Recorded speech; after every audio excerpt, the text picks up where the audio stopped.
Prologue. Generally speaking, music that is enjoyed by the largest possible audiences is called popular music. Modern popular music is music created as a commercial product of an industry devoted entirely to its manufacture and sale. Types of popular music, or pop music, are numerous and should be divided into styles, idioms, trends, or categories. Within each category, many subcategories may exist. Popular music also includes songs from films, television, and music theater. Since its beginnings, modern popular music has branched out into so many styles that no single description fits all of them with total accuracy. A few generalizations, however, can be made, keeping in mind that for all of them, exceptions can be cited. There are many different styles of popular music. In some cases, the categories overlap. For example, jazz and country music evolved out of folk traditions. Some idioms, such as blues and bluegrass, exist both as pop music and as folk music. Also, many classical composers have written pieces in the style of popular music. Pop music is usually distinguished from classical and folk music. Classical music is written chiefly for concerts, operas, and ballets, while folk music is the traditional music of a particular group or community of people. Folk music is the music of ordinary people, expressed in songs and tunes that are passed on from one person to another by ear and memory rather than by print, and thus acquire variations. They are sung or played for pleasure rather than for profit, and usually the composer is unknown. For example, the largest number of Anglo-North American folk songs came to this continent with the early settlers from the British Isles and were passed from generation to generation over the last 3 centuries. Folk music has become a major influence and phenomenon of modern popular music. While there has been a popular music as long as humans have turned to singing and dancing for diversion and recreation, much of it was folk music and existed only as an oral tradition. But pop music in the modern sense originated in the late 1700s, when ballads made popular in dance music and ballad opera received wide circulation. Distinctive North American styles of pop music emerged in the mid-1800s. Early in the 20th century, the novelty of infectious jazz rhythms and dominance of woodwind, brass, and percussion instruments over strings attracted some serious composers who occasionally incorporated subtle jazz styles into their works.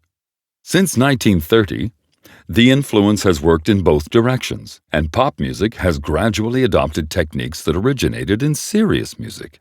Regardless of the interaction of pop and serious music, the popularity of the former is one of the most significant musical developments of the 20th century, especially in view of the widening gulf between the serious composer and the potential audience. Early musical genres were very influential in shaping modern pop music. Jazz, the quintessential American art form, is a mixture of elements from African folk music and European classical music. The music called jazz drew on ragtime, blues, spirituals, and band music, establishing the melting pot principle that would see it take in many other cultural influences and musical styles in the following century. Jazz was born in New Orleans, but brought up in New York and Chicago. Its evolution has been the result of both personal initiatives and popular movements. Country and Western music roots lie in the British folk tradition, particularly as preserved in the rural mountain areas of the southern United States. The roots of rock music are buried deep in the musical traditions of the blues, jazz, and country styles. Some believe rock music appeals to the teenager in some of us, while jazz appeals to the adult in us all. The advances in electronics and technology resulted in the tremendous growth of pop music during the 20th century. New techniques made possible the high-fidelity reproduction of sound and its widespread and rapid mass media dissemination through phonograph records, radio, and television. In addition, some of the instruments used in pop music incorporated electronic amplification as well as sound production. Important shifts in pop music after World War II were tied to social and technological changes. The so-called Great Migration of Southern musicians and audiences to urban areas and the introduction of the electric guitar were particularly influential. The history of popular music during the second half of the 20th century has been dominated by rock music, which, with its variants, including disco, punk, heavy metal, and rap music, spread throughout the world and became the standard musical idiom for young people in many countries. Although there have been important changes in the technology used to produce popular music, some of the features of pop music have altered relatively little. Most North American pop music still draws upon aspects of popular song forms and the crooning vocal style of the 1920s Tin Pan Alley. It draws as well from the backbeats, call-and-response textures, strong grooves, and emotional intensity of Black American music, and the poetic themes and ballad forms of Anglo-American music. Although music idioms, recording artists, and hit songs change constantly, deep continuities remain within North American popular music. Shaped by economic, social, and technological forces, popular music is closely linked to the social identity of its performers and audiences. Although much pop music expresses romantic sentiments, other pop songs serve as a vehicle for social and political commentary. Although popular music is sometimes thought to have meaning only for the time in which it was created, many pop songs have endured for decades and continue to have relevance and credibility. The major influence of Black musical culture on modern popular music cannot be overstated. The various idioms of popular music have followed a path that originated in the mid-1800s with music from minstrel shows. A cycle typically starts when Black Americans develop a musical style that is an integral part of a much larger African American subculture, embracing language, fashion, demeanor, and lifestyle. From the start of this development, a few white Americans become interested in both the music and the subculture and actively participate on the edges of the emerging subculture. Eventually, some of these white participants begin to make their own renditions of the music, some of which then gain popularity among the white youth majority. The popularity of the music transfers part of the language, dance style, fashion, and attitude of the subculture into the mainstream of North American culture. The most recent genre of popular music is rap.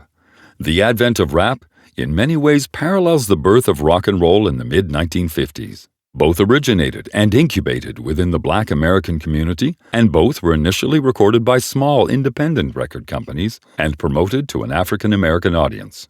In both cases, the new style gradually attracted white artists, a few of whom began performing it. For rock and roll, it was a white American from the South, Elvis Presley, who reached the pop music charts. For rap, it was a white band from New York, the Beastie Boys. Their 1986 track, You Gotta Fight for Your Right to Party, was one of the first two rap records to reach the top 10 list of pop hits. The other important early rap recording to break into the top 10, 1986's Walk This Way, was a collaboration of the black rap group Run DMC and the white rock group Aerosmith. The unending struggle between the propensity of the music industry to centralize music and the stylistic diversity of musicians continues in the popular music of the 21st century. The history of North American pop music may be viewed as a relationship between a mainstream nucleus located since the late 1800s in New York City and later in Nashville and Los Angeles, and various marginal sectors located throughout the USA and outside the mainstream of the music industry. Whereas the mainstream music industry reproduces music, maintains a pop star structure, and attempts to guarantee profits, those in the margins typically include independent record companies and artists who provide creativity for new styles, which are then sometimes absorbed into the nucleus and marketed to a broad audience.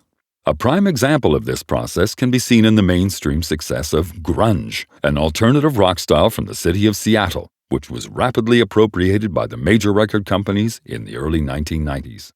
American-influenced popular music is seen by some as an encroaching force upon the cultural identities of foreign nations, while others see it as a wonderful gift to the world. Historically, Canadian talent has made important contributions to American popular music.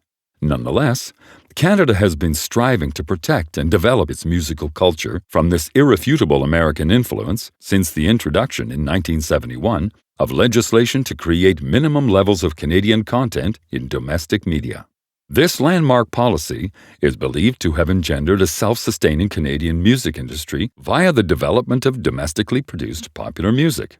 The juggernaut that is American musical creativity and influence cannot be underestimated, and its evolution is revealed in what you are about to hear. Chapter 1. Origins, Traditions, and History. Modern popular music in North America originated in Old World Europe.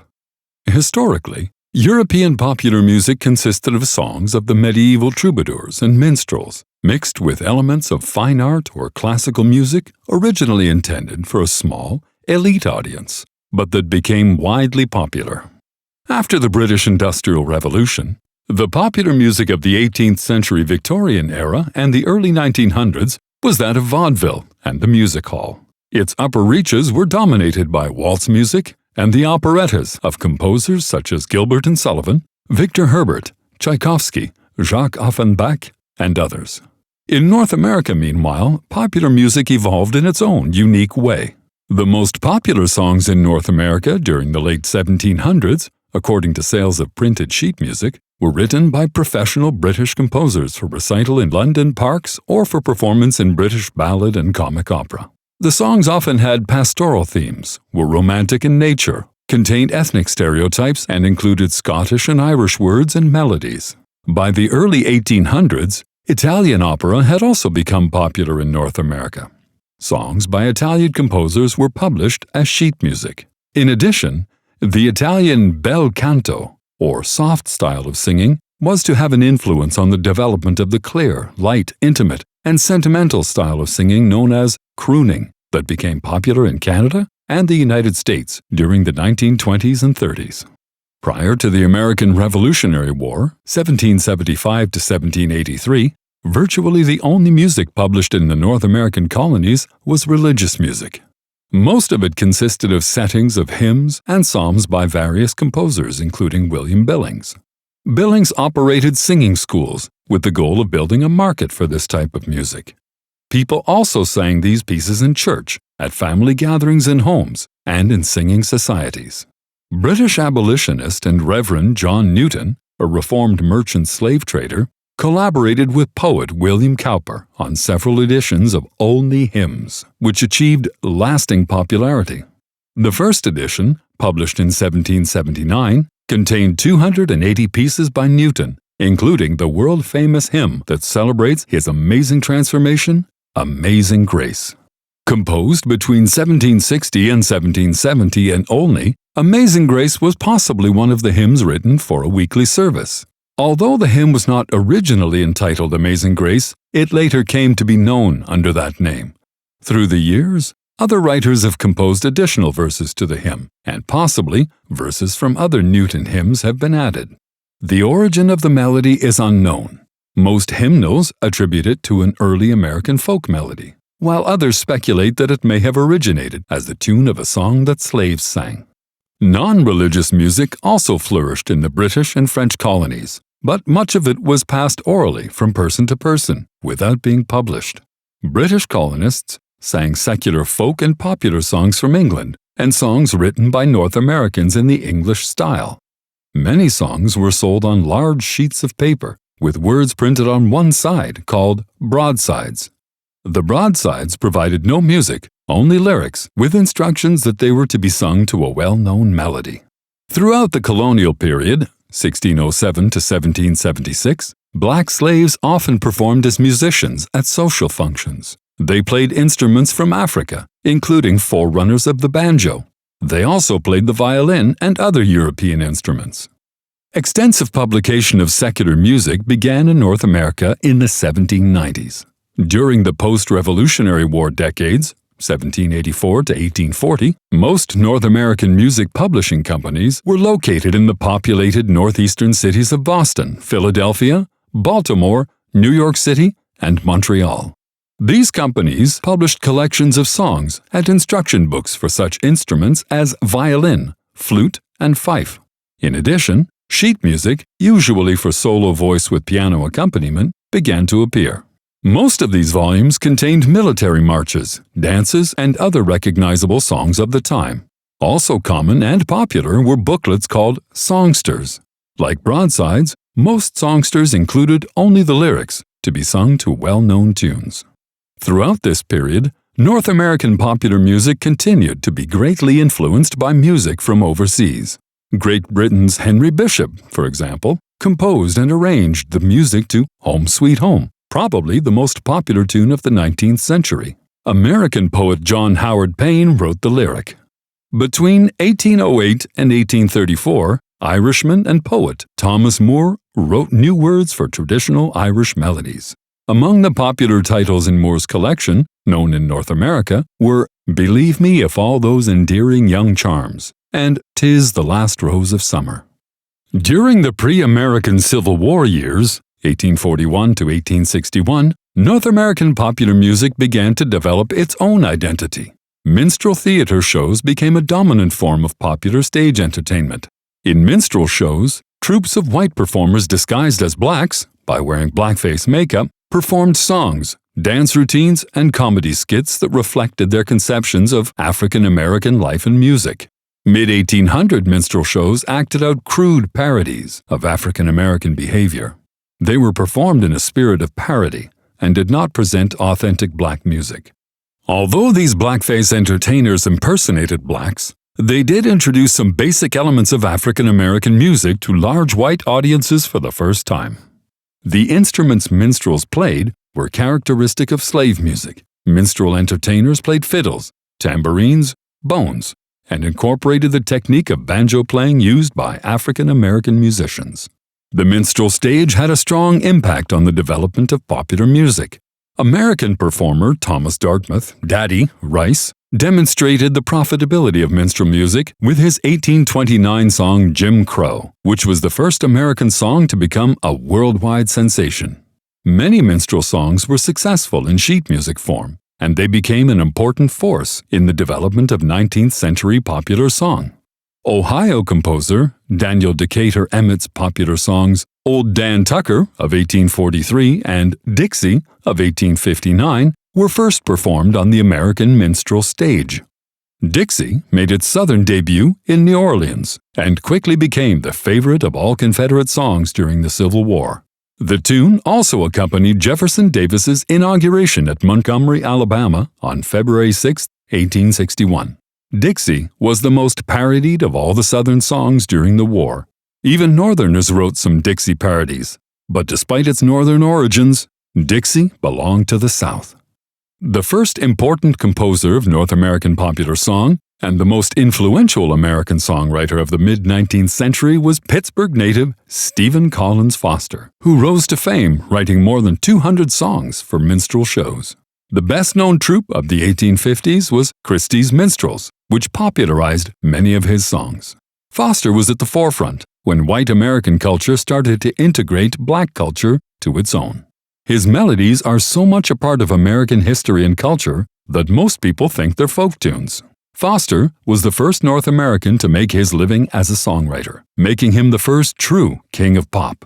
Many of his best-known original songs, such as 1848's Oh Susanna, 1850's Camptown Races, 1851's Swanee River, aka Old Folks at Home, 1854's Jeannie with the Light Brown Hair, and one of his most lyrical compositions, Beautiful Dreamer, published the year of his death in 1864, are perennial favorites. Foster was a genius at creating simple, compelling combinations of words and melody that would become known in popular music as a hook, meaning a catchy musical phrase that hooks the listener's ear. Though he virtually invented pop music as we now recognize it, Foster's personal life was tragic and contradiction-riddled. His marriage was largely unhappy. He never made much money from his work, and he died at the young age of 37, a nearly penniless alcoholic on the Bowery in New York City. The Hutchinson family, a singing group made up of 3 brothers and a sister from New Hampshire, also gained notoriety in the 1840s. They were among the first North American performers to use popular music as a vehicle for social commentary. For example, some of their songs promoted temperance and protested slavery. During the Civil War, they helped popularize the pro-union song Lincoln and Liberty. Also during this period, emancipated American slave William Wells Brown published a compilation of anti-slavery songs, hoping to build sympathy for the anti-slavery agenda.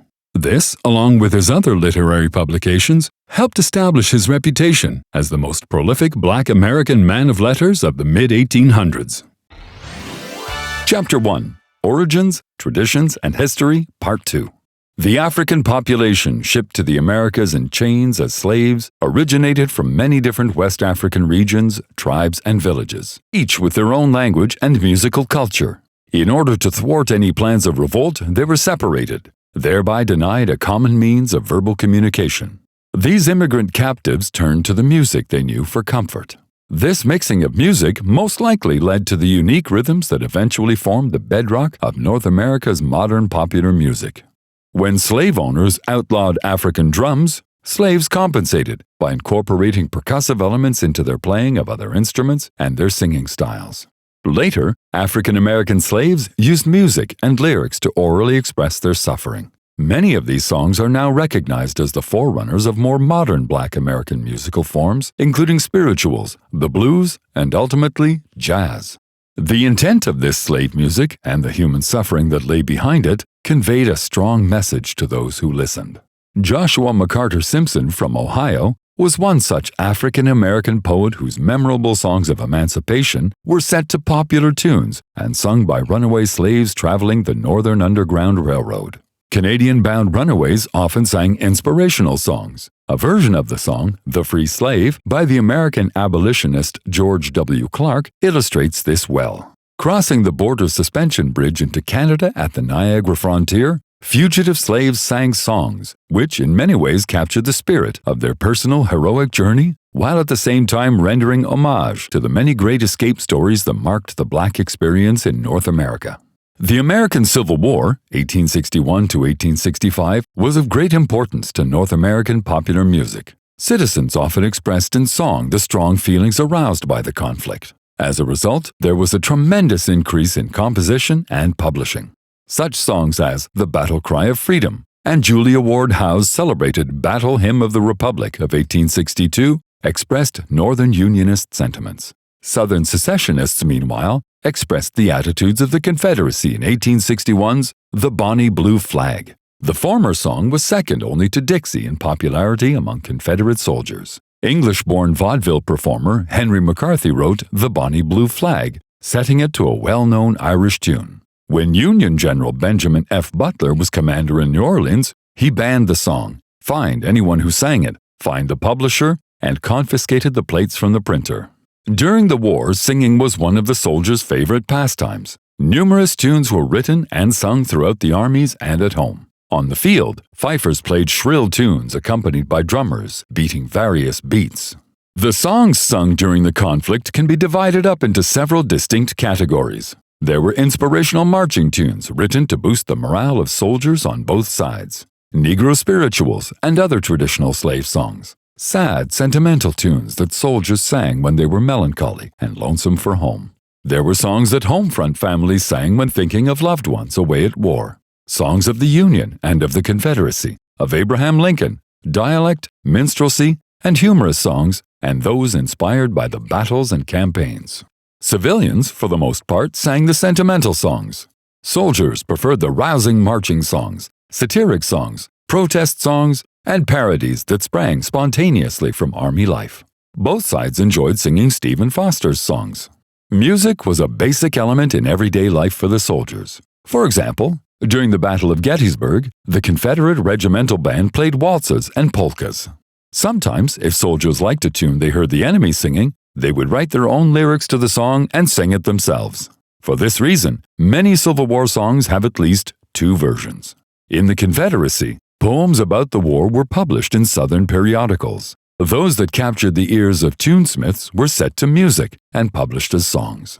Northerners also composed and published poems about the war, and some of those, too, were later published as songs. But the majority of the Northern tunes were written as songs to begin with and published as sheet music or in small paperback books. The song sheets were often sold for 10 cents per copy, and thousands were distributed free to the soldiers. In November 1861, Harper's Weekly published a poem by Ethel Beers called The Picket Guard, which, when put to music by Baltimore's John Hill Hewitt, became known as All Quiet Along the Potomac Tonight. Both Confederates and Unionists sang parodies of popular songs, such as Wait for the Wagon. The lyrics were simply changed to suit the allegiance of the target audience. James Randall, another native of Baltimore, was in Louisiana when he heard the news of fighting in his native city in April 1861. He immediately wrote the poem Maryland, My Maryland, and the New Orleans Delta newspaper published it on April 26th. Miss Jenny Carey, also of Baltimore, set the poem to the tune of a popular college song. The piano arrangement on the original sheet music came from Charles Ellerbrock, who composed the music for God Save the South. The Yellow Rose of Texas was a popular minstrel love song. The term yellow in the tune refers to a light-skinned black American or mulatto. Southern supporter F.W. Rosier wrote words to the French national anthem for the Virginian Marseillaise. During the war, the Marseillaise was so strongly identified with the Confederacy that a French theatrical troupe was arrested in Manhattan for singing the anthem during their performance. Union troops marched to a number of songs from the American Revolution, including Yankee Doodle and Hail Columbia. Songs were written about traitors and dissenters on both sides. Abraham's Daughter, aka The Raw Recruit, was a favorite in the North. Soldiers wrote parodies on it, and minstrel troops sang it everywhere. Septimus Winter, who wrote the tune, was a Northern Democrat. Later in the war, he wrote a song in defense of General George B. McClellan, whom Lincoln had just relieved as commander of the Union armies. Winter was accused of treason for writing that song. In army camps and on the battlefield, instruments were critical as a means of communication. Drum beats served to tell soldiers what to do and to keep them in step. Drum calls issued commands to soldiers, while other drum beats with fife accompaniments helped soldiers march.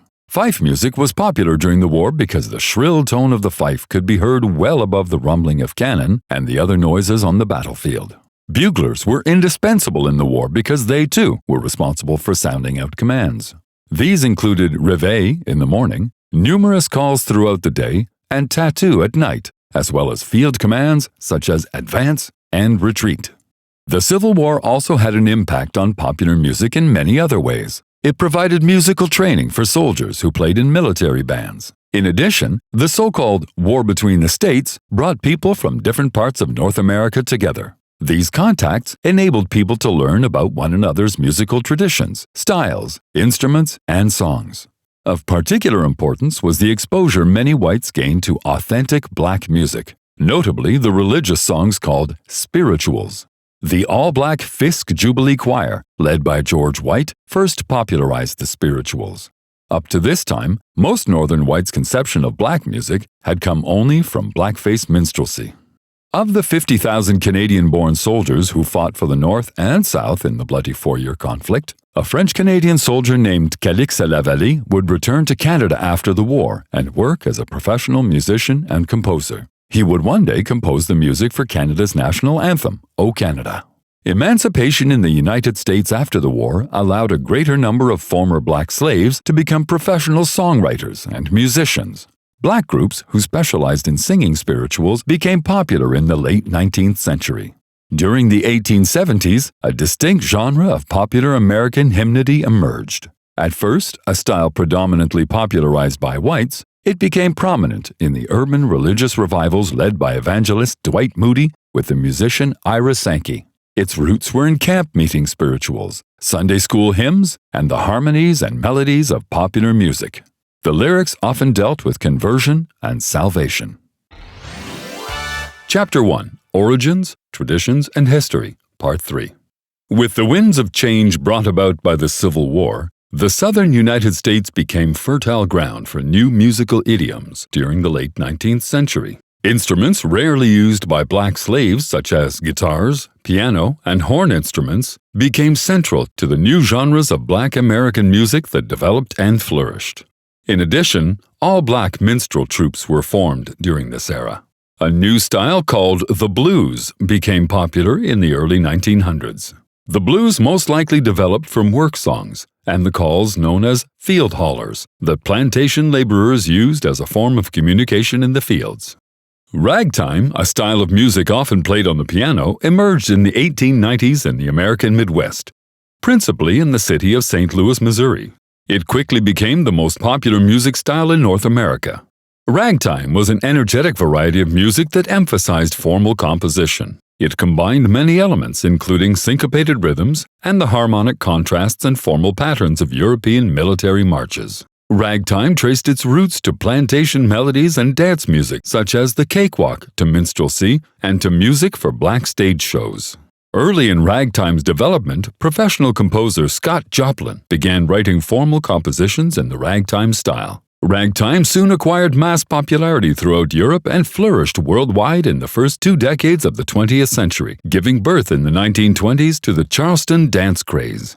Another new style of music called jazz developed in the cosmopolitan city of New Orleans, Louisiana, around the year 1900. During the late 1800s, African Americans combined complex African polyrhythms with European harmonic structures to create what would become the most important new musical style of the 20th century. Jazz also represented another important stage in the influence of black music on mainstream popular music.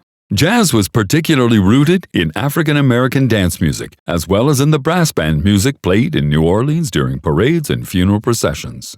Noisy taverns became the usual setting for dancing. The piano replaced the banjo and fiddle as the favorite means of providing dance music. During the 19th century, a new type of musical variety show called vaudeville replaced the minstrel show as the foremost live entertainment medium.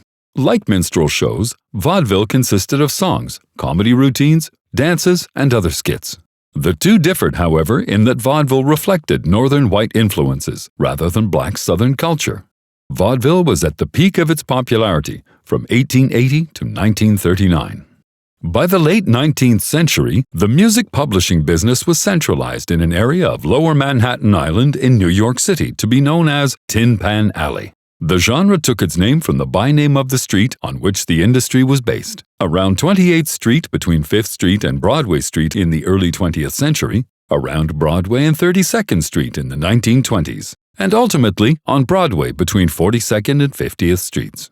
The area got its name from the noise of the cheap, loud pianos furiously pounded by the so-called song pluggers, demonstrating tunes in music publishers' offices. Musicians sometimes referred to these pianos as tin pans. During the late 1800s, traveling tent shows, medicine shows, Wild West shows, and printed sheet music brought pop music from northern industrialized cities into the rural South. The first pop song to sell 1 million sheet music copies was the 1892 tune After the Ball by songster Charles K. Harris. Its success sparked growth in the music publishing industry. Composers were hired to rapidly produce pop songs by the dozens, and the techniques of Stephen Foster and other Tin Pan Alley composers were further developed and refined. Tunes had to be simple, catchy, and emotionally appealing to sell to broad audiences. Singers such as Sophie Tucker and Al Jolson promoted Tin Pan Alley songs on North American vaudeville tours. Tin Pan Alley emerged as the world's first self-contained popular song publishing industry, and in the ensuing 50 years, its prolific lyricism was combined with European operetta in a new style of musical play known as the musical comedy, or musical. A musical is a kind of stage play that tells a story through a combination of spoken dialogue, tunes, and dances. New York City was the thriving and vibrant center of musical comedy, the successor to vaudeville. Many of the tunes published by Tin Pan Alley originated in musicals. Tin Pan Alley controlled the publication of popular music throughout the early 20th century, and musicals remained an important means for getting new songs to the listening public. Musical comedy achieved great sophistication in the hands of composers who wrote many popular songs during this vibrant epoch. The golden age of Tin Pan Alley occurred during the 1920s and 30s. The best-known songs of this epoch were produced by a small group of lyricists and composers based in Manhattan. These talented songwriters included Cole Porter, Irving Berlin, Jerome Kern, and pianist Thomas Fats Waller, who wrote the song Ain't Misbehavin'. In many cases, composers and lyricists worked in teams of two, such as brothers George and Ira Gershwin, Richard Rodgers and Lorenz Hart, and beginning in 1943, Richard Rodgers and Oscar Hammerstein II. Tin Pan Alley songs were popularized in Broadway musicals and by popular singers accompanied by dance orchestras. Important technological innovations, including the rapid spread of commercial radio, also occurred during this era. The development of more affordable and better quality shellac phonograph discs made recordings more popular than sheet music, and the introduction of amplified electric recording led to the development of crooning, the intimate and sentimental vocal style perfected by talented singers such as Bing Crosby and later Frank Sinatra. Sinatra opened a new window onto pop music by changing 32-bar music with personalized phrasing and an induplicable storytelling vocal style. Few singers delivered a lyric like Sinatra. New York's Tin Pan Alley comprised the commercial music of songwriters of ballads, dance music, vaudeville, and musicals, and its name eventually became synonymous with North American popular music in general. When these styles first became prominent, the most profitable commercial product of the many music publishing companies lining Tin Pan Alley was sheet music for home utilization. Songwriters, lyricists, and popular performers labored to produce music to meet the demand. The growth of film, audio recording, radio, and television created an increased need for more and different types of music, and Tin Pan Alley's dominance diminished drastically as other music publishing centers arose to supply songs for these different genres. The audience for popular music grew quickly in the first half of the 20th century, partly because of wider technological innovations and developments.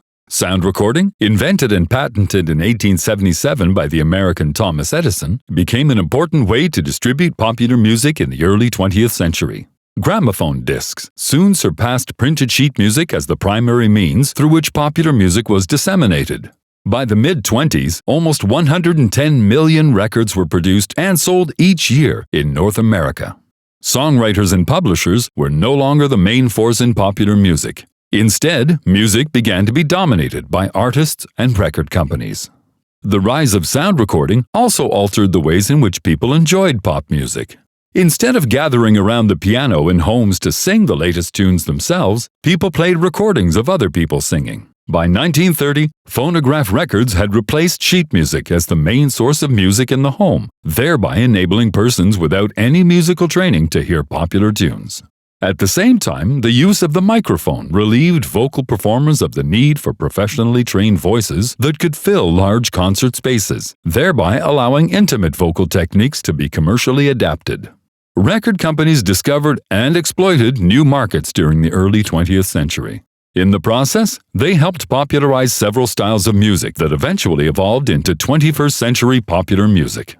Pop music idioms clearly tended to move westward from Europe to North America until the early 20th century, when American ragtime and Broadway musicals found receptive audiences in Europe. Since then, Western popular music has been dominated by developments in North America. North American pop music achieved unquestioned international prominence and dominance in the decades after World War II. Chapter 2. Folk. Folk music consists of a people's unique traditional songs and melodies. It is known, accepted, and embraced by a significant number of people in a society and may be thought of as expressing the character of a nation or country, or of a social, occupational, ethnic, or regional group. Folk songs deal with almost every kind of human activity and are considered the music of the people. Many of these songs express the spiritual or political beliefs of a nation or an ethnic group, or explain their history. For example, North American traditional indigenous powwow music properly meets these criteria. Folk music, also called roots music, is generally understood by broad segments of the population, while classical or cultivated music is mainly the art of a small economic, intellectual, and social elite. Folk music typically was circulated within families and restricted social groups. It is closely related to pop music in several ways. Societies possessing popular music also have a folk music tradition. Generally, folk music is learned by listening to another person rather than by reading the musical notes or words. It thus consists of songs or pieces taught through performance rather than written musical notes or notation. In essence, it is music learned by memory and passed on to others. Unlike traditional folk music, popular music is written by known individuals, usually professionals, and does not evolve through the process of oral transmission. Folk music is passed from person to person, from generation to generation, and from place to place. A folk song does not have a standardized form. The melody and words of a song may develop over a long period of time. Its words, as well as its music, exist in more than one and sometimes a great many variants, or in slightly different versions. Over the years, a tune may change a great deal, either from a desire for change or by accident. A song may be lengthened or shortened, or its rhythms and pitches modified. Part of one song may be combined with part of another. In these ways, families of songs are created. The words of a tune also may evolve over time. In addition, one set of words may be sung with different melodies, or different words may be sung to a single melody. Folk music usually is written and performed by non-professional musicians. In many cases, the original composers of a song or melody are anonymous or forgotten. Traditionally, folk performers have been amateurs within rural communities rather than professionally trained urban musicians. However, songs by professional composers are considered folk music if they become part of a people's traditional music. Each folk culture has a large number of instruments, with several basic instruments in common. These instruments include simple flutes, rattles, Jews' harps, wooden trumpets, drums, and other percussion. Historically, these instruments have also been used by children as toys, or by adults as part of community rituals. Some instruments traveled from one culture to another. Many instruments were originally developed in urban cultures, including the accordion, clarinet, and double bass. These instruments were adopted for folk music without much alteration. Other instruments originated in classical or fine art music, but later were used primarily by folk musicians. Examples include mandolins, guitars, the hurdy-gurdy, and dulcimers. Traditional North American instruments used to accompany folk songs include the fiddle, banjo, guitar, and harmonica.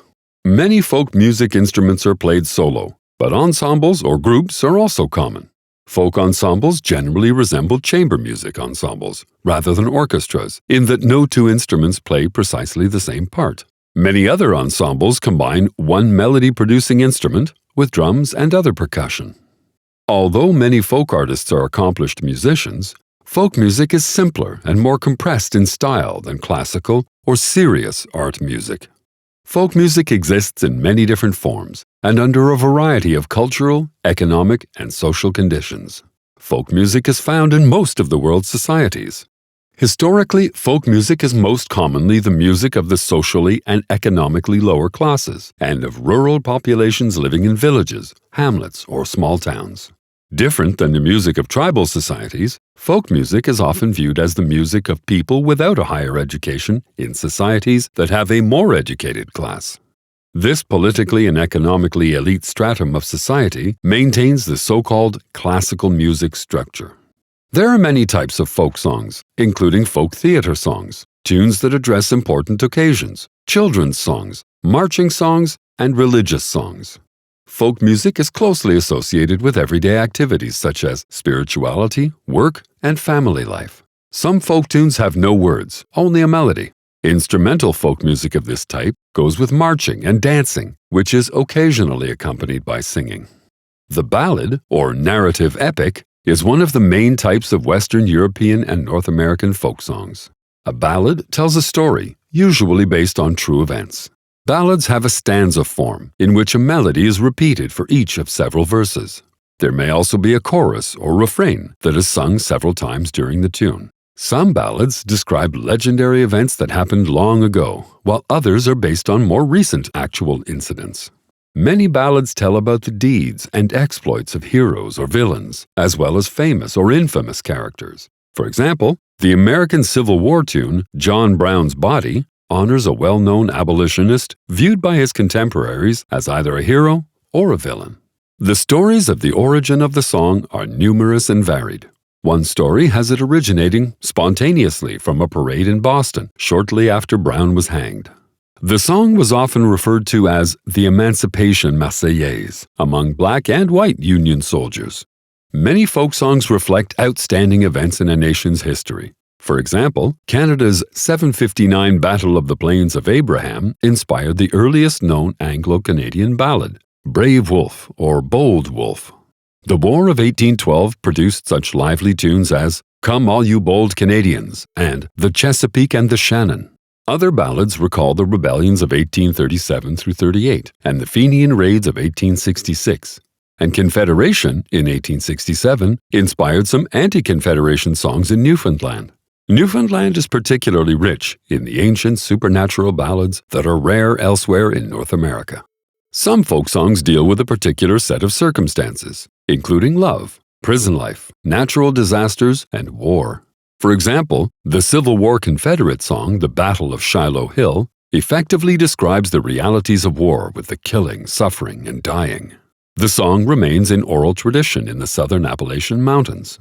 Other folk songs deal with a specific activity, occupation, or job. For example, people sing some work tunes as rhythmic accompaniment to repetitive labor. Songs with texts that concern farming activities and other kinds of labor can build the solidarity and morale of the working group. Work songs were created to help long days pass more quickly or to sing after work. Historically, laborers as diverse as cowboys, farmers, miners, longshoremen, and sailors sang popular work songs. Some union songs called for improved working conditions. Harvard graduate John Lomax was best known for collecting and preserving American folk songs for the Library of Congress Folk Song Recording Program. Lomax and his son Alan toured prisons in Louisiana and Texas, asking for and listening to songs. He wanted to find the songs that real people sang in their everyday life. He called himself a ballad hunter. Lomax thought prisons would be a good place to find songs because inmates didn't have a chance to hear much music except the music they made themselves. Some of the most famous songs he heard, recorded on portable equipment set up in the trunk of his car, and wrote down were Home on the Range and Swing Low, Sweet Chariot. The most famous prisoner Lomax interviewed was Huddie Ledbetter, also known as Leadbelly, at the Louisiana State Penitentiary in Angola in 1933. Lomax helped Leadbelly get paroled. When he got out of prison, Lomax took him on a concert tour and recorded many of his songs. At first, Leadbelly would appear on stage wearing prison stripes. Lomax spent the rest of his life collecting and preserving American folk songs. From 1933 to 1941, he collected over 1,200 discs containing over 4,000 songs. Although the folk music of European cultures is very diverse, they share some important attributes and characteristics. The music is relatively simple, usually consisting of tunes with a repetitious form.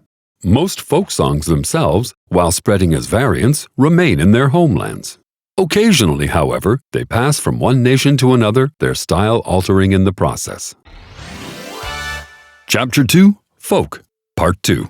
North American folk music is known for its high level of energy, intensity, humor, and emotional effect. The key influences on North American folk music came from England, France, other European countries, and from the continent of Africa. Various ethnic groups preserve the folk music of their ancestors by holding festivals during which traditional music is performed. In addition, the songs of North American Aboriginals have made an important contribution to the heritage of North American folk music. Contemporary Robert Mirabal combines traditional Native American music with popular forms to create a new type of cutting-edge pop music. The North American colonists from the British Isles and France brought their folk music traditions with them, especially ballads and instrumental dance melodies. Later immigrants from other nations also brought their own folk music, which combined and interacted with the British and French music in multiple ways. The African slaves who were shipped to the Americas had different music traditions from those of Europeans. For security reasons, many slave masters did not allow the Africans to speak their tribal language or perform their indigenous music on the plantations. As a result, the exact words and melodies of the songs were eventually forgotten. The black slaves, however, retained the essence and style of their music and created new songs that combined African and European traditions. Many of these songs followed the call and response pattern, in which a leader sings a line and the entire group answers. Percussion instruments were played to create a loud and complex rhythmic accompaniment. Black slaves sang about their suffering in spirituals, such as "Go Down, Moses." Prior to the Civil War, escaped slave Harriet Tubman helped 300 people escape slavery. Her code name was Moses, and she is said to be the Moses referred to in this traditional black spiritual. In the 1960s, Black Americans sang "We Shall Overcome" and "Free at Last" to emphasize their struggle for civil rights. Some folk songs simply provide amusement and are only meant to entertain. Dance songs, game songs, and comical songs are only intended to make people enjoy themselves in the company of family and community friends. There are also religious folk songs, children's songs, and songs that mark the changing seasons or the important stages of a person's life. Folk and popular music tended to merge in the 20th century. Much of what is presently called folk music in English-speaking territories is a subcategory within popular music. It is the product of urban professionals who appropriated authentic folk music idioms for stage and recorded performances. Most folk cultures changed dramatically during the 20th century, especially after World War II. Falling cultural, political, and geographical barriers led to a wide dissemination of folk music via the introduction of printed sheet music, then radio and phonograph records, later through films and television, and finally the Internet and other electronic forms of communication. Many small communities have acquired access to the same cultural materials and styles once available only in big cities.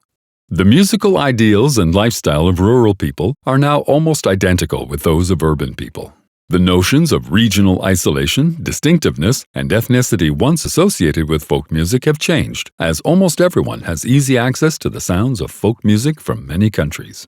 While this availability makes the typical music experience of each person potentially more varied, it also forces a kind of conformity and uniformity on the world's musical culture. The modification of many folk instruments to make them compatible with modern stage and concert formats and electronic equipment also reduces cultural distinctions. The combination of musical idioms from various parts of the world with European-based harmonies, instruments, and song structures in the world music movements has greatly changed the concept of folk music. These recent developments had antecedents in the early part of the 20th century. Members of American folk communities from rural Appalachia, for example, moved to urban centers and continue their traditions in modified form. European ethnic groups now living in North American cities preserve their ethnic integrity and musical traditions at festivals and social gatherings. A series of folk music revivals beginning in the Great Depression of the 1930s brought the performance of traditional and new folk songs to the middle classes of North American and Western European cities, as well as to college campuses. Dissenting political and social movements made use of folk music as a rallying cry at various times in the 20th century.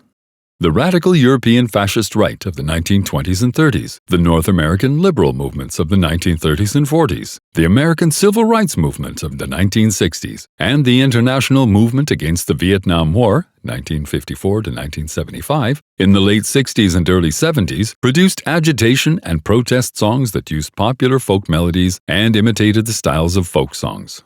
Several modern styles of popular folk music mix folk and pop elements. For example, there has been some interaction between folk music and rock music, as the designation folk rock indicates. Folk rock arose in North America in the 1960s. In its texts, it is modern urban folk song with topical issues, often on current social and moral subject matter. Musically, however, it has the characteristics of rock in its electrified string band and rhythmic percussion accompaniment. In the late 1950s, traditional white American folk music experienced a revival and gained new popularity. Merle Travis wrote about the hardships of coal mining in his hit 16 Tons. His innovative acoustic guitar playing, known as Travis picking, made it possible for solo musicians to play rhythm and melodies simultaneously. The new Lost City Ramblers presented folk music while playing traditional instruments. Young, urban, college-educated artists, such as the Kingston Trio, had several hits with traditional folk ballads.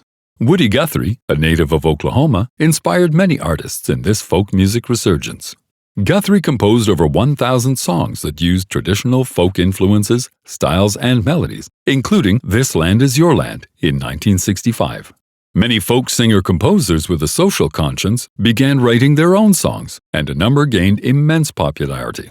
The best known of these songs were frequently concerned with protests against war or social problems, such as the Depression Dust Bowls, poverty, gender discrimination, the plight of Native Americans, and racial prejudice. The leading social protest singer-songwriters included Joan Baez and Pete Seeger, who first found success with his group, The Weavers. Artists, such as American singer Judy Collins, also used folk music to bring awareness to environmental conservation efforts.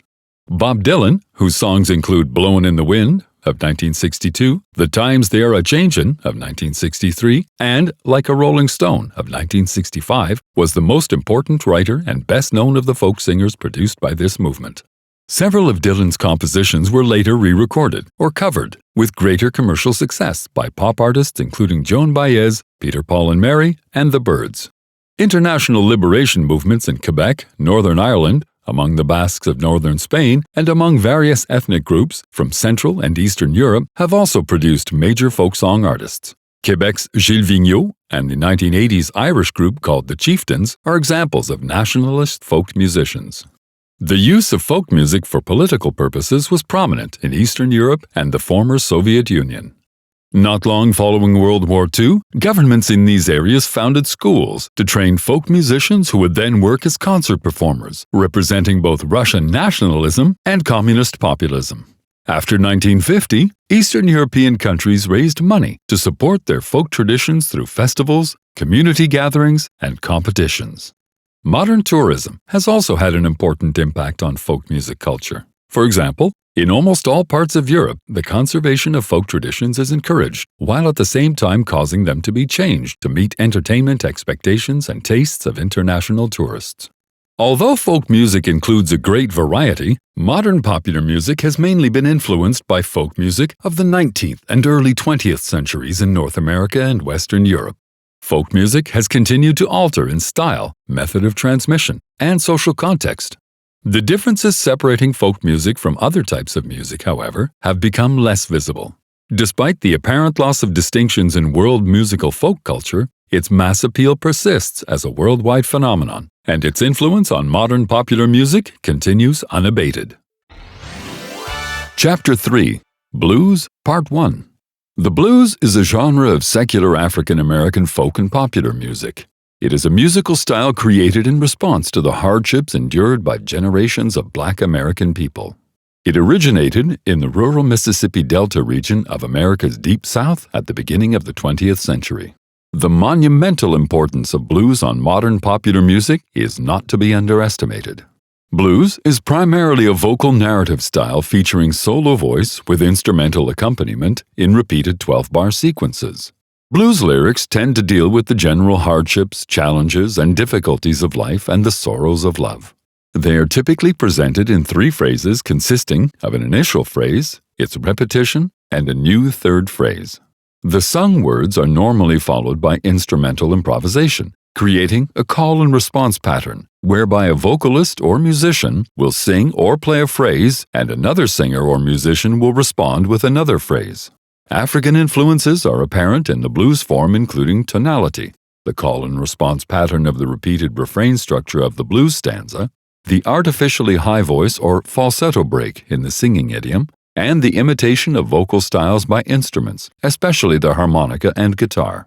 Blues singing, rooted in various forms of Black American slave song, developed in the South after the American Civil War. It was influenced by work songs and field hollers, minstrelsy, ragtime, spiritual, sanctified Baptist church music, and the folk and popular music of whites. By the 1920s, the blues style had acquired its distinguishing characteristics of harmonic structure, melodic shape, and text. Although instrumental accompaniment is universal in the blues are essentially vocal. The singer expresses his emotions rather than tells a story, making blues songs lyrical rather than narrative. The feelings expressed are generally those of sadness, often due to vicissitudes in love. Even though the blues is performed in a melancholy manner, it is designed to make the listeners feel happy. To express this musically, blues artists use vocal techniques such as falsetto and syncopation, and instrumental techniques such as bending guitar strings on the neck or choking, or applying a metal slide or knife to the guitar strings. Melody is shaped by strongly influenced blues notes that sound like bent or flattened 3rd, 5th, and 7th notes of the major scale. Blues notes have a bittersweet emotional impact. Although vocals are the focus, performers usually improvise instrumental solos. In addition, performers can also contribute improvised fills at the end of a sung line in a kind of call and response style. One musical innovation was the development of the bottleneck slide style of guitar playing by heavy Delta blues and gospel performer Eddie James' son House Jr., who developed the technique on his national steel-bodied guitar. The bottleneck method consists of scraping a glass bottleneck up the guitar fingerboard to create a whining, voice-like sound, thereby simulating vocal moans and slides. Son House's heavy raw slide guitar playing and intense vocals marked him as one of the most powerful blues performers ever heard. Blues derived from and was largely played by Southern African American men, most of whom were farm laborers. The earliest references to blues date back to the last decade of the 19th century. The rural blues developed in three main regions: the states of Mississippi, Georgia and the Carolinas, and Texas. Mississippi Delta blues is the most intense and influential of the three styles. Vocally, it is the most speech-like, and the guitar often makes use of a bottleneck or slide accompaniment and is percussive and rhythmic. The Mississippi style was well represented by performers such as Son House, Mississippi John Hurt, the Jelly Roll Kings Trio, Charlie Patton, Willie Brown, Skip James, Johnny Shines, and Robert Johnson. American blues composer, guitarist, and singer Robert Johnson influenced both his contemporaries and many later musicians with a haunting falsetto singing voice and masterful rhythmic slide guitar. He played an emotional and inventive style of Delta blues. Born into the large family of a sharecropper, Johnson grew up in Memphis, Tennessee, and the Mississippi Delta region. He learned to play the harmonica and then the guitar, probably influenced both by recordings and by personal contact with well-known Mississippi Delta bluesmen. He traveled widely through the southern states of Tennessee, Mississippi, Arkansas, and Texas, and as far north as the cities of Chicago and New York, performing at juke joints, lumber camps, house parties, and on the street. In 1936-37, he made a series of recordings in San Antonio and Dallas, Texas. His repertoire included several compelling original tunes, such as Me and the Devil Blues, Love in Vain, and Hellhound on My Trail.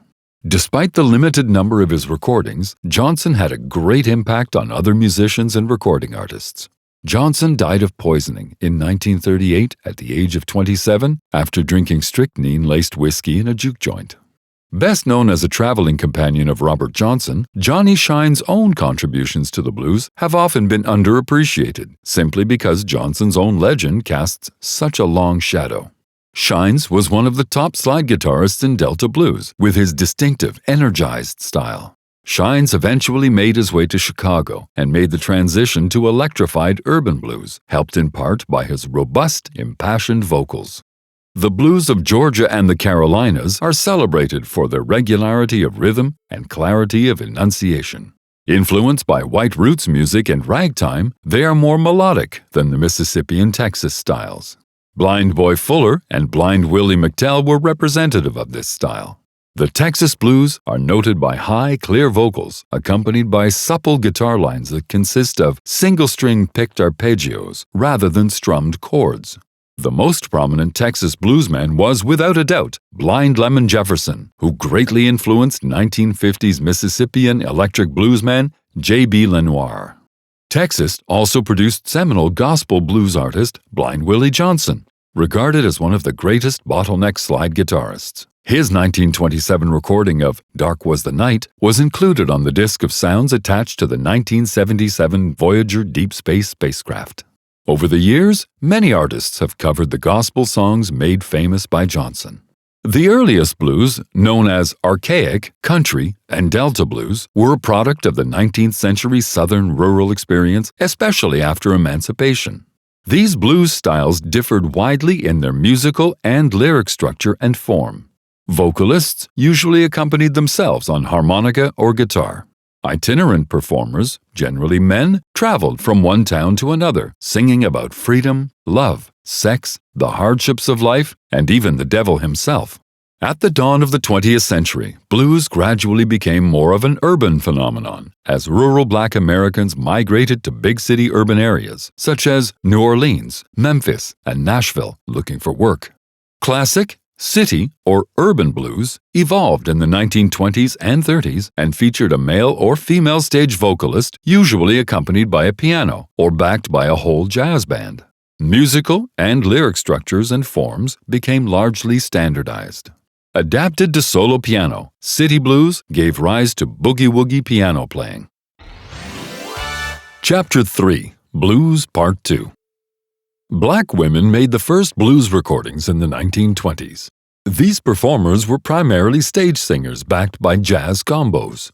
New York vaudeville singer Mamie Smith's 1920 recording of Crazy Blues launched the race recording industry, which targeted blues and jazz directly at the African American market. These recordings proved popular with a wider American audience as well, and blues recordings by singers such as Bessie Smith, Ida Cox, Gertrude Ma Rainey, and seminal jazzmen Jelly Roll Morton and Louis Armstrong dominated the musical arena. Throughout North America, blues could be heard in barrooms, rent parties, small dance halls, and juke joints, where virtuoso pianists such as Clarence Pinetop Smith performed new styles such as barrel house and boogie-woogie. Capitalizing on the increasing popularity of urban blues, the music industry began publishing and marketing arrangements for blues compositions. In 1912, with the publication of Memphis Blues by black bandleader and composer William Christopher W.C. Handy, blues entered the realm of popular song. Another important composition by Handy was St. Louis Blues of 1914.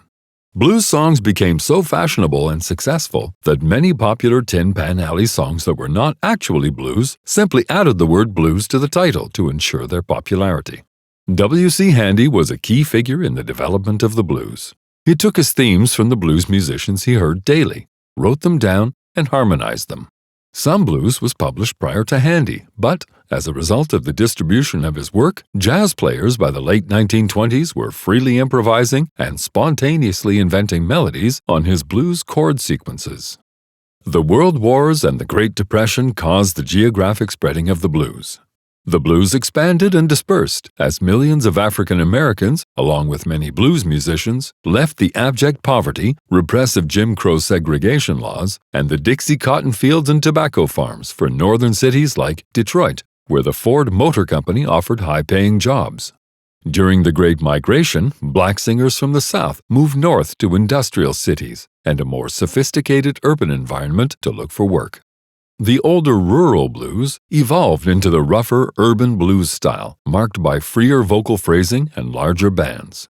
Lyrics took up urban themes, and the blues combos developed as the solo bluesman was joined by a pianist or harmonica player, and then by a rhythm section consisting of bass and drums. The electric guitar and the amplified harmonica created a dynamic sound of driving rhythmic and harsh emotional intensity. The electric organ also came into use about this time.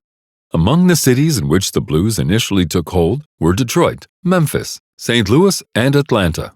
It was Chicago, however, that played the greatest role in the development of urban blues. In the 1920s and 30s, Memphis Minnie, Tampa Red, Big Bill Broonzy, brilliant harmonica player John Lee Sonny Boy Williamson, and guitarist Robert Lockwood Jr. were popular Chicago performers in the noisy clubs of the city's South Side. After World War II, they were supplanted by a new generation of bluesmen that included the beloved Chester Arthur Burnett, a.k.a. Howlin' Wolf, Elmore James, Little Walter Jacobs, Otis Spann, and Mississippian Muddy Waters. Waters, considered the godfather of the blues, pioneered the hard-edged electric Chicago blues by adding a driving drum beat and electric bass. Harmonica wizard James Cotton and gifted musician-composer Willie Dixon both joined Muddy's multi-talented combo.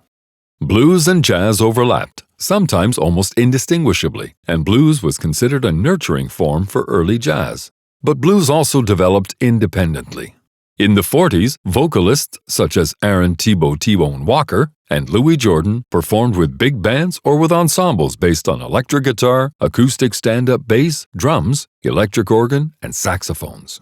After 1950, two vanguard guitarists, Buddy Guy and Riley B.B. King, intensified the sound of blues by amplifying the guitars and adding more emphasis to the drums. They used improved electric guitars that allowed for the manipulation of sustained tones, amplified electric basses, and brass instruments, which often replaced saxophones.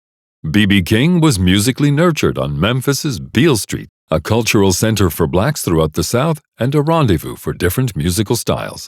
In 1970, B.B. King released his signature song, The Thrill Is Gone, earning him the accolade King of Blues.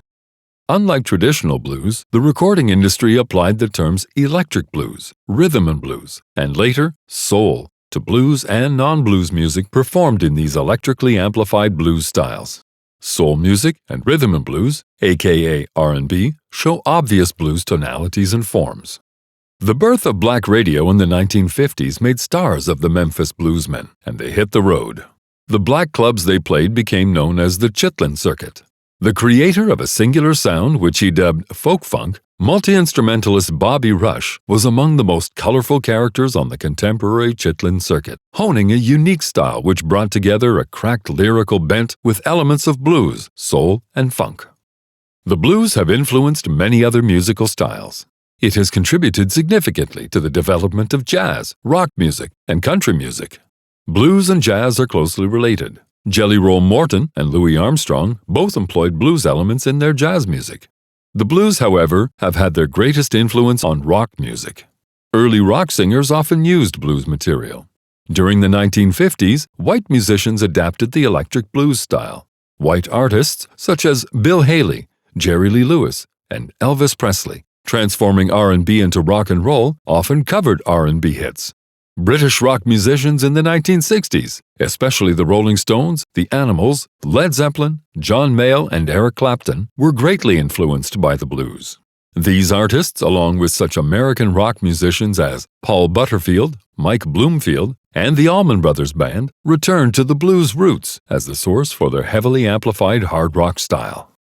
From its obscure origins among Southern blacks in the early 1900s, the blues' simple but effective structures and forms had become, in the mid-1960s, one of the most important influences on the development of popular music. A 60s blues revival took place at the 1964 Newport Folk Festival. Old bluesmen were invited to perform and thereby rediscovered and finally appreciated. Although much of the energy of blues has been channeled into rock and R&B styles, traditional blues musicians such as Junior Wells, Etta Baker, and the king of boogie woogie, John Lee Hooker, have enjoyed successful careers. Veteran bluesman Othar Turner was the last master of the Mississippi backcountry fife and drum tradition. Blues had also developed into a major force in contemporary music through the rock-edged style of Stevie Ray Vaughan, George Thorogood, Bonnie Raitt, Robert Cray, and Canadian Colin James, as well as roots-oriented jazz by instrumentalists associated with Wynton Marsalis, the Zydeco sound, and some rap groups. Keb Mo draws on the old-fashioned country blues style of Robert Johnson, but keeps his sound contemporary with touches of soul and folksy storytelling. He writes much of his own material and has applied his acoustic, electric, and slide guitar skills to jazz and rock-oriented bands as well. Perhaps the most fascinating and extraordinary thing about the blues has been its longevity and durability. Blues has retained its attraction for soloists of all eras and styles, changing with new approaches and movements, but remaining intrinsically true to its roots. Chapter 4, Jazz, Part 1. Jazz is a popular and influential type of popular music that evolved from black folk songs and plantation dance music in the southern United States. Jazz has borrowed from black folk music and popular music has borrowed from jazz, but these three kinds of music remain distinct and should not be confused with one another. Developed by African Americans at the dawn of the 20th century, jazz music gradually developed into a sophisticated modern art. Jazz is the audible history of racial integration in America and is considered the foundation of modern popular music and the only true art form to originate in the United States. Jazz was actually widely appreciated as an important art form in Europe before it gained such recognition in North America.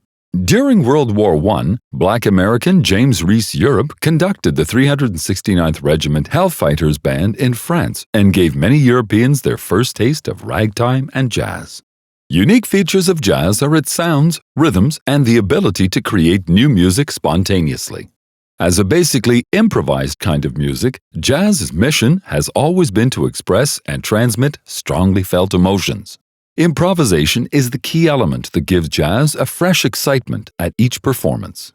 Improvisation transforms the soloist from a performer into a composer. This skill is the distinguishing characteristic of the true jazz musician. Typically, the improvisation is accompanied by the repeated chord progression of a popular tune or an original composition. Although exceptions occur in some idioms, most jazz is based on the principle that an infinite number of melodies can fit the chord progressions of any tune. The instrumentalist improvises new melodies that fit the chord progression, which is repeated over and over again as each soloist is featured, for as many choruses as desired. Although songs with many different formal patterns are used for jazz improvisation, two formal patterns in particular are often found in pieces used for jazz. One is the form of popular song choruses, and the second is the 12-bar blues form with roots deep in African American folk music. Jazz music grew from a combination or gumbo of influences, including Black American music, African rhythms, African band traditions and instruments, and European harmonies and forms. Jazz, however, is rooted in the musical heritage of American blacks, which includes traits surviving from West African music. West Africa may be economically poor, but the culture is rich. Among the surviving African traditions are singing styles that include freedom of vocal color and improvisation, call and response patterns, and conflicting rhythms played by different members of a band, and syncopation of individual melodic lines. Syncopation is an important element of jazz. To syncopate their music, jazz instrumentalists take patterns that are even and regular and break them up, make them uneven, and put accents in unexpected places.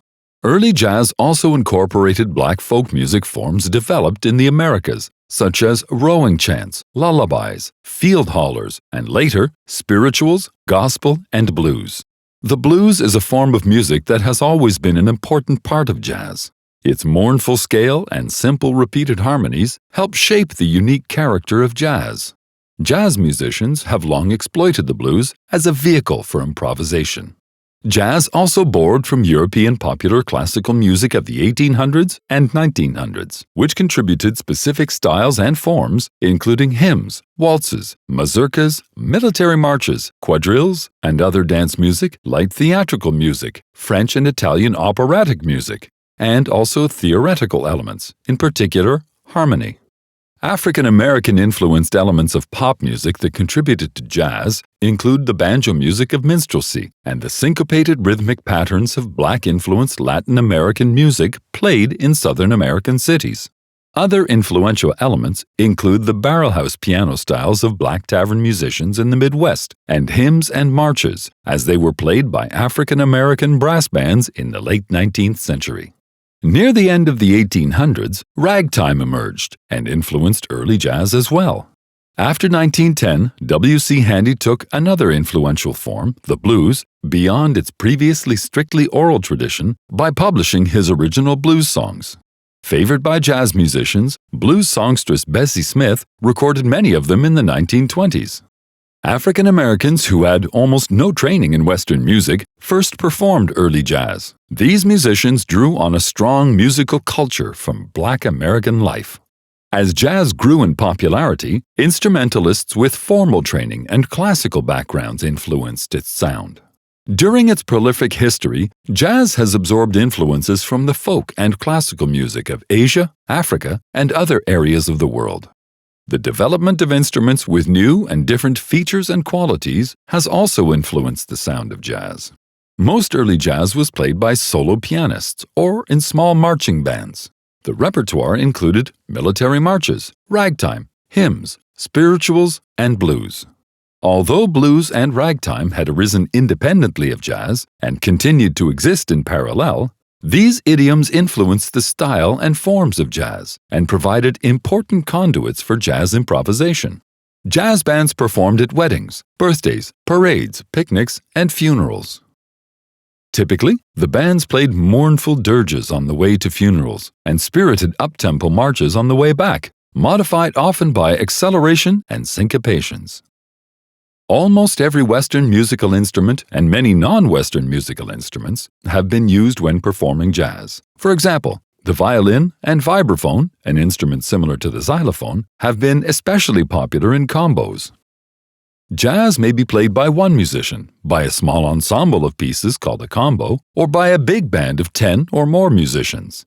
A combo is divided into two sections consisting of a solo front line of melody instruments and a back line of accompanying instruments called a rhythm section.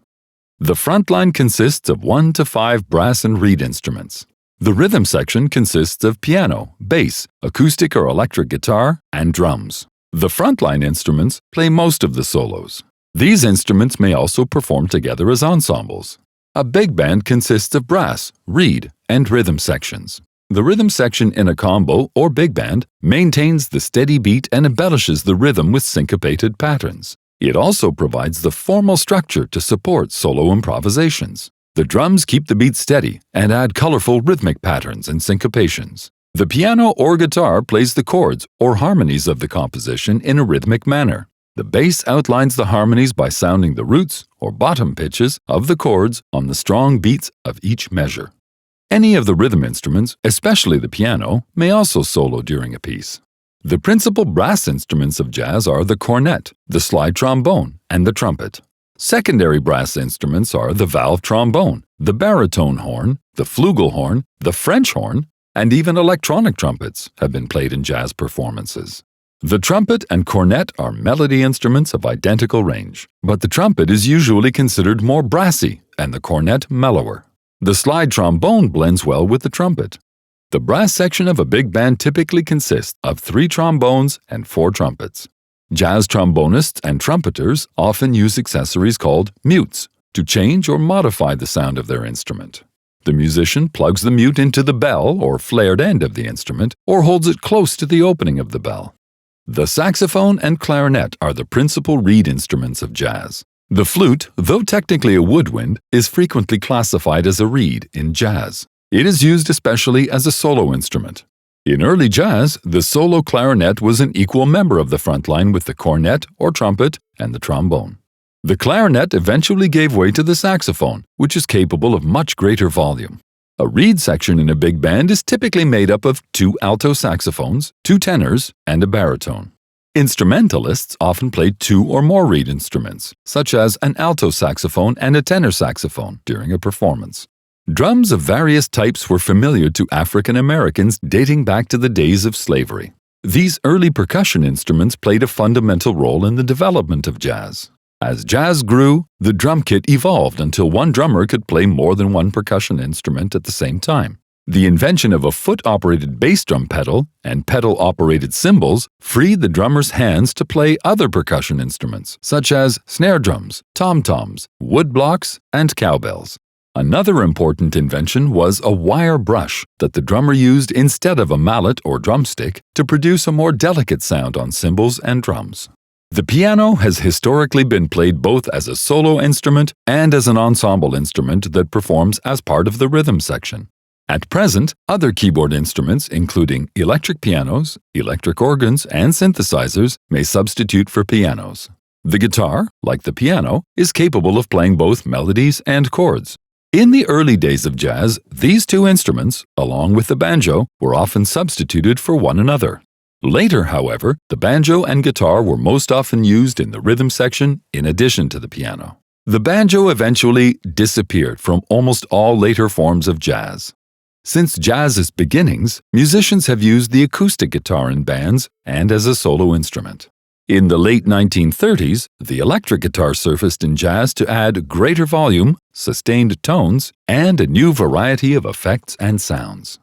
The string bass or brass bass, such as a sousaphone or tuba, plays the roots of the harmonies and co-anchors the rhythm section. When an electronic organ is used, the organist can play the bass part with foot pedals on the instrument. Electric bass guitars have also been incorporated into some jazz bands. Chapter 4: Jazz, Part 2. New Orleans jazz is considered the earliest known fully developed jazz style to emerge. Centered in the southern city of New Orleans, it was first heard at the beginning of the 1900s. The style developed from New Orleans' musical traditions of band music for black street parades and funeral processions. At present, this type of jazz is sometimes called traditional jazz, classic jazz, or Dixieland jazz. Volume and enthusiasm were more important than skill and finesse, and improvisation was focused on the group sound. In this style, the trumpet or cornet carried the melody, the clarinet played counter melodies, and the trombone played rhythmic slides and sounded simple harmony, or the root notes of chords. Below this basic trio, the string bass or tuba provided a bass line, and drums the rhythmic accompaniment. New Orleans was the musical home of the first notable players and composers of jazz, including a black musician named Buddy Holden, who, prior to the age of recording, led some of the first jazz ensembles. By 1906, Bolden's cornet had become the most celebrated sound in Storyville, New Orleans' red light musical district. Although some jazz influences can be heard on a few early phonograph records, not until 1917 did a jazz band record. This band, a group of 5 white New Orleans musicians calling themselves the original Dixieland Jazz Band, created a sensation in Europe and in North America. The record sold over 250,000 copies at 75 cents each and easily outsold top recording artists Enrico Caruso and John Philip Sousa. The band soon changed the spelling of jazz to jazz, played in Chicago, traveled to New York, and then to Europe. The term Dixieland Jazz eventually came to mean the New Orleans style, as played by white musicians, including the New Orleans Rhythm Kings. The most important series of recordings in the New Orleans style were done in 1923 by the influential stylist and cornetist King Oliver and the Creole Jazz Band. Other leading New Orleans artists included Mamie Smith, who recorded Crazy Blues in 1920, the trumpeters Bunk Johnson and Freddie Keppard, the soprano saxophonist and clarinetist Sidney Bechet, the drummer Warren Baby Dodds, and the Creole pianist and composer Jelly Roll Morton. The most prominent musician nurtured in the Big Easy, however, was King Oliver's second trumpeter and cornetist, Louis Armstrong. The first true virtuoso soloist of jazz, Louis Armstrong was a true genius of feeling and the embodiment of jazz. To many, he is America's Wolfgang Amadeus Mozart, Ludwig van Beethoven, or Johann Sebastian Bach. His contribution to jazz and pop music is impossible to notate. Armstrong put the swing in jazz and created the vocabulary for swing. He was a dazzling improviser, technically, intellectually, and emotionally. He transformed the format and structure of jazz by bringing the soloist to the forefront, and in his recording combos, the Hot 5, Hot 7, and Savoy Ballroom 5, demonstrated that jazz improvisation could go beyond simply enhancing the melody. Armstrong created new melodies based on the chords of the initial tune. He also became the first famous male jazz singer and, in a very real way, invented modern pop singing. He set standards for all later jazz vocalists, not only by the way he modified the lyrics and melodies of songs, but also by popularizing scat singing. By singing wordless syllables in an instrumental manner, he mastered the ability to vocally improvise without words, like an instrument. Louis Armstrong made many of his most celebrated recordings, including Heebie-Jeebies, with his combos from 1925 to 1928.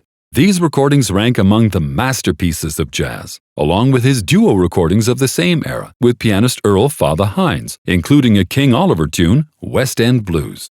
The 1920s have been called the golden age of jazz, or the jazz age. For jazz, the roaring 20s was a decade of significant discovery and experimentation. Recordings of blues, ragtime, and jazz of different kinds soon popularized the music to a greater audience. Commercial radio stations, which first appeared during that decade, featured live performances by the growing number of jazz musicians. As a result, jazz then spread from New Orleans to other parts of the continent. The American cities of St. Louis, Kansas City, Memphis, and Detroit were all fledgling jazz focal points. The Black American influence on mainstream pop music became stronger during the Jazz Age. As jazz spread across the continent, so did black musicians. Fate Marable led a New Orleans band that performed on riverboats traveling the Mississippi River. Jelly Roll Morton played throughout the United States and Canada. Many New Orleans musicians, including King Oliver and Louis Armstrong, migrated north to Illinois, influencing local Chicago musicians and stimulating the evolution of a type of improvisation and arrangement that became known as Chicago-style jazz. A group of Midwest young men, many from Chicago's Austin High School, developed this new style. These white instrumentalists, known as the Austin High Gang, included pianist Joe Sullivan, clarinetists Frank Tessmacher, Pee Wee Russell, and Mez Mesro, trumpeters Muggsy Spanier and Jimmy McPartland, saxophonists Frankie Trumbauer and Bud Freeman, drummers Dave Tuff and George Wetling, and cornetist Leon Bix Beiderbecke, whose lyrical, crisp, and clear approach to the cornet provided an alternative to Louis Armstrong's trumpet style. This new, exciting, and vibrant sound emanating from the Windy City derived from the New Orleans style but emphasized soloists, often adding saxophone to the instrumentation and producing edgier rhythms and more complex textures. Musicians working in Chicago, or influenced by the Chicago style, included the trombonist Jack Teagarden, the banjoist and guitarist Eddie Condon, the drummer Gene Krupa, and the clarinetist Benny Goodman. They played harmonically inventive music, and the technical ability of some of the players, especially Goodman, was at a higher level than that of many past performers. Many Chicago musicians eventually settled in New York City's Harlem district, another major mecca for jazz in the 1920s. Harlem was in the midst of a black cultural renaissance, and jazz musicians joined right in, especially at the Savoy Ballroom. They loved the vitality of New York and gave the city its famous nickname, the Big Apple. There, piano music provided a fresh vehicle for jazz innovations. Harlem became the center of a highly technical and dazzling, hard-driving solo style known as stride piano. In stride piano, the left hand plays alternating single notes and chords that move up and down the scale, while the right hand plays solo melodies, interesting chordal passages, and accompanying rhythms. The master of this approach in the early 20s was James P. Johnson, composer of the Charleston. Fats Waller, Johnson's protege, quickly became the most celebrated performer in this style. Johnson strongly influenced other jazz pianists, notably Edward Kennedy Duke Ellington, William James Count Basie, Mary Lou Williams, Teddy Wilson, and Art Tatum, who performed mostly as a soloist and was regarded with awe for his multifaceted virtuosity. Boogie-woogie was another jazz form that developed in the 1920s and became very popular during the 1930s and 40s. A style of blues chiefly played on the piano, it used 8 beats to the bar instead of 4 and consisted of a short, sharply accented bass pattern played again and again by the left hand, while the right hand played freely, using an assortment of rhythms. Boogie-woogie featured the traditional blues pattern for most themes. The music had a driving quality that created excitement through the repetition of a single phrase. Important boogie-woogie musicians included Albert Ammons, Pinetop Smith, Meade Lux Lewis, and Pete Johnson. The most innovative keyboardist of the 1920s was Earl Hines, a virtuoso considered to possess a wild, unpredictable imagination. Earl Hines has been called the first modern jazz pianist. His playing differed from other pianists of the 20s in his use of what were then considered unusual rhythms and accents. His style, combined with the smoother approach of Fats Waller and comparable to Louis Armstrong, influenced most contemporary and later pianists. Also during the 1920s, large ensembles of jazz musicians began to perform together. These so-called big bands were modeled after the society dance orchestras of that time period. These bands became so popular that the period was known as the big band or swing era. The swing era flourished from the late 1930s to the mid-40s and got North Americans, especially teenagers, dancing wild new styles like the jitterbug. Jazz endured its only period of mass popularity during this period with the swing style of the big bands and with such crooner vocalists as Bing Crosby, Frank Sinatra, and later Johnny Mathis, Dean Martin, Sammy Davis Jr., Vic Damone, Jerry Vale, Al Martino, Perry Como, Andy Williams, Frankie Lane, Wayne Newton, and Tony Bennett. Chapter 4, Jazz, Part 3. The emergence of the swing era injected a rhythmic alteration to jazz that smoothed the 2-beat rhythms of the New Orleans style into a more flowing 4 beats to the bar. Instrumentalists also developed the use of pithy melodic patterns called riffs in call and response patterns. To facilitate this process, bands were divided into instrumental sections, each with its own riffs, and opportunities were provided for instrumentalists to play extended solos. During the 1920s, Duke Ellington led an orchestra at New York's famous Cotton Club in Harlem and at various downtown Times Square nightclubs, like the Roseland.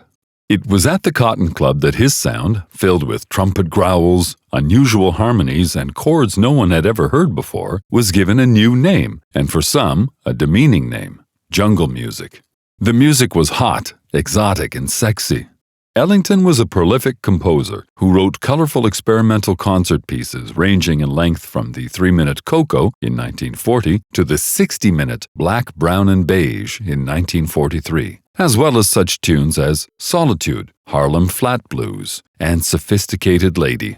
Continuing to conduct his band until his death in 1974, Ellington's music made his band a cohesive unit, with solos written for the unique features of specific instruments and performers. One of Ellington's protégés was the talented pianist Billy Sweet Pea Strayhorn, composer of the familiar jazz composition Take the A-Train.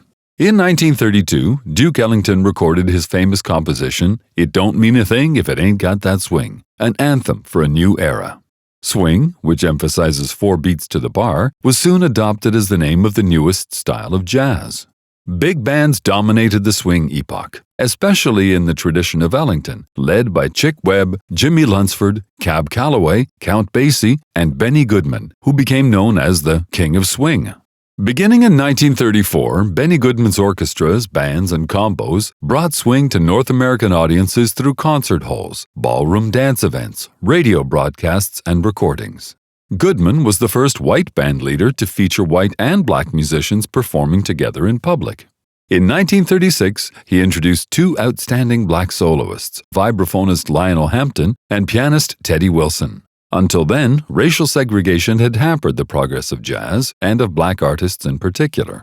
In 1938, Goodman and his orchestra and several virtuoso musicians performed a prestigious concert at Carnegie Hall in New York City. Their famous performance was one of the first by jazz musicians in a concert hall.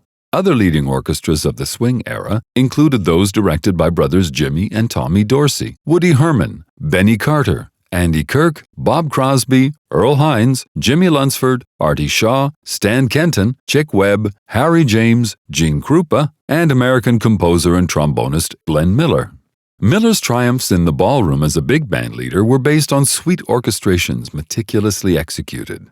The Miller saxophone sound, instantly recognizable and much copied, was based on quite simple musical principles, as were all his big hits, including his own composition, Moonlight Serenade, which grew out of an exercise he had written while studying with Joseph Schillinger. Some aficionados contend that the jazz content of his orchestra was negligible, but others regard its sound as the definitive pop music of its era. A different type of big band jazz was developed in the Mecca of the Midwest Kansas City, Missouri, during the mid-1930s and was epitomized by Count Basie's orchestra and its electrifying sound. Basie's band had a distinctive swing style that depended less heavily on written arrangements, allowing more room for extended solo improvisations and intense rhythms. Basie instead relied on the 12-bar blues form and riff backgrounds, which consisted of repeated simple melodies. Originally formed in Kansas City, Basie's Barons of Rhythm Orchestra reflected the Southwestern emphasis on improvisation, keeping the written or memorized passages relatively short and simple. The wind instruments in his orchestra exchanged riffs in a free, strongly rhythmical interplay, with pauses to allow for extended instrumental solos. Basie's tenor saxophonist, Lester Young in particular, played with a rhythmic freedom rarely seen in the improvisations of soloists from other orchestras. Young's flowing melodies and delicate tone, sprinkled with an occasional trend-setting gurgle or honk, opened up a new approach, as Louis Armstrong's trumpet playing had done in the 1920s. The foremost type of pop music from the mid-1930s to the mid-40s was big band swing, a style modeled on the innovations of black jazz orchestras. Jazz became a dominant influence on North American pop music during this period. In 1935, Benny Goodman ignited the popularity of the style with his orchestra's recordings of arrangements by Fletcher Henderson, a black New York City bandleader whose success had been limited by racial segregation. The development of the big band as a jazz vehicle was largely the achievement of Henderson, who is widely considered the first major figure in big band jazz. He became the first leader to organize a jazz band into sections of brass, reed, and rhythm instruments. In 1923, Henderson and his arranger, Don Redman, were the first to introduce and master the technique of scoring music for big bands, but they also attempted to capture the quality of improvisation that characterized the music of smaller ensembles. Various Henderson bands of the 20s and 30s included such solo instrumentalists as saxophonists Benny Carter, the gifted tenor saxophonist Coleman Hawkins, and the brilliant Louis Armstrong. Jazz singers came into prominence during the swing era, many performing with big bands. These refined vocalists included Jimmy Rushing, Ethel Waters, Mildred Bailey, Joe Turner, Ella Fitzgerald, Dinah Washington, Billie Holiday, Carmen McRae, Ivy Anderson, Lena Horne, Peggy Lee, Sarah Vaughan, Jack Teagarden, and Nat King Cole. In addition to singing, Jack Teagarden was a superb jazz trombonist, and Nat King Cole was an excellent jazz pianist. His daughter, Natalie Cole, also became a fine vocalist. During the late 1920s and early 30s, jazz advanced from relatively simple music played by musicians who often could not read music to a more sophisticated and complex form.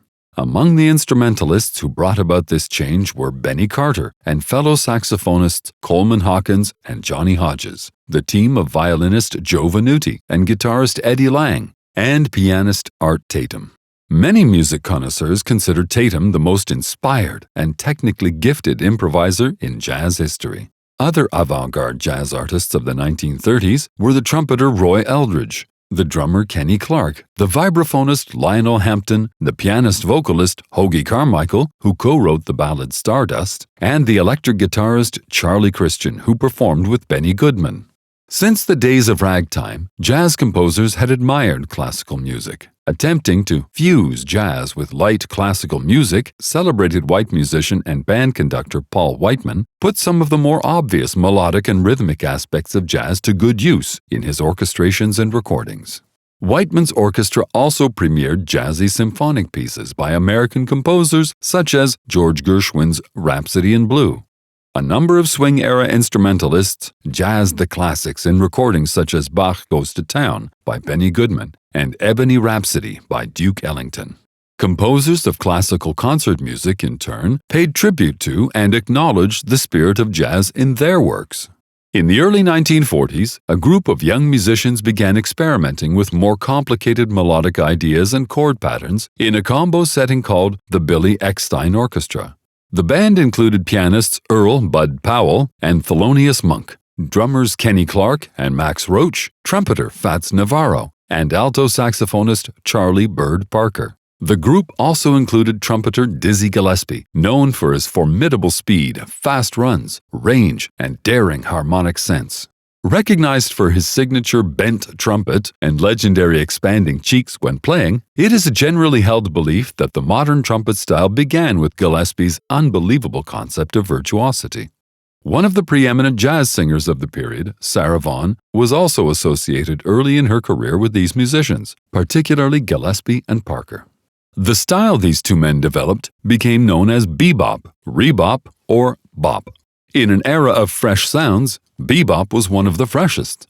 Charlie Parker became the leader of a new bebop style. He was the most prominent and influential jazz musician of the 1940s. He created beautiful melodies that were related in advanced ways to the underlying chords, and his music possessed endless rhythmic diversity. Parker was a master of his craft and could do anything on the saxophone, in any tempo and in any key. Like Charlie Christian, Lester Young, and other virtuoso soloists, Parker had played with big bands, but preferred smaller ensembles. Bebop's innovations were musically controversial and faced heavy resistance from critics and the musical establishment. In time, however, the style was better understood and came to be quite popular. Chapter 4. Jazz, Part 4. During World War II, the wartime economy and changes in public tastes had driven many big bands out of style and business. The big band era ended after the war when pop vocalists became more popular than band leaders, although the influence of swing music could still be heard in jump band, R&B, and Western swing music. The decline of big bands, combined with the radically new bebop style, led to a revolution in the jazz world. Bebop was still based on the principle of improvisation over a chord progression, but the tempos were quicker, the phrases longer and more complicated, and the emotional range expanded to include more disturbing and unpleasant feelings than before. Jazz instrumentalists became aware of themselves as serious and mature artists, and made little effort to sell their product by adding vocals, dancing, and comedy, as had their predecessors. Most bop performers had an exceptional technique. They played long, dazzling phrases with many notes, difficult intervals, unexpected breaks, and unusual turns in melodic direction. On slower tunes, they displayed a sharp ear for subtle changes of harmony. Only extremely skilled instrumentalists were able to play bebop well, and only sophisticated audiences initially appreciated it. In bebop concerts, instrumentalists usually played an elaborate melody, followed with long periods of solo improvisation, and revisited the theme at the end of the piece. The bassist provided the basic beat for the band by playing a steady, moving bass line. The drummer enriched the beat with sticks or brushes on cymbals, snare drum, and tom-tom. The bass drum was reserved for surprise accents called bombs. The pianist inserted intricate chords at irregular intervals to suggest rather than state the complete harmonies of the piece. Most musicians, particularly on the American East Coast, continued to expand on the hard-driving bebop tradition. Bebop was followed in the 1950s by hard bop, funky jazz, and East Coast style. These forms emphasized some of the traditional values of jazz derived from blues and gospel music, including rhythmic drive, uninhibited tone and volume, and freedom from restricting arrangements. Major exponents of the East Coast style included the trumpeter Clifford Brown, the drummers Max Roach and Art Blakey, and the tenor saxophonist Sonny Rollins, whose idiosyncratic approach made him one of the great talents of his generation. Art Blakey led a combo called the Jazz Messengers from the 1950s until his death in 1990. The Jazz Messengers served as a training ground for many of the best soloists in jazz history. Another derivative of the Charlie Parker bebop style was soul jazz, played by the pianist Horace Silver, the alto saxophonist Cannonball Adderley, and his brother the cornetist Nat Adderley. The late 1940s introduced an explosion of experimentation in jazz. Bandleader Stan Kenton brought forth a modernized sound that flourished alongside small bands with innovative musicians such as the pianist Lenny Tristano. Most of these bands drew new ideas from contemporary classical pieces. The most influential of the mid-century experiments with classically influenced jazz recordings were made by Charlie Parker's protege, a young trumpeter named Miles Davis.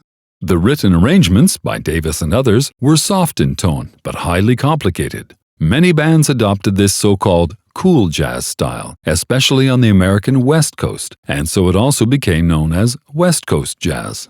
Cool jazz originated in the works of such musicians as Lester Young and Charlie Christian. In the late 1930s and early 1940s, these men made alterations in the sound and style of jazz improvisation. For example, they softened the tones of their instruments, used syncopation more subtly and delicately, and played with a more even beat. In 1948, tenor saxophonist Stan Getz recorded a slow, romantic solo of Ralph Burns' composition Early Autumn with the Woody Herman Band. This work profoundly influenced many younger musicians, including Miles Davis, who would soon achieve popularity with his blend of classical music and jazz.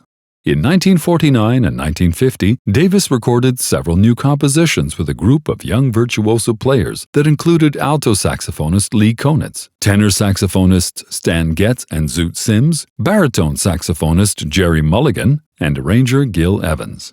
These seminal recordings emphasized a lagging beat, soft instrumental sounds, and unusual, sometimes bizarre orchestrations that included the first successful use of the tuba and the French horn in modern jazz. The recordings, with Davis as leader, were later released with the title The Birth of the Cool. Cool jazz flourished throughout the 1950s, and many combos became identified with the cool movement. Some of the most successful were the Jerry Mulligan Quartet, the Modern Jazz Quartet, and the Dave Brubeck Quartet, led by refined pianist Brubeck himself, with the alto saxophonist Paul Desmond. In the 1940s and 50s, the sophisticated forms of cool and bebop jazz began to gain wide acceptance among intellectuals and university students. Jazz concerts suddenly became popular, and bands hit the road on regional territory tours. The best-known jazz names made a series of worldwide tours called Jazz at the Philharmonic. The international growth of jazz resulted in many successful overseas performances by American groups. The invention and subsequent commercial introduction in 1948 of the long-playing LP vinyl record also helped spread the popularity of jazz. For decades, jazz recordings had been limited to 10-inch, 78 RPM, rotations per minute, records that restricted performance to about 3 minutes in length. The 12-inch LP permitted recorded performances to run longer. The LP also allowed a number of shorter performances to be issued on a single 7-inch 45 RPM record. The first overseas jazz musicians to influence North Americans were Belgian guitarist Django Reinhardt in the late 1930s and George Shearing, a blind British keyboardist who immigrated to North America in 1947. During the 1950s, jazz instrumentalists in other countries began to improve greatly as they were exposed to American performers through live concerts and recordings. Other countries developed musicians and composers whose work compared favorably with that of the leading North Americans. In 1954, the first large American jazz festival was held in the East Coast state of Rhode Island at Newport. Since then, annual international jazz festivals have featured almost all of the most popular jazz musicians and have introduced many extended concert works in major cities around the world, including New York City, Chicago, Montreal, Berlin, Nice, Warsaw, Monterey in California, Montreux in Switzerland, and the French Quarter in New Orleans. Beginning in the 1950s, jazz music became even more experimental. Jazz began to feature non-traditional instruments, and musicians began to take an interest in non-Western music, arrangements of scales or modes, melodic forms, unusual meters such as 5/4, 7/4, 9/8, and instruments of Asia and Africa. Several new approaches characterized jazz during the Cold War era. The late 1950s and early 60s ranked with the late 1920s and the late 1940s as one of the most rich and innovative periods in the history of jazz. Aficionados experimented with the abstractness and emotional rawness of modern jazz. During this experimental period, innovative pianist George Russell developed a jazz theory of modes. In the late 1950s, classical musician and composer Gunther Schuller, together with the pianist John Lewis, musical director of the Modern Jazz Quartet, fused jazz and classical music into a third stream by bringing together players from both genres in a repertoire that consciously drew on the techniques of both types of music. Pianist and conductor Stan Kenton, one of the most exciting and controversial figures in jazz, also played orchestral works that combined elements of modern jazz and classical concert music. In 1955, Miles Davis organized a quintet that featured the highly original tenor saxophonist John Coltrane, whose passionate approach produced a striking contrast to Davis's rich-toned, unhurried, expressive melodic lines. Coltrane poured out streams of notes with velocity and fervor, exploring every melodic idea, no matter how eccentric. He played slow ballads with self-assurance and composure, and in his solos, he exposed an amazing sense of form and pacing. In 1959, the Davis combo with pianist Bill Evans and saxophonists Cannonball Adderley and Coltrane recorded an album consisting of compositions and improvised solos based on modes rather than on patterns of chords. Together, they devised a set of pieces that remain in one key, chord, and mode for as long as 16 measures at a time, leading to the term modal jazz. This landmark album, entitled Kind of Blue, introduced a revolutionary sound that allowed much freedom for the improviser. Striking out solo, John Coltrane first pushed the intricacy of bop to its limits in 1959's album Giant Steps, and then settled on the other extreme modal jazz. The latter style dominated his repertoire after 1960, when he recorded My Favorite Things, using an open-ended arrangement in which each soloist stayed in one mode for as long as he desired. Coltrane's quartet included the pianist McCoy Tyner and the drummer Elvin Jones, two instrumentalists who, because of their dramatic musical qualities, were widely revered and imitated. It was during this period that the influence of the music of India entered jazz through Coltrane's adaptations.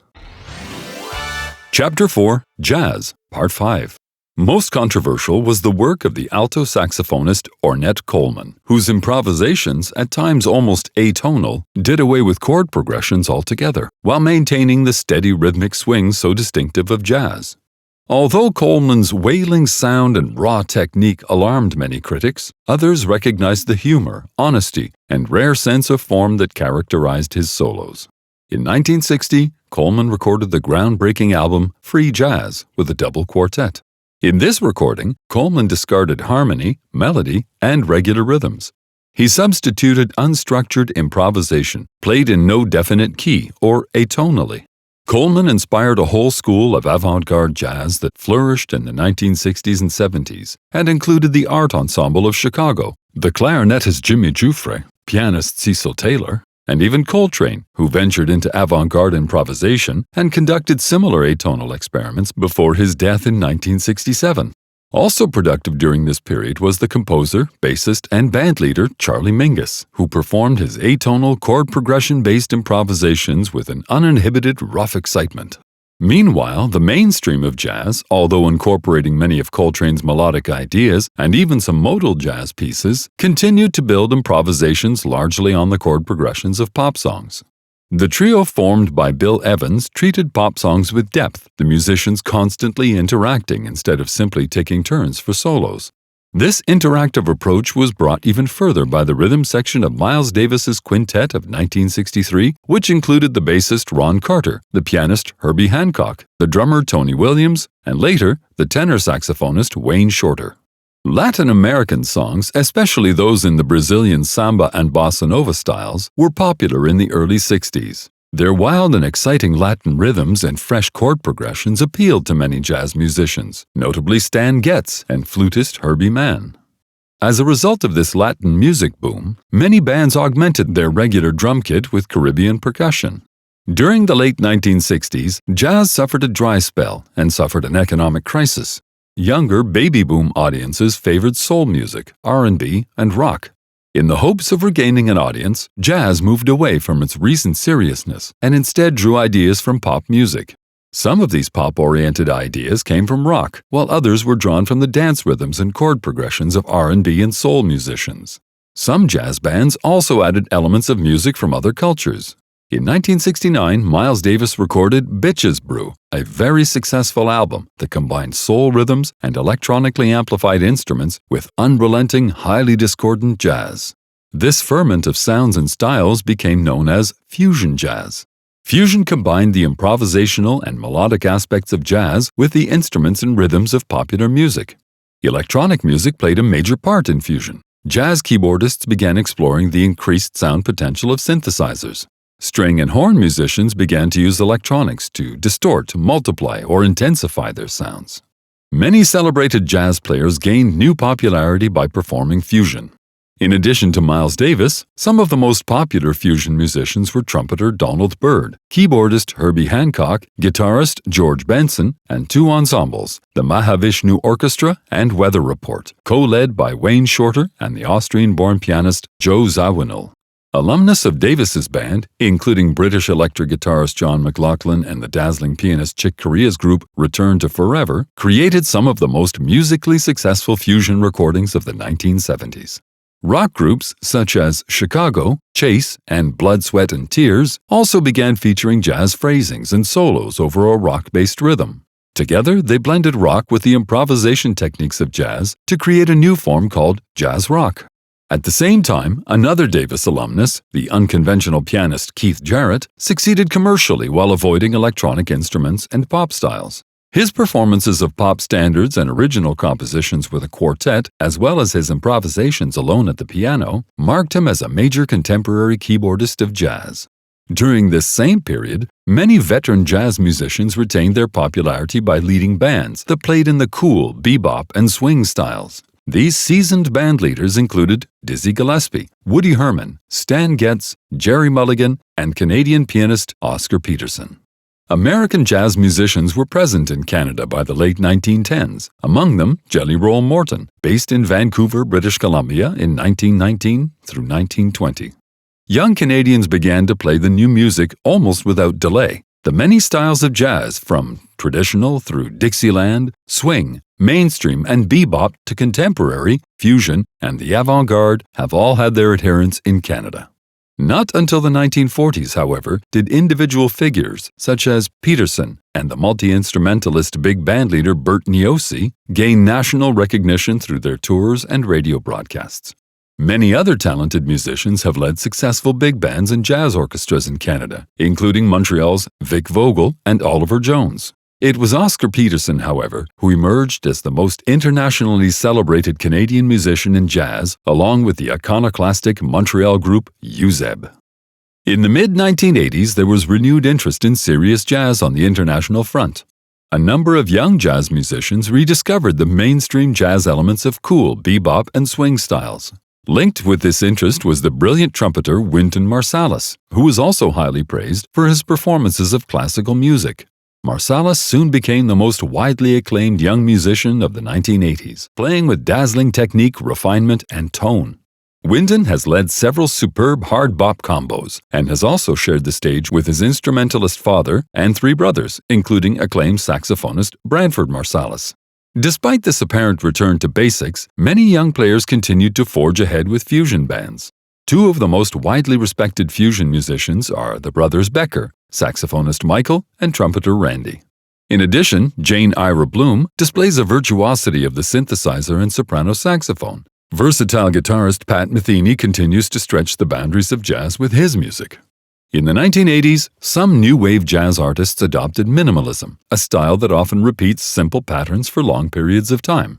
Trombonist George Lewis has experimented with combinations of free jazz, African rhythms, synthesized sound, and unusual horn techniques. Another trombonist of magnificent technique is Ray Anderson. Bebop, pop, rock, free, and various blends are all mixed in his recordings. One ensemble, the World Saxophone Quartet, boldly removed the rhythm section while keeping most of the other traditional harmonic, melodic, and rhythmic elements of jazz. By the early 1990s, a new generation of jazz musicians had emerged, impressed and inspired by the artistic and commercial success of Wynton Marsalis. Many of these artists have merited critical accolades, including pianist Marcus Roberts, saxophonists Scott Hamilton, Donald Harrison, and Christopher Holliday, trumpeters Terence Blanchard, Philip Harper, and Roy Hargrove, guitarist Howard Alden, and trombonist Dan Barrett. Throughout the last decade of the 20th century, jazz continued to feature a variety of styles. Electronics technology took a larger role in jazz, with the contributions of such young jazz composers as Michael Dougherty, who demonstrated that live musicians could interact creatively with computer-generated sound. On the other hand, many musicians chose to play in historic styles, such as bebop and swing, while others sought a more experimental angle. Ornette Coleman's band Primetime, for example, mixed free and fusion jazz in new and exciting ways, while the Art Ensemble of Chicago blended free jazz, exotic instruments, African makeup and costumes, and surprising techniques into theatrical musical events. The new millennium bodes well for jazz, with numerous young artists recording and performing in all genres. One such musician is a sultry vocalist and pianist, Norah Jones. Jones developed her unique blend of jazz and traditional vocal pop with hints of bluesy country and contemporary folk, due in large part to her unique upbringing in New York City as the daughter of renowned musician Ravi Shankar. She was lured to the Greenwich Village folk coffee houses and jazz clubs, and soon became inspired to write her own songs. Jones signed to Blue Note Records and released her debut album in 2002, garnering much public attention and several Grammy Awards.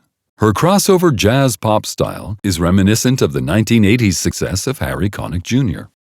Although 21st century jazz remains essentially the provenance of American musicians, and much of the best jazz is still written and performed in the United States, its international audience has flourished to the extent that musicians from many other countries are making major contributions to jazz and have formed an increasingly significant subgroup within jazz. Chapter 5. Country, Part 1. Country music is a style of 20th century popular music that originated among whites in rural areas of the southern and western United States.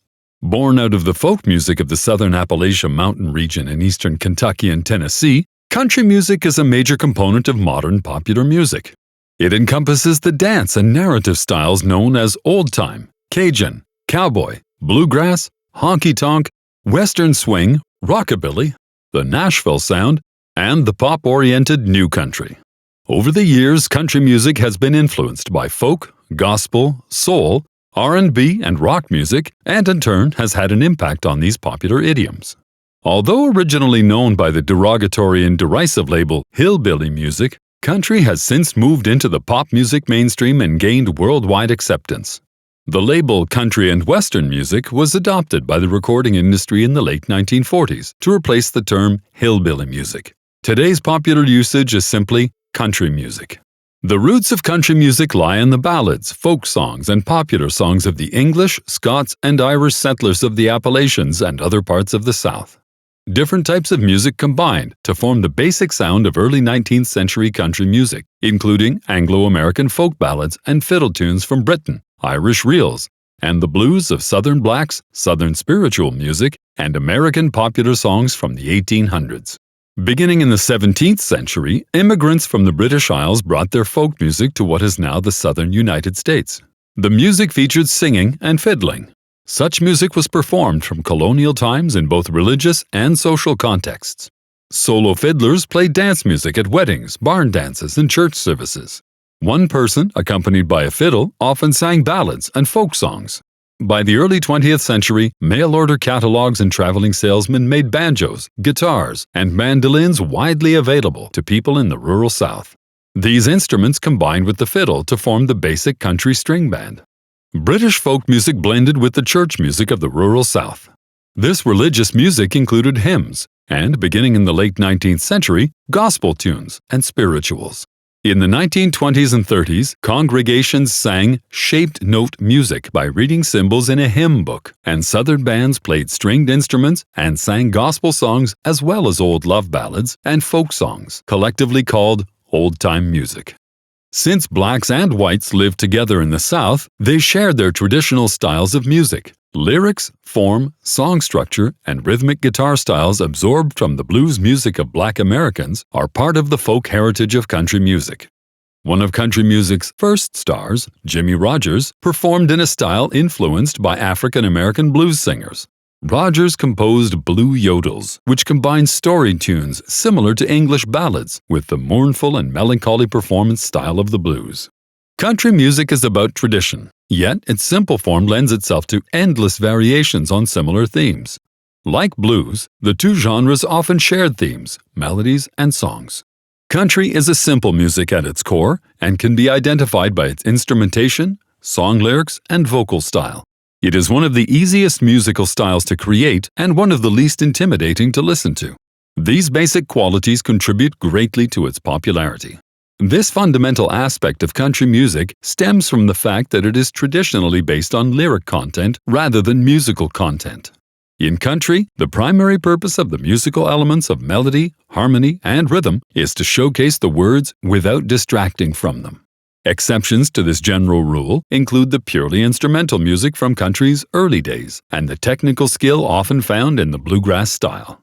Country harmony generally relies on a simple selection of a few repeated chords. Vocals usually appear as single lines, occasionally harmonized with high, closely spaced voices, most often in the chorus of a song. Rhythmically, there is little syncopation. Melodies are characteristically just as basic as the rhythm. Many country songs sound very similar and are discernible by their words. Country lyrics tell stories in a clear, unpretentious, simple language. A country song's lyric theme is frequently repeated as a hook in the chorus section. Most traditional country lyrics employ relatively few words, evoking a compact, poetic effect. The words of country songs often describe the common experiences of ordinary working-class people and cover such subjects as love, romance, cheating, relationships, loneliness, poverty, religion, hardships, and work. Some are happy songs, while others explore the loneliness and sense of loss that result when love goes wrong or when married folks are unfaithful. Some country tunes have sacred themes, mirroring the traditional importance of religion in Southern life. Other country songs offer advice on a range of topics, including on how life should be lived. They express sorrow about the loss of a rural or agricultural way of life and the loss of closeness among families, friends, and neighbors. Some country songs describe historical events or everyday happenings in the news, like wars, natural disasters, unemployment, and homelessness. Country artists usually sing in a clear, audible voice and pronounce the lyrics carefully so everyone can understand the song. Performers also sing with emotion and sincerity to demonstrate they understand the meaning of each phrase and line. Many country performers sing in an accent associated with the speech of the southern Dixie states. For example, the high-pitched nasal accent spoken in the Appalachian Mountains became a prime feature of the vocal styles of artists Bill Monroe, Loretta Lynn, and Dolly Parton. A band usually accompanies country vocalists. Some singers, however, choose to perform alone and provide their own accompaniment, usually on acoustic guitar. The instruments used in country music differ with each style, but stringed instruments are common to almost all country groups. The stringed instruments that make up the basic ensemble of early country music were the fiddle from England, the guitar from Spain, the banjo from West Africa, and the mandolin from Italy. As the country style came under the influence of other types of music, additional instruments were added. These included the piano, the double bass, drums, the Hawaiian steel guitar, and brass and reed instruments. Country musicians first began playing electrically amplified instruments in the 1930s. Country music is performed in a variety of idioms. The subcategories of country music often use different sets of musical instruments, and each idiom is characterized by its own approach to singing. The country genre began in the 1920s with string bands, which usually consisted of various combinations of fiddle, guitar, mandolin, banjo, and string bass, also known as a double bass. The drum set became part of country music in the 30s. Although brass and wind instruments, such as the trumpet and saxophone, were an important part of Western swing, they are rarely heard on other country recordings. The piano can be found on country records as early as the mid-20s, but it did not become a lead instrument until the late 1940s with the boogie-woogie recordings of singer-composer Aubrey Moon Mullican. The high-pitched sound of steel guitar made its recording debut in 1954 with the hit Slowly by Webb Pierce. Modern country bands usually feature at least 6 musicians, including a keyboardist, an electric bass player, a steel guitarist, electric and acoustic guitarists, a drummer, and an all-purpose musician who plays harmonica, fiddle, banjo, mandolin, and other instruments as needed. Old-time or old-timey music is the earliest and most traditional style of country music. It refers to the basic string bands that were common when country music was first recorded in the 1920s. The string band repertoire consisted mostly of traditional folk and gospel music and appealed mainly to people in the rural Southeast. The most common instruments in old-time bands were the guitar, fiddle, and banjo. Many old-time tunes are folk songs drawn from the roots of country music. In the 20s and 30s, such groups as the Skillet Lickers and the Stoneman Family performed in an old-timey style. In the 1960s, a group called the New Lost City Ramblers revived old-timey music. In more recent years, the Red Clay Ramblers have carried on this rich musical tradition. Old-timey music was ushered into the 21st century in a big way when featured in the musical score of the film "O Brother, Where Art Thou?" Cajun music appeared in southern Louisiana during the late 19th and early 20th centuries. The term Cajun refers to French-speaking people from Canada who settled in Louisiana and Texas following the infamous Acadian deportation of 1755. The basic instruments in Cajun groups are the accordion and fiddle. Cajun combos also use guitars, triangles, and drums. Most Cajun tunes are sung in French, and the music is frequently used to accompany dancing. Well-known Cajun performers included composer, fiddler, and vocalist Dennis McGee in the 1920s, the Hackberry Ramblers during the 30s, and Harry Choates during the 40s. The 60s folk music revival sparked interest in the Cajun style and its musicians. More recently, artists such as accordionist Marc Savoy, Zachary Richard, Steve Riley and the Mamou Playboys, and the group Beau Soleil have risen to prominence. Chapter 5. Country, Part 2. Zydeco music, a blues-flavored offshoot of Cajun, was performed by Black Louisiana musicians. The king of Zydeco, Clifton Chenier, pioneered the modern form. The key instrument of both Cajun and Zydeco, the accordion, is also prominent in the roots musical style called Tejano or Tex-Mex. Mexican Americans living in the southern part of Texas developed Tejano music.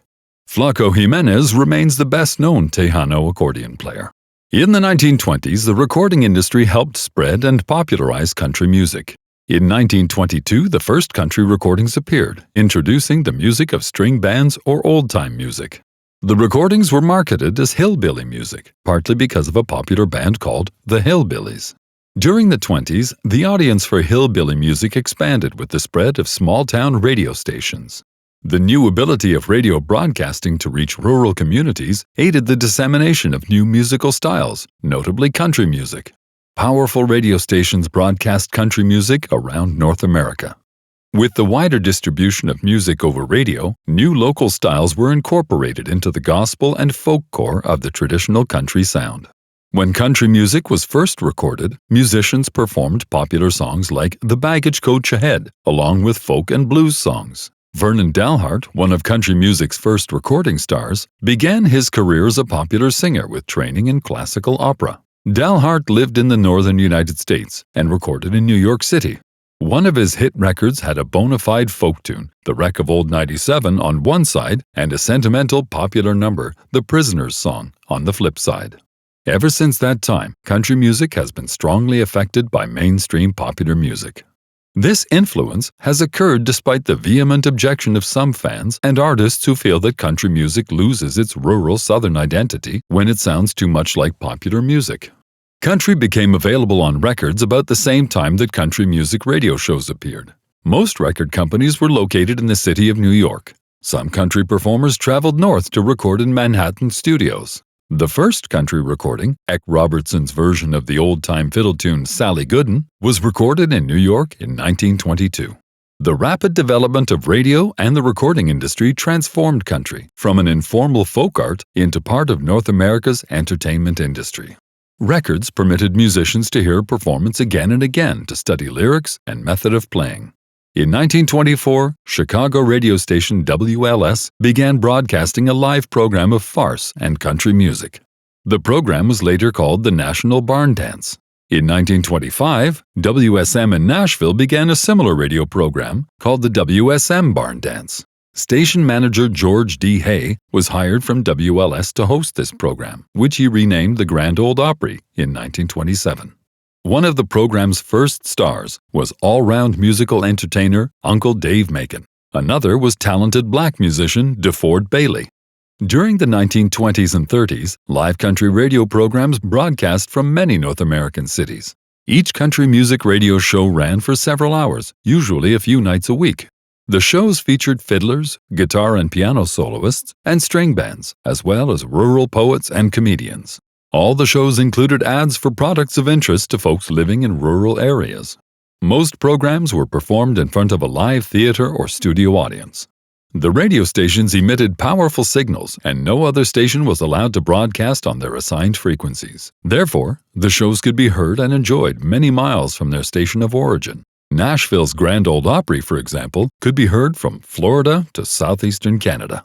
Radio programs provided jobs for country singers and their bands, and permitted them to be heard across the continent.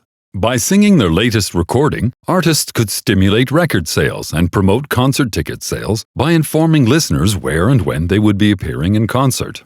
In the early 1920s, the traditional string band music of the southern mountain regions began to be commercially recorded, with Fiddlin' John Carson garnering the genre's first hit in 1923. The realism of the rural tunes, many lyrics of which were stern and often impersonal narratives of tragedies, stood in marked contrast to the often over-sentimentality of much of the pop music of the day. Occasionally, record producers traveled to the South on field trips to record music. Producers set up temporary studios and used portable recording equipment. Arthur E. Satherley and Ralph Peer were record producers from New York who pioneered field recording of country music. Peer, who was the first to record John Carson, discovered the Carter family and Jimmie Rodgers at a 1927 field recording session in Bristol, a border town shared by the states of Tennessee and Virginia. These famous recordings became known as the Bristol Sessions. The Carter family, a trio from rural Virginia, and the blues-oriented singer-composer Jimmie Rodgers from Mississippi were early country artists of importance and often credited as the creators of commercial country music. Their recorded performances strongly influenced generations of later musicians. From the late 1920s to the early 40s, the Carter Trio recorded old folk ballads and country dance tunes, incorporating such instruments as the fiddle, guitar, banjo, and autoharp. Other instruments occasionally used by them include harmonica, mandolin, and Appalachian dulcimer, a stringed instrument with an elliptical body, a fretted fingerboard, and 3 strings. Vocals were done either by a single voice or in high, close harmony. Whereas the vocals in early folk and hillbilly music were usually of secondary importance compared with the instrumentals, the Carter family used their instruments to provide a musical accompaniment that never overshadowed the simple harmonies of their vocal work. The trio kept the folk tradition alive by recording such tunes as Will the Circle Be Unbroken and Wildwood Flower.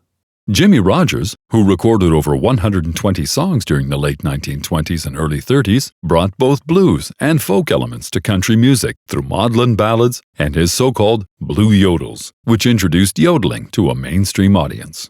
Country music continued to grow in popularity during the Great Depression. With radio and records, country musicians could listen to jazz, Hollywood film music, and other types of music that were popular beyond the rural South.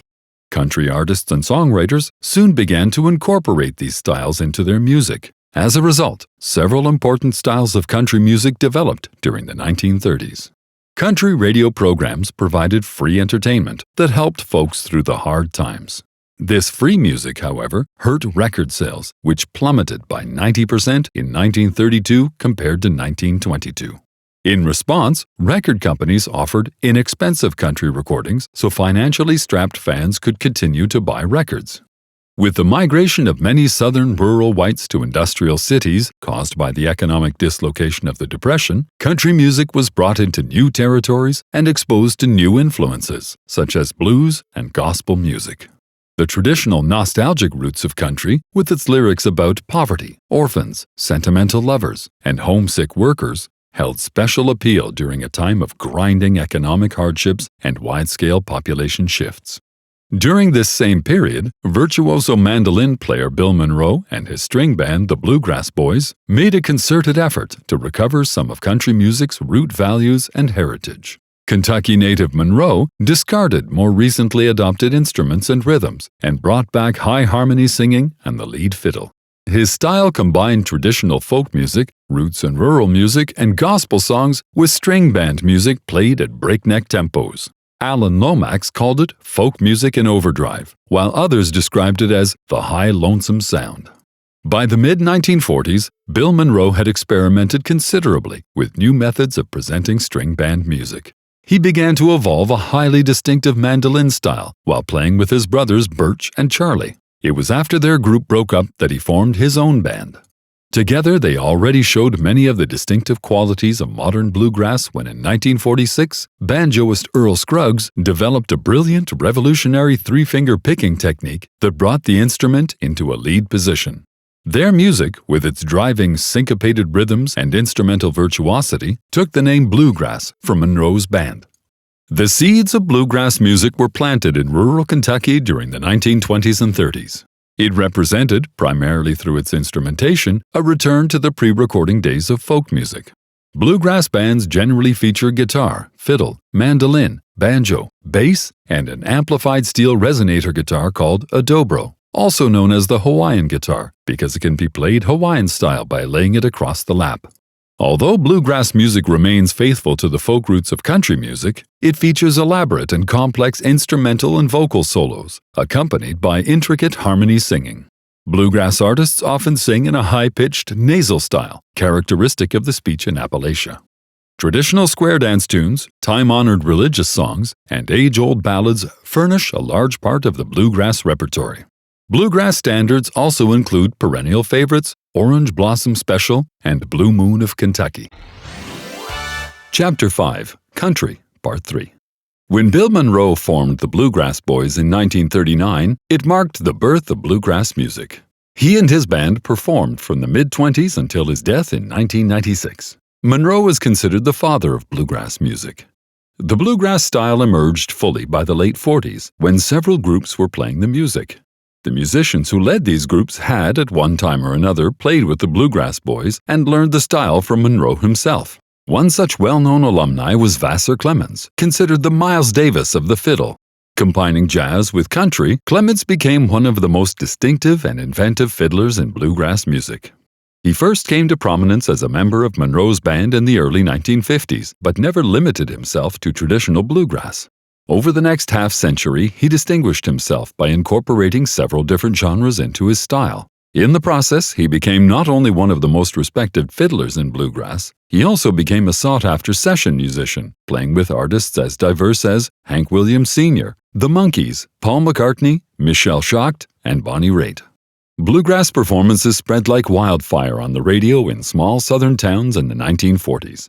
It then moved on to television and hillbilly bars in the 1950s, to college concerts, coffee houses, and folk festivals in the 60s. And in the 70s, the influx of younger musicians interested in bluegrass even brought some influence from rock music.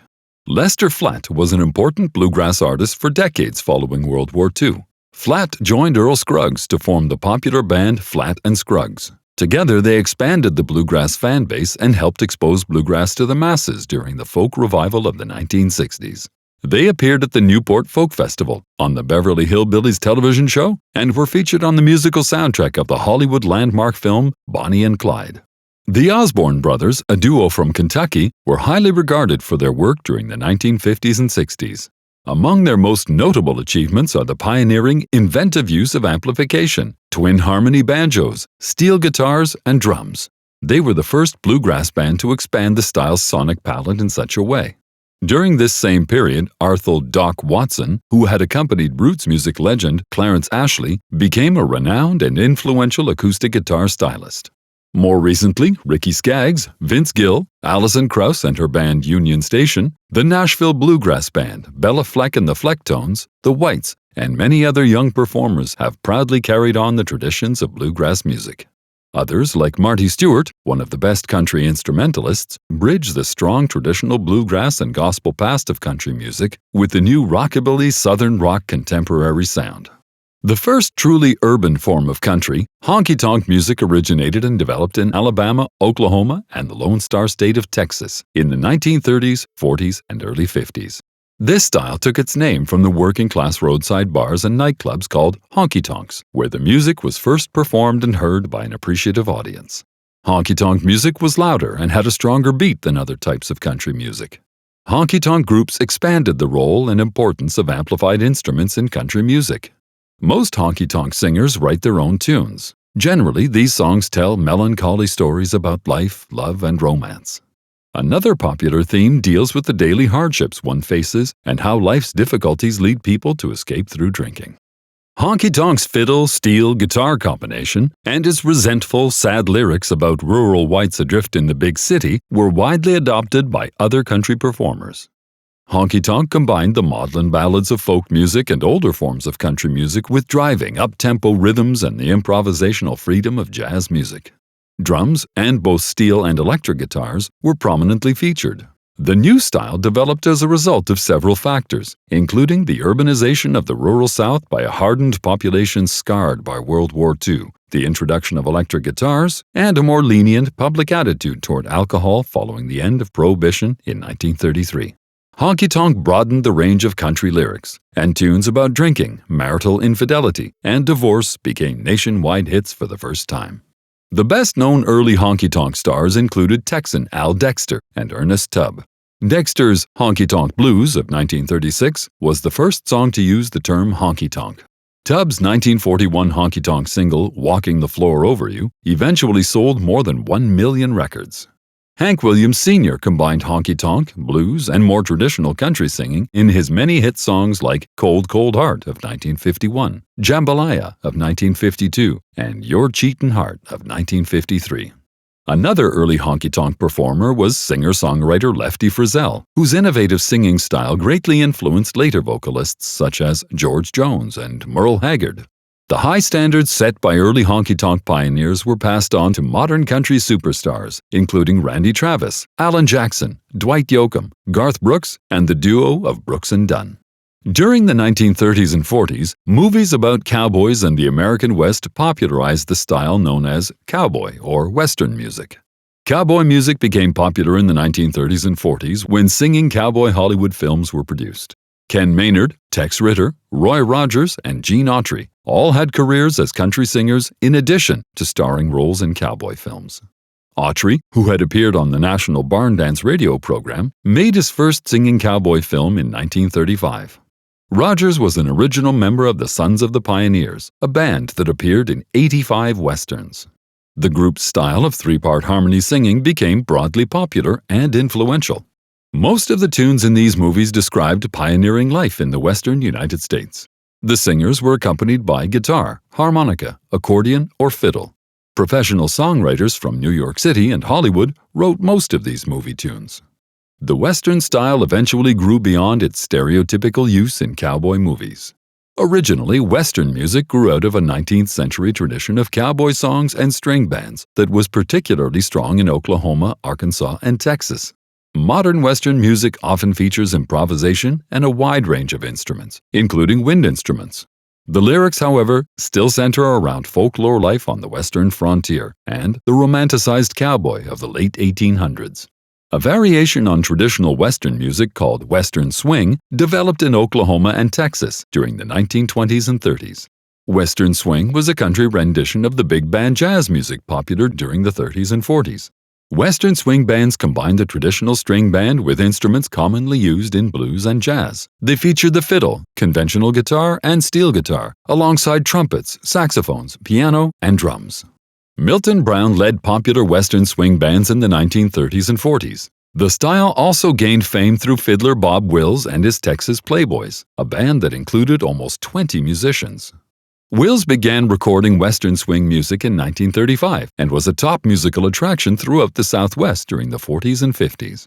His innovative fiddling style and musical arrangements had a central influence on later country acts, including singers Buck Owens, Willie Nelson, George Strait, and the band Asleep at the Wheel.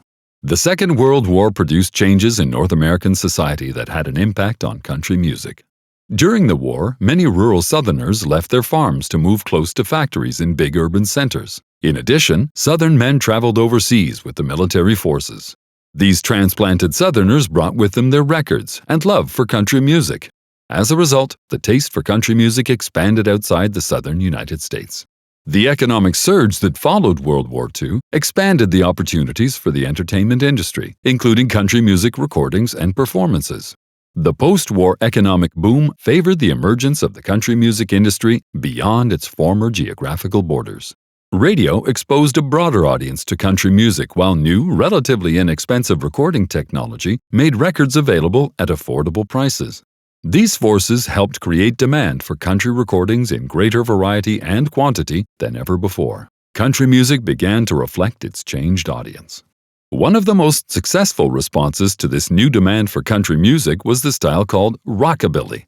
Rockabilly music emerged in the mid-1950s on the rhythmic banks of the mighty Mississippi River in the city of Memphis. An early form of rock and roll, rockabilly was a blend of white hillbilly music and black R&B. Performed at faster tempos than other country styles, rockabilly bands often featured an acoustic rhythm guitar, piano, drums, a stand-up bass, as well as an electric guitar played with a twang. Rockabilly vocals emphasize rhythmic phrases and unconventional singing with high-pitched whines, quick yelps, and other unusual nuances. Rockabilly music had close ties to traditional country music. Country legend Johnny Cash began his career as a rockabilly artist. Elvis Presley, Carl Perkins, and rocking pianist Jerry Lee Lewis were major rockabilly entertainers. These performers took fans away from more traditional honky-tonk and bluegrass artists. Memphis record producer Sam Phillips pioneered rockabilly on his small Sun Records label.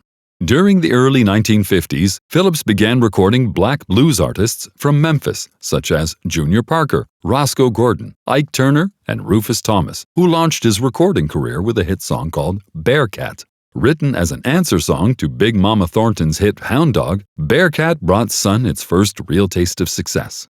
During the mid-1950s, Phillips turned his attention to rockabilly music and was the first to record Cash, Perkins, Lewis, and Presley.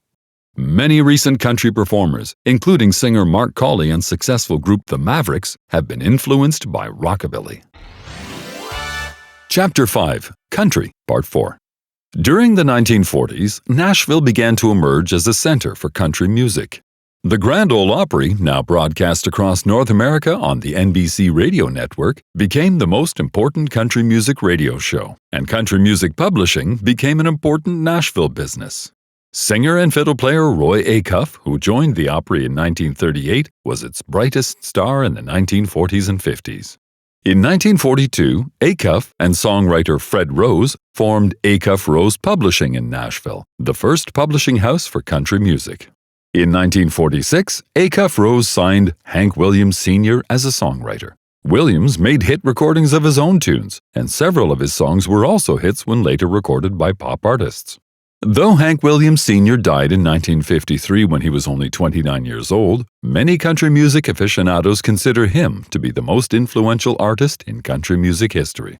The meteoric rise to fame of Hank Williams Sr. in the late 1940s also helped establish Nashville as the undisputed center for the production of country music. The city offered large recording studios, the Grand Ole Opry as a first-class concert venue, and the WSM nationwide radio broadcast program. Soon after World War II, WSM employees founded one of the first Nashville recording studios, Castle Studios. In 1949, Sun Records built its recording studio in nearby Memphis. In 1952, musicians Owen and Harold Bradley set up Bradley Recording, one of the first independent recording studios in downtown Nashville. The Bradley brothers recorded country stars Kitty Wells, Ernest Tubb, Patsy Cline, and rock and roll pioneer Buddy Holly.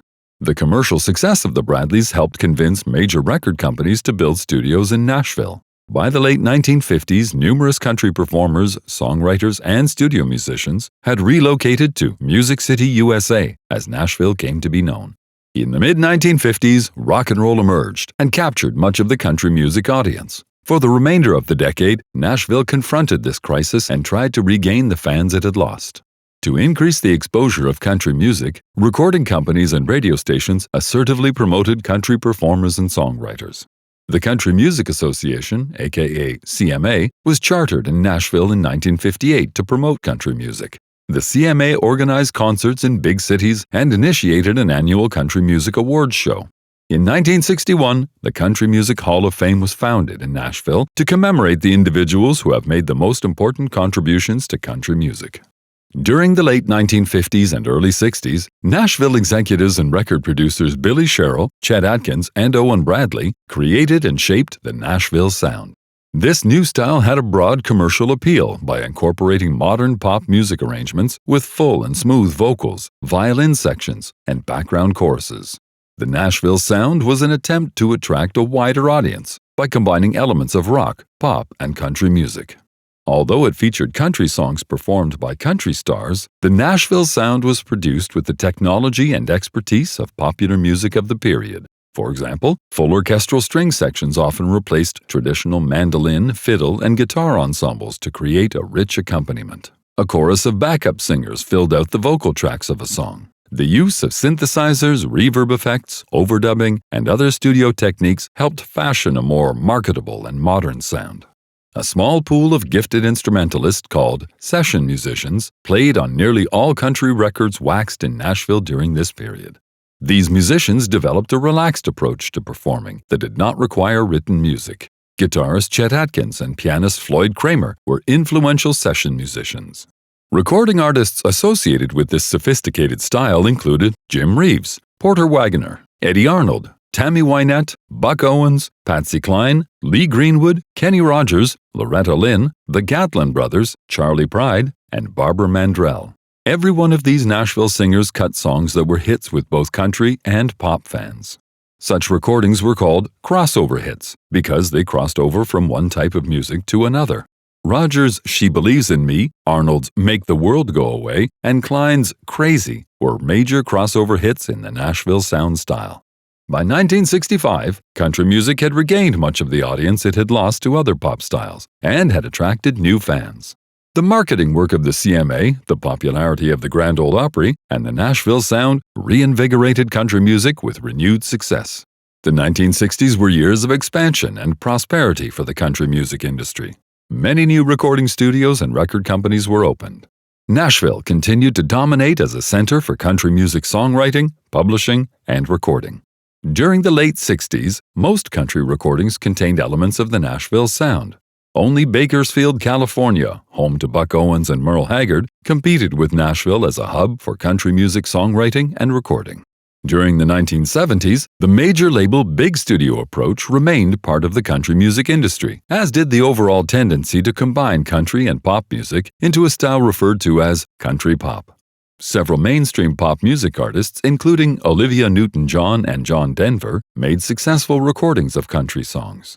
Conversely, the other so-called crossover artists combined popular and country styles to achieve mainstream success, often through remakes of earlier pop hits. This category of country stars included Glen Campbell, Kenny Rogers, Dolly Parton, Conway Twitty, Tanya Tucker, Barbara Mandrell, Lynn Anderson, and Lee Greenwood. By the mid-1970s, many in the country music industry had grown tired of the Nashville sound. The same session musicians played on most recordings, and some felt that their work was stagnant and no longer creative. Many country fans, critics, and artists believed that Nashville music had become too similar to mainstream pop music. In response to this reality, country music once again adapted to the times and its audience. Country and rock music had borrowed from one another since the late 1950s. In fact, many early rock music performers began their careers in country music. Rock and roll, the earliest form of rock music, borrowed musical elements from the hillbilly style and western swing. During the late 60s and 70s, the Byrds, Buffalo Springfield, Poco, the Eagles, Graham Parsons, Willie Nelson, Linda Ronstadt, Bob Dylan, Roy Orbison, and other performers began to combine elements of rock and country in their music. The resulting idiom, known as country rock, fuses country and rock styles by taking country melody, harmony, and lyric themes and adding the driving percussive beat, rhythms, and electric instrumentation of rock.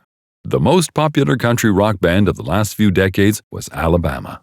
The so-called outlaw country movement developed in parallel to country rock. It emerged in the mid-1970s in reaction against the Nashville sound and the record labels that had institutionalized the Nashville style. The gap between country and the mainstream of pop music continued to narrow as electric guitars replaced more traditional country instruments. Some acts rejected the conservative Nashville sound and sought to break away from these generic recording formulas that by the 70s dominated the industry. These performers wanted more control over the recording process, and many of them opined for a return to the acoustic instruments, small ensembles, and natural-sounding vocals of country music's heritage. Early exponents of outlaw country included the prominent Nashville expatriate artists Waylon Jennings, Willie Nelson, the Glazer Brothers, Merle Haggard, Johnny Cash, Chris Christopherson, and David Allan Coe. These singers and songwriters were called outlaws. The outlaws often recorded with members of their touring bands rather than with session musicians. More importantly, the outlaws returned to earlier, more traditional styles of country music. Together, they embodied this spirit of rebellion through their music and their behavior, dressing down in tattered blue jeans and t-shirts and using illegal drugs. As country musicians moved away from Nashville, smaller independent recording studios and labels were started in Austin, Texas, Bakersfield, California, and other cities. Many outlaws, including Nelson and Jennings, performed in honky-tonk style. Others, like Emmylou Harris, performed in an updated bluegrass style. The major country labels at first refused to support outlaw country music. As radio coverage and concerts popularized the music of outlaw performers, impressive record sales eventually convinced these labels to allow their acts to produce or co-produce their own records. In 1976, the album Wanted, The Outlaws, a compilation of tunes from Nelson, Jennings, Tom Paul Glazer, and Jesse Coulter, became country's first platinum-selling album, selling more than 1 million copies in the United States. Contemporary artists such as Steve Earle, Travis Tritt, and Dwight Yoakam have adopted the country style. The Outlaws began a process of change in country music that eventually led to another variation called New Country.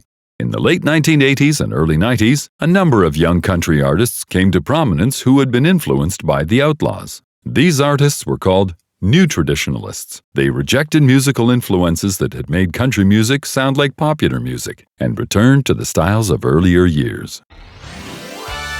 Chapter 5, Country, Part 5. Many new traditionalists drew upon the honky-tonk or hard country style of Hank Williams Sr. and other honky-tonk performers of the 1950s. Hank Williams Jr. became one of the few to develop a musical career that was not only successful, but also markedly different from his legendary father. Originally, Hank Jr. simply copied and played his father's music, but as he grew older, he began to carve out his own niche, and it was one that owed as much to country rock as it did to honky-tonk. In the late 70s, he reshaped his image to appeal both to outlaw country fans and rowdy southern rockers, and his makeover worked, resulting in a string of top 10 singles. Other popular outlaw country and southern country rock artists include Charlie Daniels and Leonard Skinner. The term New Country dates from the mid-1980s, when a handful of new traditionalists, notably John Anderson, Randy Travis, Ricky Skaggs, Dwight Yoakam, Alan Jackson, and the Brooks and Dunn duo, led yet another return to the sounds of traditional country music. This return was first and foremost to such instruments as steel guitars and single or twin fiddles, as opposed to full orchestral string sections. One of the most popular new traditionalists was singer-songwriter Garth Brooks. Despite New Country's original modest and humble intentions, Brooks achieved his dramatic success with radio, recordings, and live performances in part by finding and writing songs that were extremely well received, as well as adding elements of stadium rock productions to his elaborate stage shows. In 1990, his second album, No Fences, became the top-selling country music album of all time. Brooks wrote realistic songs about everyday life and delivered them in a honky-tonk singing style. Some of his hits, such as The Thunder Rolls and We Shall Be Free, dealt with social and political issues. Like Brooks, many country artists of the 1990s combined styles from country music's past with music videos and modern stage productions. A decade after the term New Country was coined to indicate a return to country's roots, it was applied to all new performers in country music, regardless of their style. As a result, country music had more fans and sold more records in the mid-1990s than at any other time in its history. In the late 1980s, Clint Black, another new country performer, introduced an era of so-called hat acts. Following Black's example, nearly all male country singers began wearing Stetson cowboy hats, symbolizing the return of country to its rural roots and heritage. New Country also prominently featured female performers, including Patti Loveless, Reba McEntire, Shania Twain, Trisha Yearwood, Mary Chapin Carpenter, Wynonna, Leanne Rimes, Faith Hill, and the Dixie Chicks, to name a few. During the first half of the 20th century, country music offered few opportunities for women. They usually occupied backup singing or musician roles, and were often filled by women married or closely related to another band member. Patsy Montana was the first woman to have a commercially successful solo career in country music. Her 1935 recording, I Want to Be a Cowboy's Sweetheart, became the first country recording by a woman to sell more than 1 million copies, and gave women a new, more powerful image in the industry. Singer-songwriter and honky-tonk angel Kitty Wells composed songs addressing such social problems as drinking and divorce. Wells hit it big with her 1952 single, It Wasn't God Who Made Honky-Tonk Angels. The song represented a woman's response to the rambunctious bad boy life commonly glorified and celebrated in the music of male country vocalists. It was the first song by a female country artist to hit the top of the country music charts. Later in her career, Kitty Wells was belovedly known as the Queen of Country Music. Her accomplishments paved the way for subsequent generations of female country music singers. The 1960s and later the 70s and 80s brought new prominence to the role of women in country music. Patsy Cline, Loretta Lynn, Tammy Wynette, and Dolly Parton enjoyed commercial success singing and composing both country and pop music.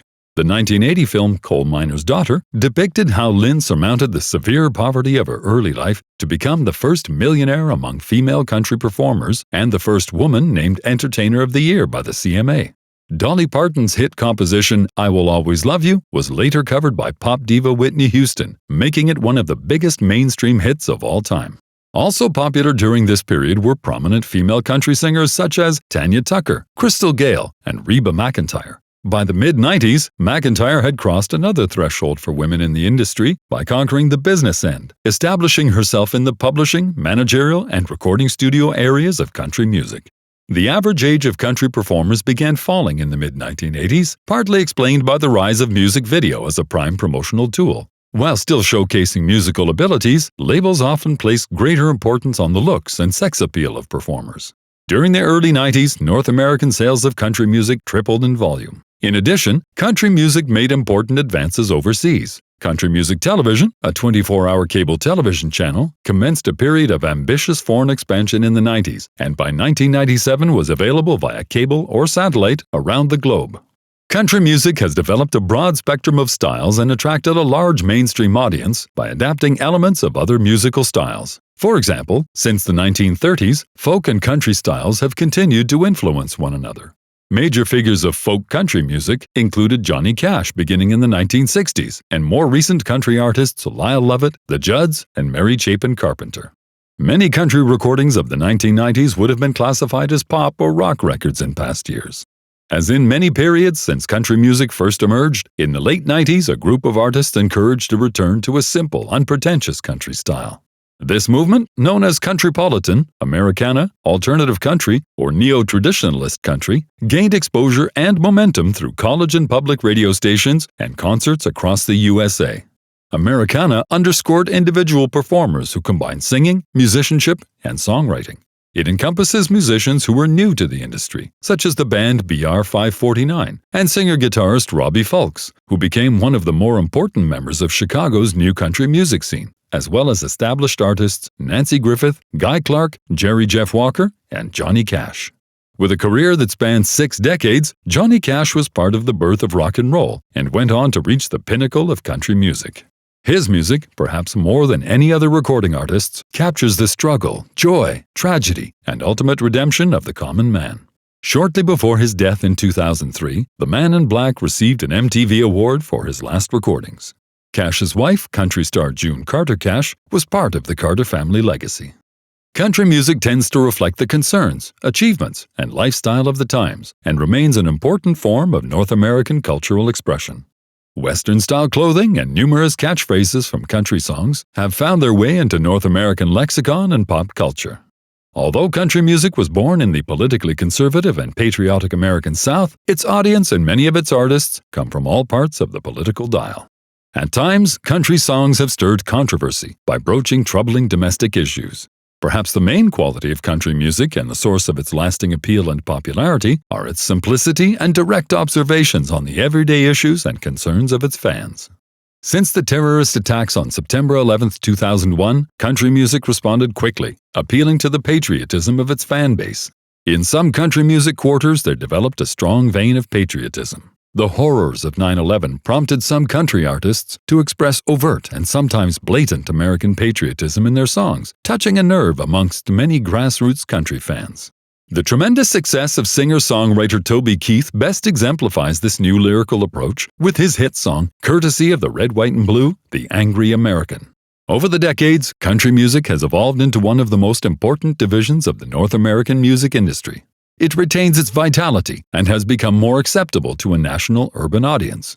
As the 21st century gathers steam, country music has become more popular than at any other time in its rich history. Despite its embrace of other popular styles, country music retains an unmistakable character as one of the few truly indigenous North American musical styles. Chapter 6, R&B, Part 1. R&B, or rhythm and blues music, has come to denote a variety of different but related types of pop music produced and supported primarily by African American urban musicians beginning in the early 1940s. R&B music embraces such genres as jump and club blues, black rock and roll, doo-wop, soul, Motown, funk, disco, and rap. The expression rhythm and blues was first used in 1949 by future Atlantic record executive Jerry Wexler. It began as a replacement for race records, the music industry term for records made by black musicians for black audiences. The term rhythm and blues then was used as a synonym for black rock and roll in the early and mid-50s. Until white rock and roll performers achieved popularity, what was called rock and roll by white fans and disc jockeys, or DJs, was referred to as the latest style of R&B by black fans and DJs. R&B has provided a great influence on pop music worldwide. This influence can be traced in forms of jazz, country, gospel, world beat, and rock music. As the impact of various styles of R&B has expanded, African American urban values have also permeated a wide variety of other cultures, most notably that of contemporary white North America. Despite important differences, there are common musical and social elements that link the many genres of R&B. Musical rhythm is the key distinguishing trademark of R&B music and its sub-styles. The primary means of differentiating one style from another, and even one musician or band from another, is the distinguishing employment of a backbeat, groove, and timbre. The backbeat consists of emphasizing the second and fourth beats of each measure, while the groove denotes the specific approach to the expression of musical time. Timbre refers to the color or quality of a sound. For example, a listener may tell one kind of instrument apart from another, or distinguish one singer from another, by the differences in their timbre. Most styles of R&B rely on timbre variation over the course of a performance to achieve interest. R&B vocalists and musicians often alternate between smooth, velvety timbres and coarse, raspy timbres, giving the music a wide range of emotional expression. In addition to rhythm and timbre, other common elements of R&B music include the use of basic blues structure, call and response, constant repetition of musical notes, rhythms, phrases, or verses, the use of blue notes, notes that bridge the musical relationship between the minor and major modes, and a complex and integrated blending of instruments, in which it is sometimes a challenge to differentiate the separate instruments or sounds being played. Most R&B performances share a common instrumentation, with the band divided into a rhythm section and a brass or horn section. Usually, the rhythm section consists of drums, guitar, piano and/or organ, and bass, while the brass section features trumpets, saxophones, and trombones. The importance of horns in most styles of R&B has been one of the key ways in which R&B has been traditionally differentiated from white rock music. R&B originated from the changes that took place in North America just prior to and during World War II. Foremost among the sociological, industrial, and technological changes was a widespread shift in demographics. New farming machinery replaced manual labor on cotton and tobacco farms in America's Deep South. Lured by relatively high-paying wartime employment, hundreds of thousands of African Americans migrated from the rural South to Northeast, Midwest, and West Coast urban centers. In pop music, new idioms were fashioned to meet the evolving tastes of this demographic group, leading to the development of the urban sounds of R&B. By the 1950s, the migration of America's blacks to northern cities had resulted in the cross-fertilization of the forms and vocal styles of blues with the up-tempo rhythms of jazz to create R&B. The significant sociological changes of the World War II period were accompanied by several important technological developments, including the invention of the electric guitar in the late 1930s and the tape recorder, discovered at the end of the war in Germany's hands. With the new relatively affordable technology of magnetic tape, which simplified the recording process, enterprising individuals were able to start small independent record labels. Since most of the major record companies in North America had little interest in R&B, newly formed independent labels such as Modern, Atlantic, Chess, and Specialty were crucial for the production and distribution of blues and R&B records. Another important industrial change resulted from the rise of television broadcasting in North America in the late 1940s. Radio station owners, believing that television would soon make radio obsolete, sold their stations at low prices. New radio station proprietors, searching for a niche in the marketplace, often turned to newly urbanized African Americans. Beginning with the Memphis radio station WDIA in 1948, these new black-oriented radio stations allowed the fledgling independent record labels to disseminate the sounds of R&B to an African American urban audience. One of the pioneers of this type of early black urban music was being created and performed by a former big band jazz singer and saxophonist called Louis Jordan. Jordan formed a band in 1938, which he eventually named the Timpani Five. He recorded primarily in the up-tempo, horn-driven style known as jump blues. His compositions were based on traditional 12-bar blues and featured simplified rhythmic solos, humorous lyrics, and riffs, commonly played by the horn section. Many of Jordan's biggest hits, including Caledonia of 1945 and Choo Choo Chiboogie of 1946, were exceedingly popular with both white and black urban listeners. The jump blues style he originated quickly spread among African American musicians, with regional distinctions emerging in urban centers such as New Orleans and Memphis. Jordan influenced every R&B musician in the 40s, 50s, and early 60s. His well-crafted style also helped ignite the birth of rock and roll. In the late 1940s, when many jazz musicians began to play the rhythmically complex bebop style, black dancers turned to big bands playing a blues-derived saxophone-dominated music with a heavy beat. It was louder, larger scaled, and less subtle than the older blues and jazz styles, and it was soon supplemented by small sax and piano jump bands using boogie-woogie rhythms, country blues bands featuring electric guitars and harmonicas, and African-American teenage singing harmony groups. These new sounds led to the emergence of two new styles of R&B popular in the late 40s and early 50s. Firstly, an instrumental strain largely modeled on jump blues and featuring a coarse, honking tenor saxophone sound. And secondly, the vocal group. The most recognized musicians who promoted the instrumental style were alto and baritone saxophonist Paul Williams and tenor saxophonists Big J. McNeely and Joe Houston. The most important vocal groups of the time included the Ravens, the Mills Brothers, and the Ink Spots. At the same time, a number of pianists, including Charles Brown and Nat King Cole, pioneered a much softer, subdued crooning singing style known as club blues. By playing ballads with a highly rhythmic piano style, Cole was also able to market his music with success to both white and black consumers. In the 1950s, R&B began to be directed towards teenagers instead of adults. The vocal group style of the 40s gave way to 50s doo-wop, which featured close harmony singing, usually at slower tempos. Groups such as the Five Keys, and later the Drifters and the Coasters, sang tunes with lyric themes that described concerns of teenagers, including cars, rebellion, romance, and school. Through the early 1950s, there was an increased interest in R&B by white audiences. White musicians borrowed the form, the beat, and the sound of R&B to create rock and roll music in the mid-50s. Many of the early rock hits by white performers were R&B hits originally recorded by black artists. Some black R&B performers crossed over and became rock and roll musicians. Pioneered largely by pianist Little Richard and guitarist Chuck Berry, black rock and roll forever changed North American culture. The crucial innovation of black rock and roll was in the expression of rhythm. Richard and Berry subdivided the basic beat that had been the hallmark of the earlier blues styles. With this innovation, an exciting, propulsive groove was achieved.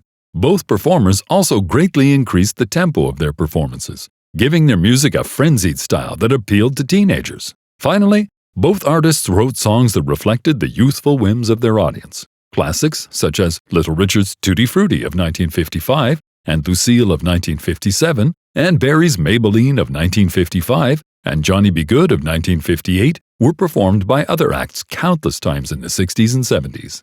As important as these performers were in originating a brand new style of music, trends in R&B tended to increasingly diverge from rock and roll in the early 60s. Chapter 6, R&B, Part 2. The three most important styles of R&B during the 1960s were Chicago soul, the Motown sound, and Southern soul. Chicago soul was influenced by gospel music songs and epitomized by the work of singer-songwriter Curtis Mayfield with the group The Impressions. Mayfield wrote compositions of faith and inspiration with songs such as 1965's People Get Ready, which featured several different lead singers trading vocal phrases in call-and-response fashion. Other characteristics of Mayfield and the Chicago soul genre included the use of falsetto, the writing of distinctive parts for stringed instruments, the use of a musical percussion instrument called the vibraphone, and a song structure that incorporated short interludes often arranged for unique instrumental combinations such as guitar and vibes. In 1959, Berry Gordy Jr. formed the Motown Record Company in Detroit, Michigan. The Motown sound combined polished songwriting with a straightforward vocal delivery and musical accompaniment and arrangements by a group of talented studio musicians called the Funk Brothers. Gordy was so successful at developing a trademark sound for Motown Records that the company name soon began to be applied as a designation for a style of music. The leading Motown artists of the 60s included the female vocal group The Supremes, featuring singer Diana Ross, singer and songwriter Smokey Robinson with the male vocal group The Miracles, saxophonist Junior Walker, the male singing group The Temptations, vocalists Marvin Gaye and Stevie Wonder, and one of Motown's most dependable acts, Gladys Knight and the Pips. The majority of Motown artists were vocal groups that updated the doo-wop style of the 50s with a heavy, even beat. The so-called uptown sound of the Motown groups was created by adding lyrics about young love and well-crafted orchestrations to R&B beats. Influenced by Tin Pan Alley, the compositions and arrangements were exceedingly sophisticated, and the productions were elaborate, vibrant, and rich with horns and strings. Motown represented the sound of North American youth through most of the 60s and, for an independent record label, achieved unprecedented success and power in the music industry. Others, like singer-songwriter James Brown and singer-pianist Ray Charles, combined the emotional, vocally complex style of gospel music with R&B, creating what became known as soul music. Soul music became the most popular form of black music in the 1960s. Primarily recorded by black artists, it found wide popularity amongst both black and white audiences. Soul music developed from the harsh, emotional R&B style, but it had a smoother sound and more widely pleasing melodies. Brown and Charles originated Southern soul music, the most gospel-influenced style of R&B. On many of the earliest soul records, Charles would take a traditional religious song and transform it into a secular homage to love.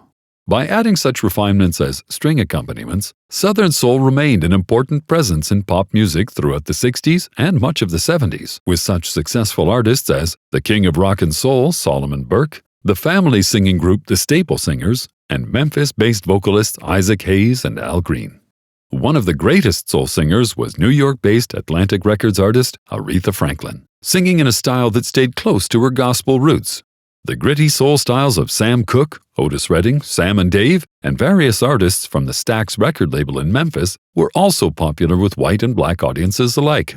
Founded at the same time as Motown, Stax developed its own unique, recognizable sound, with a studio band consisting of instrumental group Booker T and the MGs, keyboardist Isaac Hayes, and the marquee horn section, aka Memphis Horns. With star musicians producing a light gospel-derived sound, Stax artists sold records to white audiences while generating impressive sales among black listeners. Black gospel music, which became distinctive by 1930, is especially associated with Pentecostal churches. A counterpoint to the blues, it developed out of the combination of the earlier hymns, black performance styles, and elements from black spirituals. Singing and lively, ecstatic dance is usually accompanied by organ or piano, often with tambourines, enthusiastic hand clapping, and electric guitars. Noted vocalists include the Golden Gate Quartet, the Clara Ward Singers, the so-called Queen of Gospel, Mahalia Jackson, and the controversial Sister Rosetta Tharpe, who sang and played her electric guitar in churches as well as nightclubs. Lyrics usually emphasize themes of consolation and salvation. Chicago blues musician Thomas A. Dorsey, considered the father of black gospel music, wrote many such famous lyrics, including Precious Lord in 1932. Although the white and black varieties of gospel music have remained different, repertoire has been shared, and they have freely influenced each other stylistically.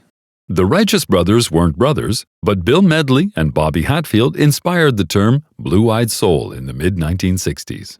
The white Southern California duo were an established journeyman doo-wop R&B act before an association with Phil Spector produced one of the most memorable hits of the 60s, You've Lost That Lovin' Feelin'. At the height of soul music's popularity during the late 1960s, significant changes in cultural views began to be articulated by many African Americans. Black militancy gained momentum, accompanied by an increased sense of African heritage. This social, historical, and cultural focus on African identity was reflected in pop music. With the 1967 song Cold Sweat, Georgian-born James Brown signaled the birth of funk music. Funk de-emphasized melody and harmony, bringing rhythm, the defining characteristic of black African music, to the forefront.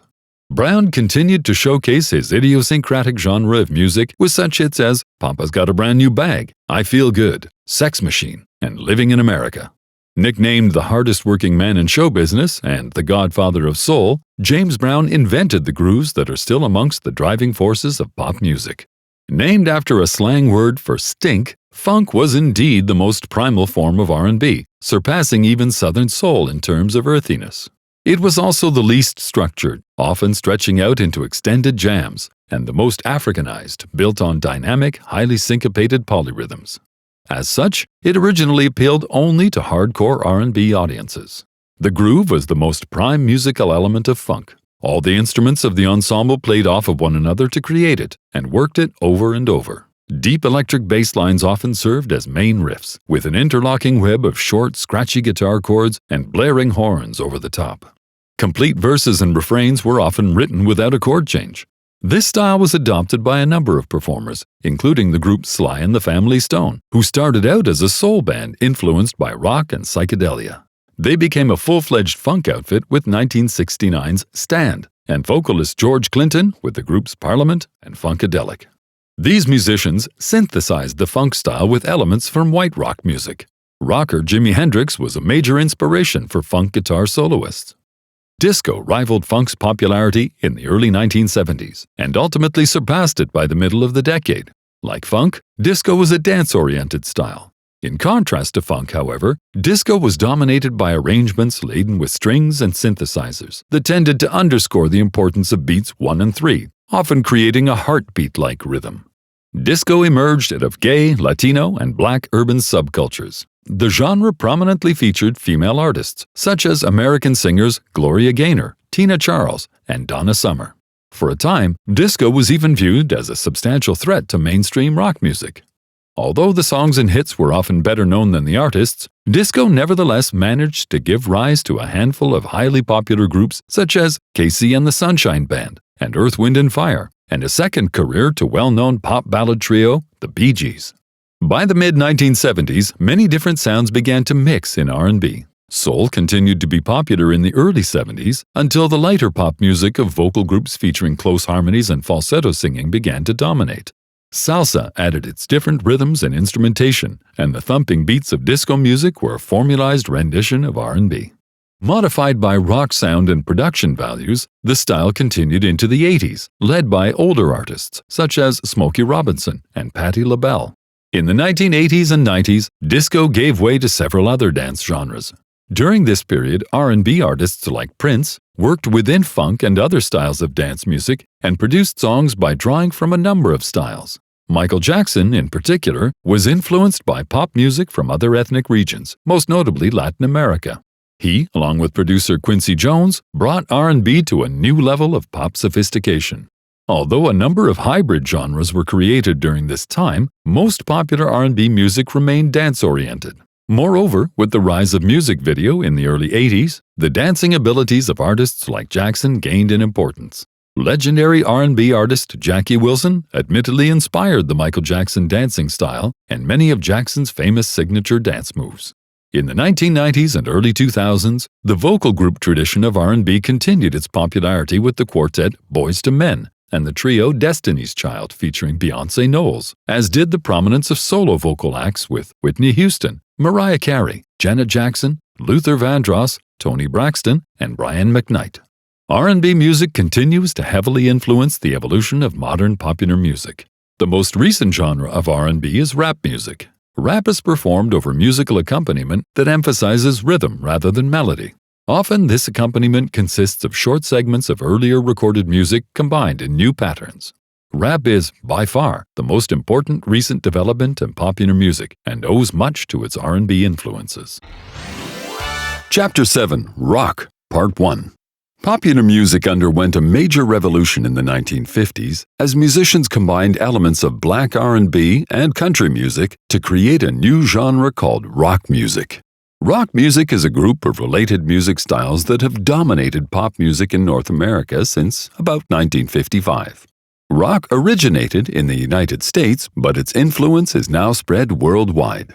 It is shaped, and in turn been shaped, by a broad palette of cultures and musical traditions, including the blues and gospel music, classical and folk music, electronic and techno music, the world beat music of Africa, Asia, and Latin America, and the spirit of American country music. The term rock commonly encompasses a variety of music styles, including rock and roll, R&B, heavy metal, punk, alternative, and grunge. Rock music is one of the world's most popular and adaptable musical forms. Rock and roll of the late 1950s relied heavily upon 12-bar blues. Some rock acts of the late 60s experimented with more flexible, open-ended forms, and some rock groups of the 70s developed forms derived from classical music. The central musical instrument in most kinds of rock is the electric guitar. There are many important figures in the history of this instrument, including jazz instrumentalist Charlie Christian, who, in the late 1930s, was one of the first to play the amplified guitar as a solo instrument. T-Bone Walker was the first blues musician to record with an amplified guitar in 1942. Leo Fender introduced the first mass-produced solid-body electric guitar in 1948. Les Paul popularized the instrument in the early 50s with a series of technologically innovative recordings and his 1952 endorsement of the Gibson Company's first solid-body electric guitar, the Les Paul model. Rock and roll guitarist Chuck Berry established a style of playing in the late 50s that remains an important influence on rock music. Beginning in the late 60s, a new generation of rock guitarists, including virtuosos Jimi Hendrix, Eric Clapton, and Carlos Santana, experimented with amplification, electronic sound distortion, or feedback, and various electronic devices broadening the musical potential of the instrument. Other instruments commonly used in rock music include the electric bass guitar, introduced by Fender in 1951, keyboard instruments such as the organ, synthesizer, acoustic and electric piano, the saxophone, and the drum set.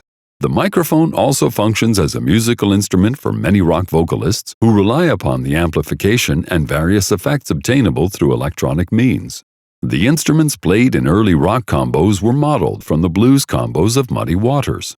The first type of rock music, rock and roll, originated in the mid-1950s and was derived from music of the American South. It arose as an amalgam of black R&B with country music, adapting the powerful rhythms and melancholy vocalizations of urban blues to a quicker tempo and an exuberant emotional tone. Rock and roll music generally followed a 4/4 beat and used only 2 or 3 chords in its melody. The tunes were simple, repetitive, and most of them were less than 3 minutes in length. Rock and roll quickly attracted the attention of young people who, with new disposable incomes resulting from higher living standards in the post-war decades, replaced young adults as the main audience for most new forms of pop music. From the start, rock and roll was party and dance music. It often celebrated the joys of being young, and it occasionally expressed the frustrations of youth, or teenagers, as they were by then called, who generally rejected older styles of popular culture. Although rock and roll quickly became popular, its lyrics and the performance style that went with it were still considered indecent and outrageous by many adults, who either dismissed rock and roll as a passing trend or vehemently condemned it as a threat to good society. Most important for its young listeners, rock and roll was the first music that was all their own. Rock and roll proclaimed that being a teenager was special. The economic boom that followed the end of World War II and the emergence of a youth culture helped rock and roll to displace the Tin Pan Alley songwriting tradition that had dominated the mainstream of North American pop taste since the late 1800s. Rock and roll music developed from a variety of different popular music styles. Its roots can be heard in the lyrics and electric guitar of the blues, combined with the jump blues R&B style, the doo-wop gospel-influenced vocal group style, the boogie-woogie or barrel house piano blues style, and country music's honky-tonk and rockabilly styles. It was louder and faster than the forms from which it was inspired. Its texts contrasted sharply with the sentimental lyrics of earlier popular songs, and it was generally performed in a rowdy and spontaneous manner with a more primitive display of emotions. Before rock and roll became a musical category, such R&B hits as 1951's Rocket 88 by Jackie Brenston had the spirit of rock and roll. This and other similar records became increasingly popular with both black R&B and white country music audiences. Another forerunner of rock and roll was British skiffle, a style of popular music in the 1950s that influenced the Beatles. Skiffle was based on American folk music and played on guitars and improvised percussion instruments. Early on, the term rock and roll was actually a synonym for black R&B music. Rock and roll was first released by small independent record companies like Sun Records and promoted by radio DJs like Alan Freed. To help attract white audiences unfamiliar with black R&B, Freed helped popularize the term rock and roll with his radio program Moondog Rock and Roll Party. The most successful rock and roll artists wrote and performed songs about a limited range of emotions and ideas, including girls, boys, dances, love, sexuality, cars, identity crises, personal freedom, the joy of being young, and other issues that were of interest to teenagers. Bill Haley and the Comets, a country band from Pennsylvania that adopted aspects of the R&B jump blues style of Louis Jordan, became the first world-famous rock act. Their recording of Rock Around the Clock in 1955 was the first international rock hit. It was used as the theme song for The Blackboard Jungle, a movie about juvenile delinquents. The song contributed to the rebellious reputation of rock and roll music. Another rock and roll pioneer was blues musician Chuck Berry. Berry had been a hairdresser in St. Louis, Missouri, but found enormous success as a black singer and guitar player. His unique style came from his experience playing a mixture of blues, R&B, and country music in the American Midwest. He was the first of the legendary rock songwriters. His lyrics effectively expressed the feelings, issues, and problems of North American teenagers. Berry's first hit on Chicago's Chess label was a 1955 country-styled song called Maybelline, which was quickly followed by the guitar-driven classic Johnny B. Good. Other black rock and roll pioneers included Bo Diddley, who unleashed an earthy style of guitar playing derived from the blues of the Mississippi Delta region.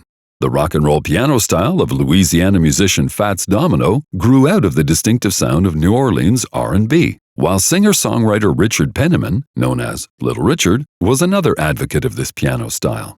Little Richard helped influence rock performance styles with his vigorous, electrifying, and flamboyant stage performances. His first major success came in 1955 with Tutti Frutti. The major rock and roll explosion began with singer Elvis Presley, the most significant early rock and roll artist. His arrival on the music scene can be likened to the Big Bang of modern popular music. Although he was white, he had the style commonly associated with increasingly popular black music. The popularity of his black sound, combined with the exciting, hip-shaking live performances and frequent radio play, rapidly made Presley a superstar. His first major success came with his 1956 recording of Heartbreak Hotel, which was followed by many other hits and Hollywood films, transforming this Tennessee truck driver into the king of rock and roll and launching an amazing 30-year career. Another young rock and roll innovator was Texan songwriter-guitarist Buddy Holly, who produced his own studio recordings and developed the standard four-piece instrumentation of rock bands. His numerous hits include Peggy Sue and That'll Be the Day. Also during this period, singer-guitarist Ritchie Valens incorporated his Latin musical roots with the rock and roll beat and spirit to produce the hit song La Bamba, later covered by the American Latino band Los Lobos. Valens set the trend for rock music's long tradition of incorporating international influences. Chapter 7. Rock, Part 2. The Everly Brothers were among the most important and best early rock and roll artists. Brothers Don and Phil set unmatched standards for close two-part harmonies and infused early rock and roll with some of the best elements of country and popular music. Their legacy was and is felt in all rock performers that employ harmonies as significant features. Radio played an important role in spreading rock and roll during the mid-1950s and contributed to its growing popularity. Television had replaced radio as the main producer of entertainment, and many radio stations began to play rock and roll music to capture an audience. DJs who played the records became powerful forces in promoting the popularity of rock and roll artists. Though the United States was racially segregated, some folks sensed a spirit of racial equality in rock and roll. It featured black artists who were influenced by white country music. It also presented white artists who adopted styles based on black R&B. In earlier times, the recordings of such Southern black musicians would have been categorized as race records and marketed to African American consumers.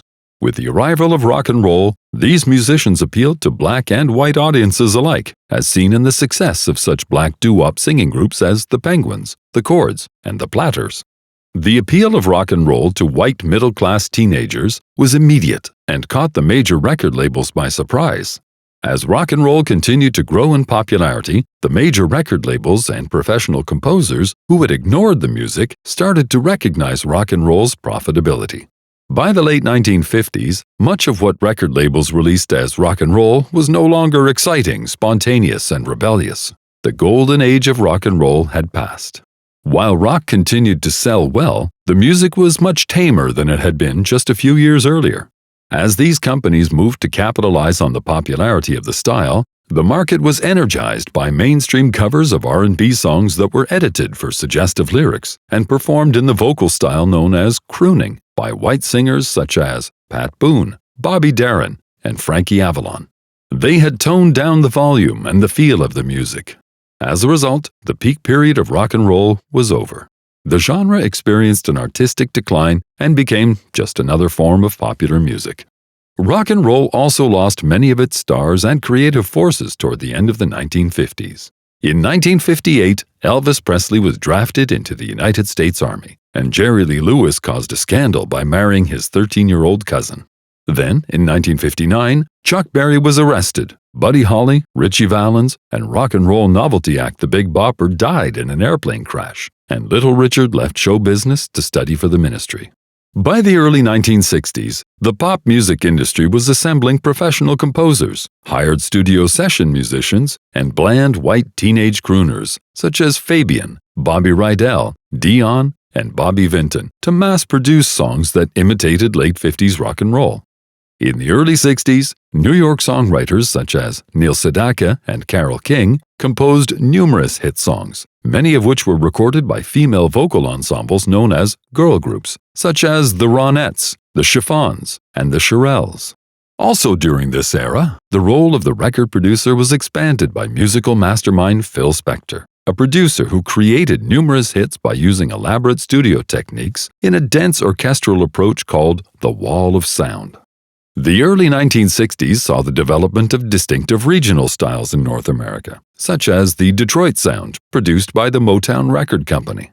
The young entrepreneur and record producer Berry Gordy utilized some of the writing techniques of Tin Pan Alley, particularly the idea of teaming professional lyricists with melody composers. Working this way, Gordy's Motown Records produced a bevy of hit songs throughout the 60s and expanded the market for music by African American artists purchased by white teenagers. Popular Motown crossover groups included the Supremes, the Temptations, the Four Tops, the Miracles, Martha and the Vandellas, and the Jackson 5 featuring Michael Jackson. Other regional styles also developed during this epoch, such as the unvarnished sound of American Northwest bands the Sonics and the Kingsmen, who had one big hit, Louie Louie, that defined the garage band style. The New York, Greenwich Village, and Washington Square urban folk movement included music by the Kingston Trio, Peter, Paul and Mary, Simon and Garfunkel, and the Mamas and the Papas featuring John Phillips. Phillips was the driving creative force behind their artistic and commercial success, writing the hits Monday Monday and California Dreamin'. And finally, Philadelphia showcased all styles on Dick Clark's American Bandstand television program. Prolific singer and lyricist Bob Dylan epitomized the Greenwich Village movement. Dylan began his musical career in the early 1960s as a solo folk singer and follower of Woody Guthrie. His popularity began among many fans of early rock and roll that had dismissed the music of the early 60s as uninspired. They began listening to folk music for its social significance. Folk music fans turned to Dylan for his social conscience and protest songs. These songs protested what many people considered the wrongs and injustices of society, such as racial prejudice, poverty, lack of freedom, and war. The powerful social message of Dylan's songs influenced many young musicians. The city of Nashville displayed its Tennessee brand of rock with the 1960 release of Only the Lonely by Roy Orbison. Orbison went on to record 8 more chart toppers, including Crying in 1961 and Oh Pretty Woman in 1964. Equally popular were the rich harmonic surf sound of the Southern California bands. The Beach Boys became the most popular surf music group. They sang of surfing, hot rods, and teen dreams. They became famous for their fine vocal harmonies, as well as the experimental production techniques of the band's leading songwriter, Brian Wilson. In February 1964, the Beatles arrived in New York to appear on the Ed Sullivan Show television program and launched the so-called British Invasion. Influenced by North American recordings, British popular groups of the period invigorated the pop music mainstream by returning the excitement to rock and roll, thereby confirming the international stature of rock music. The Beatles, a quartet from Liverpool, England, made rock music more popular than ever and more respected artistically. Their witty and sophisticated songs made the sentimental rock of the time appear tame, stale, and old-fashioned. The Beatles consisted of 4 lads in their early 20s, namely John Lennon, Paul McCartney, George Harrison, and Ringo Starr. Although celebrated in Britain since 1962, their American breakthrough came in 1964 with I Want to Hold Your Hand, written by Lennon and McCartney. They eventually established themselves as the most popular songwriting team in rock's history. The Beatles' first hit singles in North America were released through small, independent record companies because major labels did not initially take the British group seriously. Revered English record producer George Martin helped to shape the Fab Four's revolutionary studio sound. Beatlemania was the term employed to describe the excitement generated by the band. Guided by their dedicated manager Brian Epstein, Beatlemania changed international pop culture. It affected North American society in numerous ways, including hairstyle, fashion, and merchandising. Teenage girls screamed so loudly during the group's performances that it was impossible to hear the music. Initially, many parents feared the effects of Beatlemania. But the personal charm and musical appeal of the group quickly conquered older audiences as well. The Beatles turned rock and roll from an American-dominated musical style into an international phenomenon by combining the guitar-based rock and roll of Chuck Berry and Buddy Holly with the craftwork of Tin Pan Alley composers. Soon after the Beatles hit the United States, British groups that wrote and played their own music filled the pop music charts. The British bands replaced American solo singers, who relied primarily on outside songwriters and musicians. Chapter 7, Rock, Part 3. Soon, several British invasion bands had developed iconoclastic styles. For example, The Animals combined blues and R&B influences and produced a hit in 1964 with an old Anglo-American ballad, House of the Rising Sun. The Rolling Stones, featuring innovative guitarist Keith Richards and charismatic singer Mick Jagger, blended aspects of Chicago blues to their distinctive, forceful sound. The Stones were the most significant of the bands that followed the Beatles to North America. They represented a dangerous and more rebellious alternative to the bouncy mercy beat of the Beatles. Their gritty, hard-driving style was more faithful to its roots in the blues. The Stones pioneered the blues-based rock and roll that came to define hard rock. Other British bands that joined the invasion forces included Herman's Hermits, The Who, The Kinks, Jerry and the Pacemakers, and the Dave Clark Five, who initially seemed the biggest challenger to the Beatles phenomenon with their 1964 hit, Glad All Over. The incredible success of the British groups caused some North American artists to change or develop their own styles. In 1965, Bob Dylan helped swing the balance of popularity away from the British and back to North American musicians. Following the example of the Beatles, Dylan began playing his material live and in studio on electric guitar with a band that used electrically amplified instruments, alienating many folk music purists in the process. Dylan's new electric style was vehemently denounced with jeers during his performance at the 1965 Newport Folk Festival. Gradually, Dylan's songs became less political and more poetic and personal. He had one of his first and biggest rock hits in 1965 with Like a Rolling Stone. Dylan's ambitious, poetic lyrics, set to a rock beat, produced a style known as folk rock. The folk rock style was further pioneered by the American band The Byrds, who had a #1 hit on the music charts with a rendition of Dylan's song, Mr. Tambourine Man. Folk rock was the first major challenge to rock's domination by the British. By the mid-1960s, rock and roll had earned wide respect as a legitimate art form. The music's popularity spread worldwide among listeners of all ages. By the end of the 60s, the music had moved far from its roots in blues and country, and it became known simply as rock.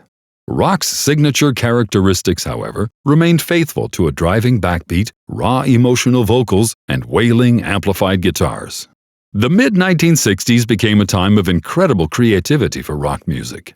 Rock artists explored new possibilities in lyrical content and form. Some began to examine the meaning of dreams in their lyrics. Others began to use free verse poetry that did not rhyme. The Beatles' 1967 album, Sgt. Pepper's Lonely Hearts Club Band, established new standards for studio recording and helped to establish the notion of the rock musician as a creative artist. The album was a masterpiece, consisting of innovative studio experiments producing a succession of musical pieces linked together by a loose narrative theme or storyline, making it the first rock concept album. Once again, North American musicians responded to the British musical innovations by experimenting with new forms, technologies, and stylistic influences. San Francisco rock, or psychedelic rock, emerged about 1966 and was closely associated with the use of hallucinogenic drugs, such as LSD, lysergic acid diethylamide, or acid, and an emphasis on spontaneity and communitarian values, epitomized in free-form events called be-ins. This so-called free love generation produced psychedelic art and light shows. Artists, such as Jerry Garcia and the Grateful Dead, experimented with long improvised stretches of music called jams. Despite the anti-establishment stance of the youth culture in the city by the bay, San Francisco's psychedelia attracted attention from the important recording companies, offering lucrative contracts to such artists as Jefferson Airplane, Janis Joplin, and Santana, featuring guitar whiz Carlos Santana. Another important focal point of rock music in the late 1960s was Los Angeles, where film student Jim Morrison formed the band The Doors, and guitarist-composer Frank Zappa developed an idiosyncratic style of complex jazz-influenced compositional forms with his band The Mothers of Invention. Creedence Clearwater Revival also joined the fray, led by songwriter-guitarist John Fogerty. In the late 60s, hard rock emerged, focused on thick layers of sound, loud volume levels, and skillful guitar solos. In London, American guitar hero Jimi Hendrix developed a highly influential electric guitar style. His fiery guitar virtuosity extended the range of the instrument by manipulating its switches and pedals to create new sounds. In 1966, the first so-called power trio was formed in London, England. The group Cream showcased the technical brilliance of guitarist Eric Clapton, bassist Jack Bruce, and drummer Ginger Baker. Instrumentalists such as Hendrix and Clapton began exercising more creative freedom by stretching a single song to about 10 or 20 minutes. Blues and jazz traditions inspired their extended solos. The music played by such groups as the Jimi Hendrix Experience and Clapton's Cream were also sometimes categorized as progressive rock. Some of their music was also called acid rock, after the illegal drug that was growing in popularity among some rock fans. During this period, additional rock styles emerged in North America. Southern rock was pioneered by the Allman Brothers Band. Jazz rock was introduced by the band Blood, Sweat and Tears. And Latin rock, a blend of Latin American music, jazz and rock influences, and R&B styles, was showcased by the music of Santana. The growing influence and popularity of rock music continued to affect society in a number of ways. Some rock music encouraged the use of illicit drugs. Other rock music inspired public protest against such social and political problems as racial prejudice and the Vietnam War. In addition, rock was featured in many popular theater works, including the 1967 stage production of Hair. Toward the end of the 1960s, rock's various styles came together at large-scale outdoor rock festivals. These festivals showed how popular and diverse the music had become. The most significant rock festivals were San Francisco's Monterey International Pop Music Festival during 1967's Summer of Love, followed by the 1969 Woodstock Music and Arts Festival in upstate New York. Woodstock was a musical, communal celebration of the alternative, hippie culture and lifestyle, dedicated to peace and love. The event drew more than 300,000 fans and featured 3 days of top rock performers, such as the powerhouse blues singer Janis Joplin, who first gained massive exposure at these rock festivals. As the 1970s began, rock music diversified further into new styles and complex forms, while consolidating its position in the mainstream of North American pop music. A new youth-oriented popular market was defined by a broad category of rock music, which now included Southern rock, hard rock, jazz rock, country rock, folk rock, blues rock, and other styles. Rock reached its economic zenith in the early 1970s, as it became a bigger business than ever. It not only dominated the music industry, but also influenced everything from fashion to films to politics. These years were also a time of corporate expansion and stylistic diversification in the North American record industry.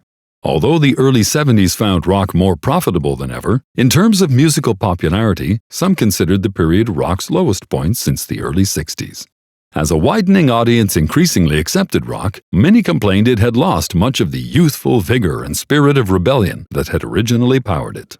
By the mid-70s, the music started to reclaim some of the inspiration and intensity associated with earlier rock. The working-class bar band hero, Bruce Springsteen, and the E Street Band attracted an enthusiastic following in 1975 with the album Born to Run. Springsteen's music reflected the energetic rock and roll and R&B music of the 1950s. He demonstrated with aplomb how rock might carve out a future by delving into its heritage. Chapter 7, Rock, Part 4. Throughout the 1970s, almost every pop music style contained elements of rock. The music's audience spanned from preteens to middle-aged adults.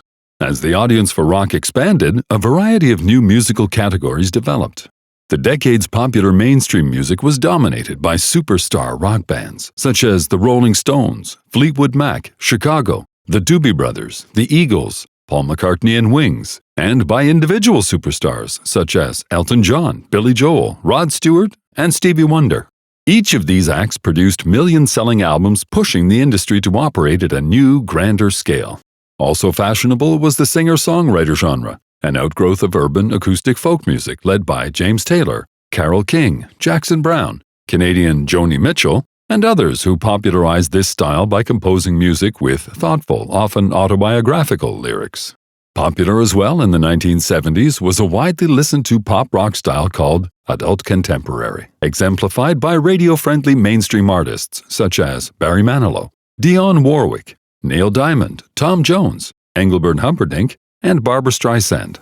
At the other end of the stylistic spectrum, bands Deep Purple, Led Zeppelin, and Black Sabbath featuring Ozzy Osbourne, all of which stressed screaming electric guitars in their songs, pioneered the aggressive heavy metal style. Musical groups such as Roxy Music, King Crimson, Yes, Emerson, Lake and Palmer, Gentle Giant, and Genesis combined a rock beat with the more complex melodies of classical music and displays of technical skill with spectacular stage shows, creating the art rock style. Glitter rock, or glam rock, cultivated a decadent image exemplified by the band Kiss and solo musicians Alice Cooper, David Bowie, Mark Bolan, and the early career of Lou Reed. These acts popularized flamboyant theatrical on-stage visuals by wearing heavy makeup and sequined costumes and sometimes presenting themselves as sexually androgynous. The early 70s witnessed the development of funk, a variant of soul music that was influenced by rock. Influential funk artists included the San Francisco group Sly and the Family Stone and singer George Clinton, whose bands Parliament and Funkadelic intermingled science fiction imagery and social satire with jazz-influenced horn music, long improvised jams, vocal group harmonies, and African-derived rhythms. The most popular dance music of the 70s was disco. Initially associated with the gay subculture of Manhattan, disco drew upon African-American pop music in simplified rhythms by adding steady bass drum beats. Although much despised by hard rock fans, disco had a substantial impact on rock music, especially after the release of the 1977 movie Saturday Night Fever and its incredibly successful disco soundtrack featuring the Bee Gees. Disco often combined Latin rhythms, a type of earthy blues, and elements of funk to produce a strong, steady dance beat. It was created primarily for dance clubs called discotheques or discos. It was rarely performed live. Instead, discos played tapes and records of the music. Popular disco artists included disco queen Donna Summer, The Village People, ABBA, and Chic, arguably disco's greatest band. Although many people consider disco to be mindless formula music, disco returned dancing and the spirit of fun to pop music. At a time when many white rock radio stations were giving little exposure to African-American artists, disco appealed to a diverse audience with dance music recorded by both black and white acts. The mid-70s saw the appearance of punk rock and new wave music, originating in London and New York City. This movement arose partly as a backlash against the technical, impersonal sounds of disco, but also as a reaction against the lack of inspiration and commercialism of mainstream rock and the pretentiousness of art rock. Inspired by anti-establishment icon Iggy Pop, punk rock attempted to launch a rock revolution with its crude, abrasive, and fast sound. British punk bands included The Clash, The Sex Pistols, and The Police featuring Sting. New York punk music was introduced by the Stooges and the New York Dolls, but fully realized by the Ramones. Such bands as Talking Heads and the Patti Smith Group took an artier approach to punk rock. Their music was more poetic and conceptually original than punk. These bands became categorized as punk's new wave of rock. Punk rock artists returned to the raw and unvarnished energy of earlier rock. They were fueled by anger at the materialism of society. The music of punk and new wave groups represented an aggressive and fresh alternative to the more established artists who dominated the rock world. Punk was not a big commercial success, but it had several important effects on rock music. It showed that new styles could develop outside the established rock industry. It also proved that young artists could express themselves without expensive equipment and years of training. Punk rock influenced many non-punk artists to make their music simpler, faster, and more energetic. Initially, disco and punk were considered opposites, but they came together in the late 70s. The B-52s, the Buggles, the Go-Go's, Blondie, and other bands enjoyed hits that combined disco rhythms with the spirit of new wave rock. With their sleek mechanical new wave pop rock, the Cars racked up a string of platinum albums and top 40 singles that made them one of the most popular North American bands of the late 70s and early 80s. Also in the mid-1970s, reggae music, developed by artists in the shanty towns of Kingston, Jamaica's capital city, began to attract attention among listeners in North America and the United Kingdom. The style associated with political protest and the Rastafarian religion combined elements of Jamaican folk music with R&B influences. The 1973 motion picture The Harder They Come, which starred reggae singer Jimmy Cliff in the role of an underclass gangster, stimulated reggae's popularity among North American university students. The superstar of the style was singer Bob Marley. The reggae music of Marley and his band The Wailers injected fresh inspiration into the sounds of the mid-70s, with its slow, pulsing rhythms and smooth, soulful singing. By the time of Marley's death in 1981, he had become one of the most popular artists in the world. Anticipated by reggae, world beat music began to emerge during the late 70s and eventually reaffirmed the worldwide appeal of rock music. During the 1970s, the music industry in North America consolidated its power and became more centralized. Slick album productions and superstar groups played to massive crowds in sports arenas. These so-called corporate rock bands, represented by Styx, Supertramp, Queen, Boston, REO Speedwagon, Foreigner, Cheap Trick, April Wine, and Journey, helped define a new pop mainstream. Spontaneous Woodstock-type mass gatherings had been replaced by carefully managed stadium concerts. The individualistic local radio programming of the late 60s was substituted with national radio formatting, in which music customized to sell products to target audiences was distributed nationally on tape to be broadcast from local stations. Economic factors prompted major record labels to pursue almost exclusively acts with the potential to sell millions of albums. While profits from hit albums had risen significantly, the financial risks involved in producing such music had also greatly increased. For 5 years, from 1978 to 1982, the North American rock music industry experienced financial hardships as record sales fell drastically and income from live gigs experienced a similar precipitous decline. The industry became cautious due to this alarming drop in business. A number of key factors contributed to an economic resurgence in the music industry during the mid-1980s. The advent of the music video and the debut in 1981 of MTV, a 24-hour music video television network, helped revive record sales. MTV and its clones became a new means for promoting songs and artists. In addition to music, these short films included acting, dancing, striking visual images, and sometimes excerpts from rock concert performances. Rock videos were shown on commercial and cable TV and at many dance clubs. Many songs became as popular for the visual element of the video as they did for the music. Some pop artists, such as Duran Duran, Culture Club, George Michael, Cyndi Lauper, and Eurythmics, owe much of their success to the widespread exposure and massive popularity of their videos. The introduction of the digitally recorded compact disc, or CD, in 1983 also stimulated demand for pop music. Cassette tapes and CDs eventually overtook phonograph records as the most popular media for sound recording in the late 80s. Chapter 7. Rock, Part 5. The 1982 album Thriller by American singer, dancer, and entertainer Michael Jackson became the biggest-selling record in history up to that time and brought dormant music buyers back into the retail record stores. It established a pattern by which record companies relied upon a few massive hits to generate profits. Jackson's success also contributed to proving the promotional value of music videos. He starred in several highly innovative videos and became one of the most popular performers in the history of rock music.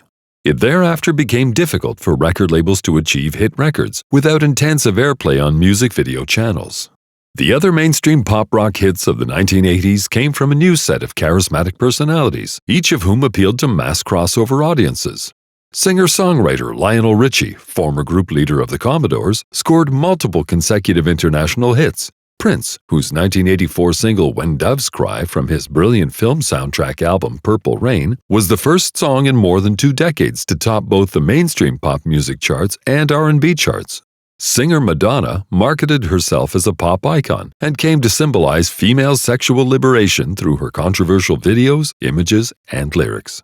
Bruce Springsteen's impressive artistic and commercial success, begun in the mid-1970s, carried over into the next decade. Also during the 80s, the audience for hard rock and heavy metal expanded from its original white male working-class core to include more middle-class fans, both male and female.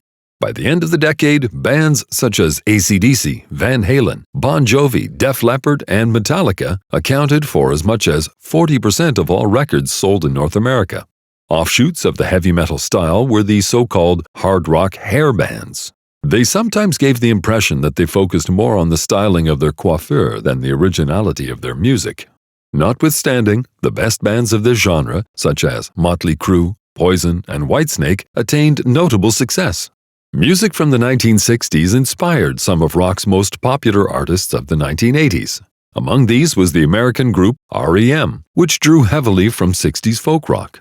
In addition, many musicians who had begun their careers in the 60s achieved greater popularity than ever before. Some acts from the 60s, such as Tina Turner, The Who, The Rolling Stones, The Grateful Dead, and Pink Floyd, were among the leading concert attractions of the 80s. These artists remained popular not only with their original audience from the 60s, but with new and younger fans as well. During the 1980s, rock extended its importance as a catalyst for social change through a broadening interest in international issues and a reawakening of its social idealism. Rock's conscience and internationalism came together in such events as Live Aid, an all-day concert held in the summer of 1985. Money raised by the event went to help feed starving people in Ethiopia. The concert, held in both Philadelphia and London, was televised throughout the world and featured many of the biggest stars in rock, including musician Phil Collins, who boarded the Concorde jet in order to perform in both cities. Various rock artists, including the heavy metal bands Twisted Sister and Guns N' Roses, sparked controversy with their rebellious lyrics, aggressive music, and antisocial positions.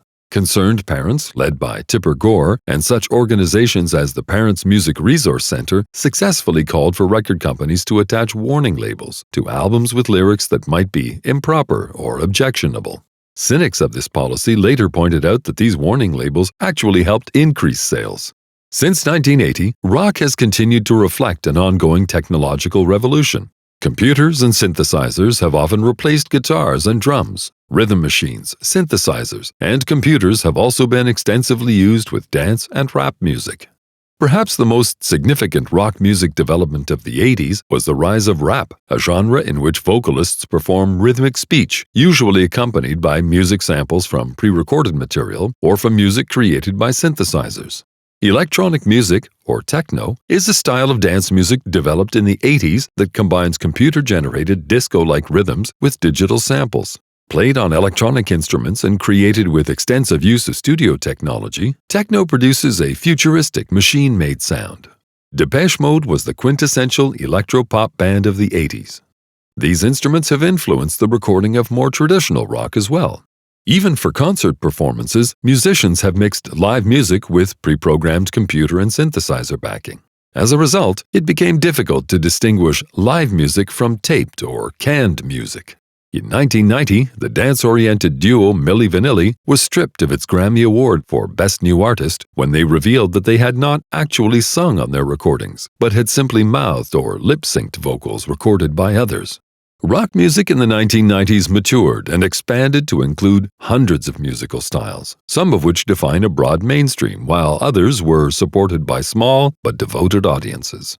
As in earlier decades, major record companies have relied on independent labels to discover new trends and find promising talent. Techno music gained wide popularity in the 90s at all-night dance parties called raves. Heavy metal remained popular, as evidenced by the massive arena and stadium concerts featuring such groups as Judas Priest, Slayer, and Megadeth. A style known as alternative rock, popularized in the late 1980s by REM, combines heavy metal guitars, folk and punk influences, and dark, introspective lyrics. The alternative style generated sub-styles, such as the grunge rock of Seattle-based bands Soundgarden, Pearl Jam, and Nirvana featuring Kurt Cobain. Rap and heavy metal moved closer to the mainstream of rock culture in the early 1990s. At the same time, rock musicians continued to explore international music as a source of inspiration. The decade also witnessed the popular supremacy of dance pop artists who appealed to a younger audience as rock grew older. Superstars Paula Abdul, Kylie Minogue, and Janet Jackson dominated the charts and were later succeeded by Britney Spears, Justin Timberlake, and Christina Aguilera. The lucrative youth market was also increasingly captivated by the boy band style, a phenomenon started in the 80s by the New Kids on the Block and more recently continued by groups like Backstreet Boys and NSYNC. Latin American pop music also flourished with the popularity of superstar artists Gloria Estefan, Ricky Martin, Shakira, Jennifer Lopez, and Marc Anthony. As rock music broadened and expanded during its first 4 decades, rock itself increasingly became an object of nostalgia. In 1995, the Rock and Roll Hall of Fame opened in Cleveland, Ohio. Also in the 90s and early 2000s, several television documentaries and films were produced on the history of rock and roll, and historical CD and DVD box set recordings were reissued, featuring pioneering artists. Since its inception in the mid-1950s, rock has been shaped by a multifaceted relationship between the symbolic freedom of the rebellious rock artist and big business control. Originally a mixture of styles outside the mainstream of white middle-class popular taste, rock and roll soon became a mass-produced commodity.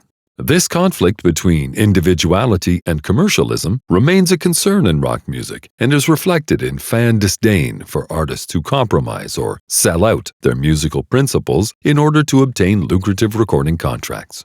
Shaped by the growth of the mass media, technology, and the social identities of its musicians and fans, rock continues to play a pivotal role in North America's pop culture and, increasingly, the world. From its origins, rock has moved from the margins of North American pop music to become the center of a global industry.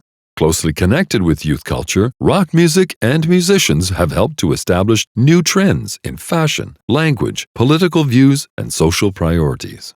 However, rock is no longer limited to an audience of teenagers, since many current fans formed their musical tastes during the golden age of rock and roll. Similarly, while rock has historically fueled new creative expressions, the innovations of pioneering musicians have defined a tradition to which successive generations of artists have repeatedly turned for inspiration.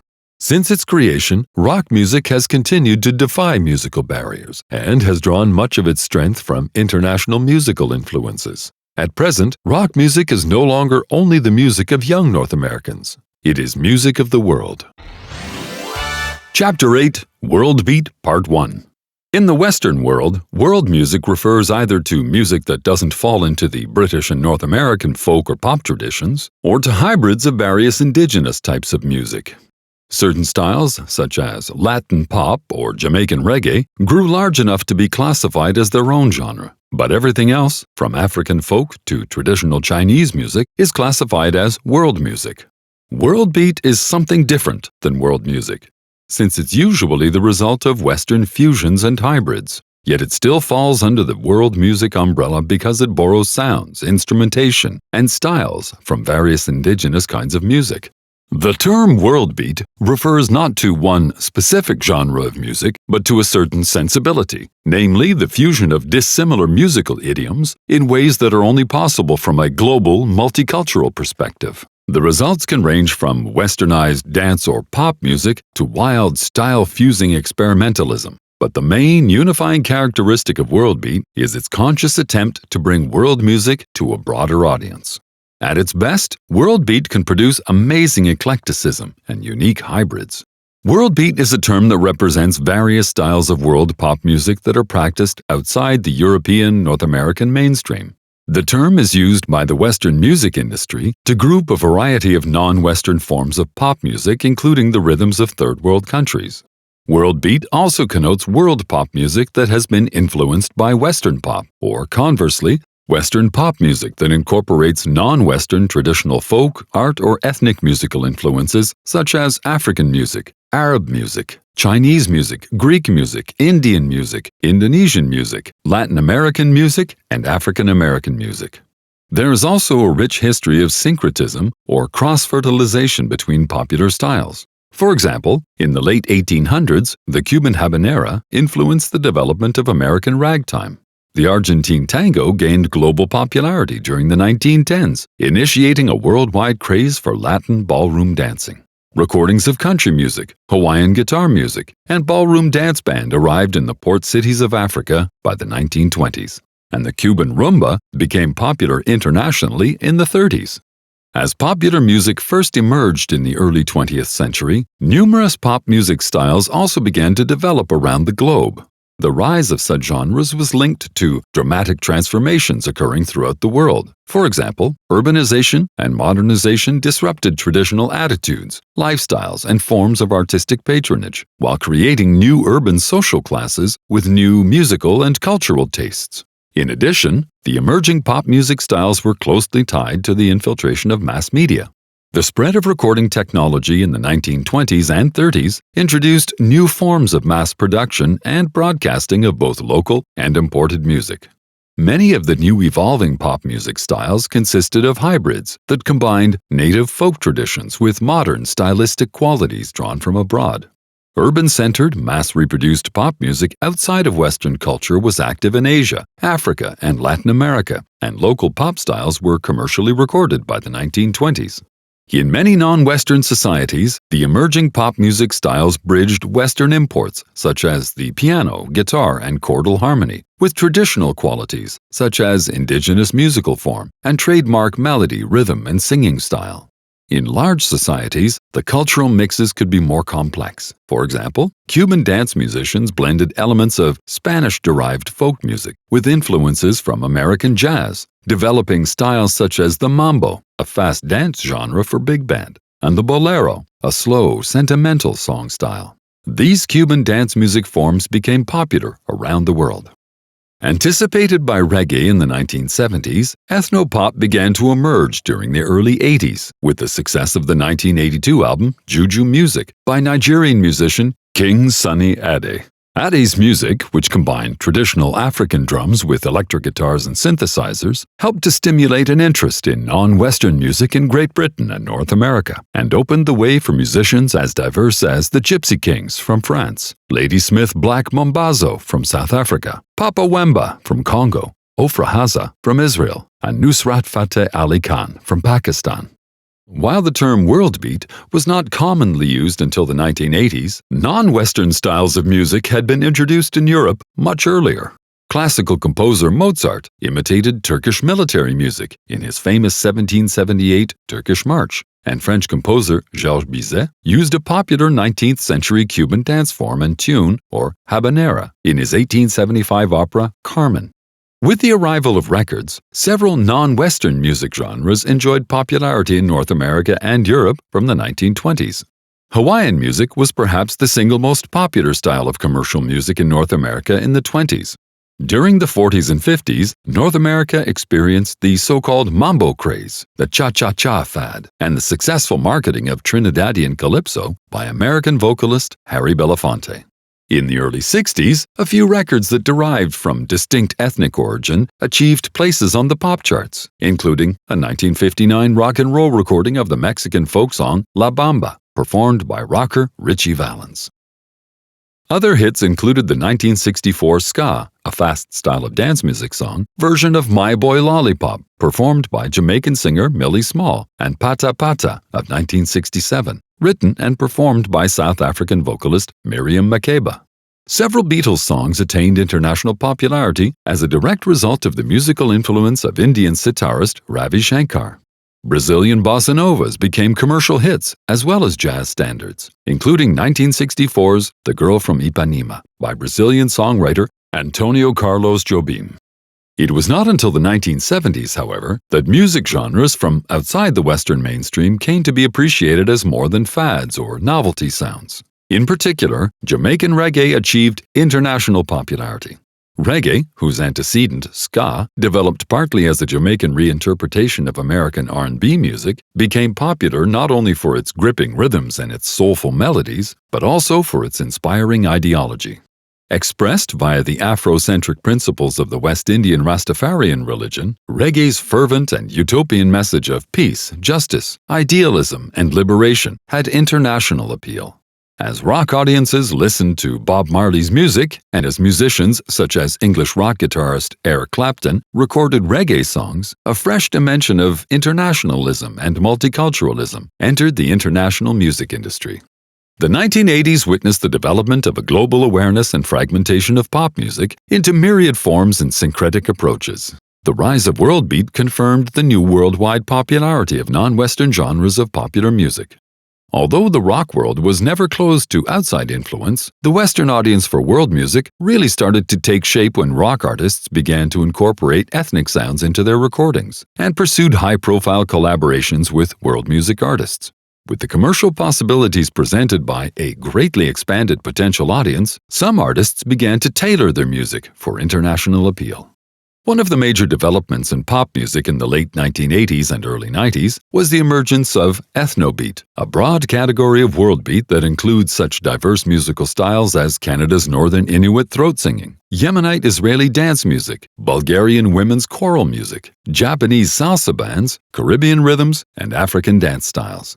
A landmark in that last trend was the 1988 award-winning album Graceland by American musician Paul Simon, which represented a wildly successful collaboration between Simon and Black South African musicians. Graceland played an important role in exposing ethnobeat to audiences in Europe and North America. 4 years later, Simon delivered The Rhythm of the Saints, which did for Brazilian music what Graceland had done for South African music and was another multi-platinum seller. Simon, along with vocalist David Byrne of Talking Heads, British rock superstar Peter Gabriel, musician Mickey Hart, and others went on to produce eclectic recordings in collaboration with Chicano, Brazilian, West African, and New Yorkan or New York City Puerto Rican musicians, among others. In working with instrumentalists outside the Euro-American mainstream, these artists appear to have been inspired by an interest in fresh sounds, as well as by a search for music that seemed authentic and uncontaminated by the commercial music industry. Some have criticized these Western artists of exploiting musicians from developing countries, for uprooting traditional styles and diluting them for mass consumption. Others, however, have praised their efforts to promote and popularize their non-Western collaborators. Although there were many exceptions, the majority of the world beat musicians who achieved a degree of popularity in the West came from Africa, a continent whose music had already exerted a tremendous influence on Western pop music throughout the 20th century. Thus, the sounds of artists like Salif Keita from Mali, Mori Kante from Guinea, and Youssou N'Dour from Senegal were familiar enough to be appealing, yet different enough to be striking and intriguing. Other world beat artists used their broad range of musical knowledge to find similarities and common ground among different indigenous traditions from around the world. Musician Johnny Clegg brought the South African white and black musical cultures together. The music of Clegg and his Zulu dance group Savuka was well received by North American audiences and reached its peak with the 1993 album Heat, Dust, and Dreams, which was nominated for a Grammy in the Best World Music category and received a Billboard Music Award as Best World Music Album. Chapter 8, World Beat, Part 2. While language is often a barrier to the cross-cultural popularity of certain types of music, styles of world beat dance music have gained success in the West. Although African and Caribbean popular music form the core of world beat, a few other styles have merited international popularity. More North Americans now explore with curiosity and enthusiasm new releases of everything from Egyptian Arabic music, Nigerian juju, South African isikatamia, and Tibetan chant, to tribal songs and ambient sounds from the jungles of New Guinea. Other styles include Sufi devotional music, Sudanese gong chime ensembles, or Japongan, and Vietnamese theater-derived music, or Vong Co. Audiophiles often enjoy not only modernist eclectic recordings, but also purely indigenous traditional music such as the Zulu choral singing style of South Africa, Greek rebetika, and Central African Congolese sukus, a blend of indigenous songs and dance rhythms with Afro-Cuban music. The rich variety of pop music found around the globe continually feeds the international music industry with fresh music trends. World beat has never been a commercial juggernaut in the West, but some of the better-known genres include the popular music of West Africa and South Africa, North African Ray from Algeria, Bulgarian choral music, Tuvan throat singing, Scandinavian folk, various forms of Indian music, raga, dance and film music, Pakistani qawwali, Brazilian samba, Spanish flamenco, and Argentinian tango, to name just a few that have made an impact among open-minded critics and adventurous record buyers. One recent example of a new popular global trend can be heard in New Age music. Born from an aesthetic that aims to induce a sense of inner calm, New Age music emerged from the meditational and holistic fields. Generally, these are harmonious and non-threatening albums that are allied with New Age philosophies encouraging spiritual transcendence and physical healing. Some of these records are artistically fulfilling as well as therapeutic. Lesser musicians, however, often make dubious claims as to their ability to transport listeners into advanced spiritual states through specially designed sonic vibrations and perfectly conceived musical ideas. The main types of New Age music are solo instrumental, progressive electronic, neoclassical, meditation, ethnic fusion, and contemporary instrumental. Some renowned artists include Steve Halpern, Mike Oldfield, Enya, Yanni, and Canadian instrumentalist Leona Boyd. Easy listening music is another style often tinged with world music influences. Easy listening is instrumental music that was designed to be soothing and relaxing. Unlike jazz, which demands your undivided attention, easy listening slips into the background, which is the reason many people dismiss the music as disposable fluff. Although some recordings certainly fall into that category, there were many inventive arrangers and conductors working in the genre who distinguished themselves with unpredictable instrumentation and idiosyncratic arrangements. Still, the primary trademark of easy listening is that it's pleasant and easy on the ears. Well-known artists include Henry Mancini, Lawrence Welk, Herb Alpert, Ray Conniff, Martin Denny, Les Baxter, Esquivel, and Sergio Mendes. In many cases, the exposure of Euro-American audiences to world beat music has been facilitated not only by the availability of recordings, but also by the abundance of immigrant communities in major cities. Some big city nightclubs that hire world beat artists attract immigrants as well as Western world music lovers. The presence of large numbers of Caribbean and African immigrants in large Western urban centers has helped make these cities focal points for world pop music. For example, New York has been the de facto center of the Latin music industry since the 1940s. Paris is home to the top French Caribbean popular bands. And London's second-generation immigrants are developing their own hybrid styles, such as the Bhangra music of British-born South Asians, which fuses Punjabi folk melodies and rhythms with influences from disco and modern Jamaican reggae. The increasing homogenization and westernization of the world's music is viewed in certain circles with apprehension. In many developing nations, the trend towards westernization of their indigenous music continues unabated, greatly caused by the proliferation of the mass media by Western culture. In many cases, innovative crossover musicians that syncretize two or more styles are inspired by their exposure to Western music and by the changing tastes and demands of their urban audiences. At the same time, these artists sometimes seek to earn fame and fortune in the West. As a result, artists often try to craft sounds that appeal to Westerners, while still retaining some unique indigenous flavor.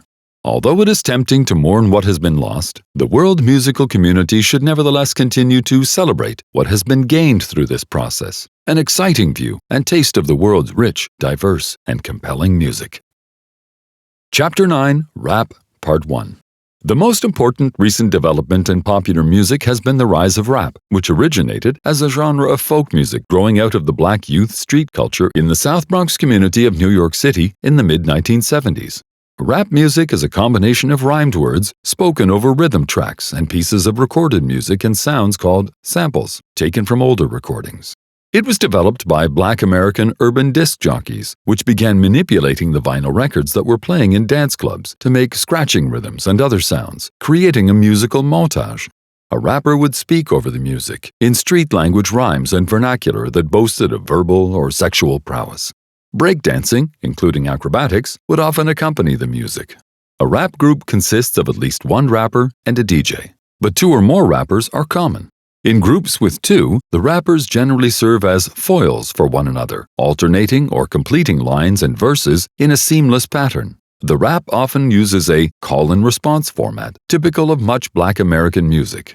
The main inspiration for rap came from DJs in Jamaica who would talk or toast over recorded music they played in nightclubs. The style, known as dub, produced pop records that featured disc jockeys talking over instrumental backing and electronic effects.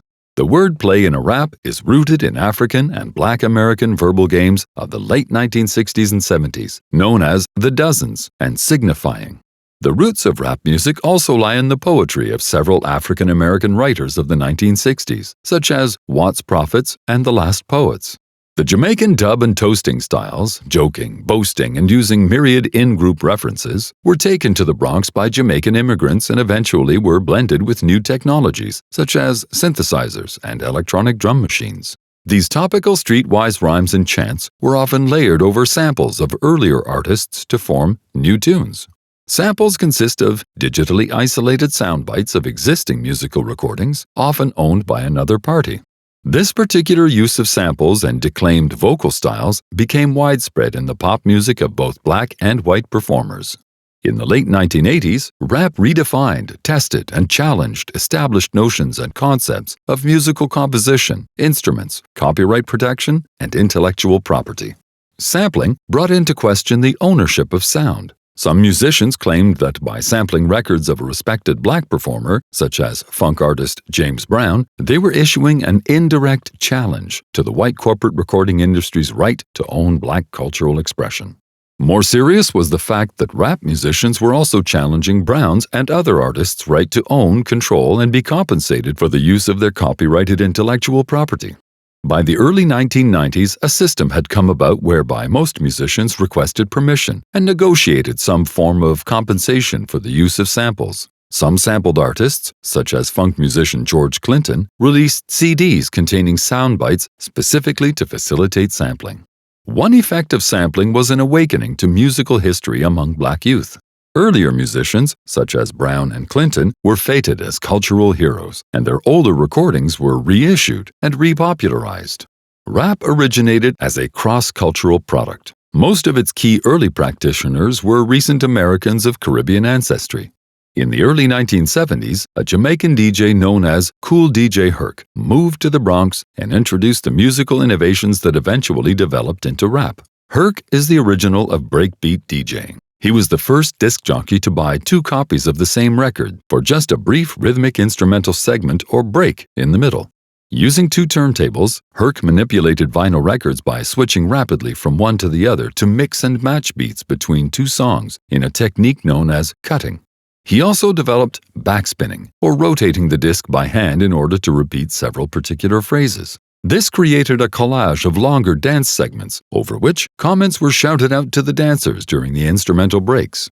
While he was cutting with 2 turntables, Herc would also perform with a microphone in Jamaican toasting style. Herc's musical parties gained notoriety and were often recorded on cassette tapes with the new boombox or blaster technology. Taped duplicates of these parties quickly made their way through the New York City boroughs, producing similar DJ acts.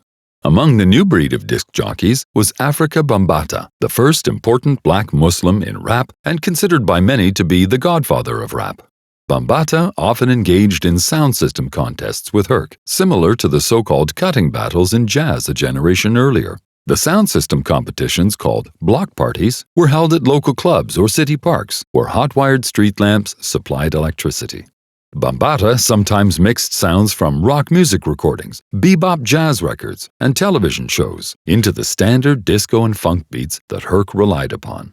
Eventually, any sound source was considered acceptable, and rap artists borrowed sounds from unimaginable sources.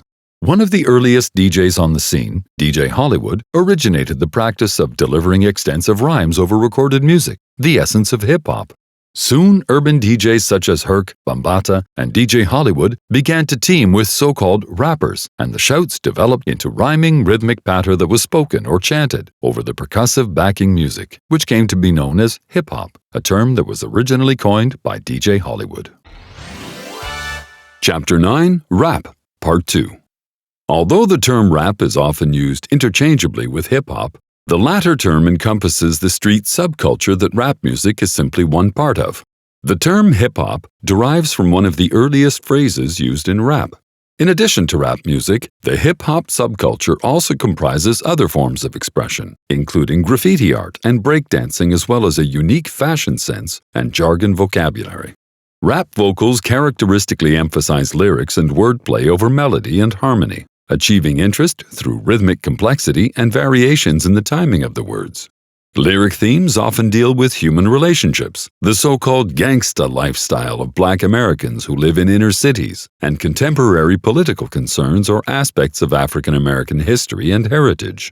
Many rap groups use the form to comment on such social problems as poverty and racism. Some rap performers, such as Two Live Crew, have generated controversy because their lyrics dealt explicitly and graphically with violence and sex.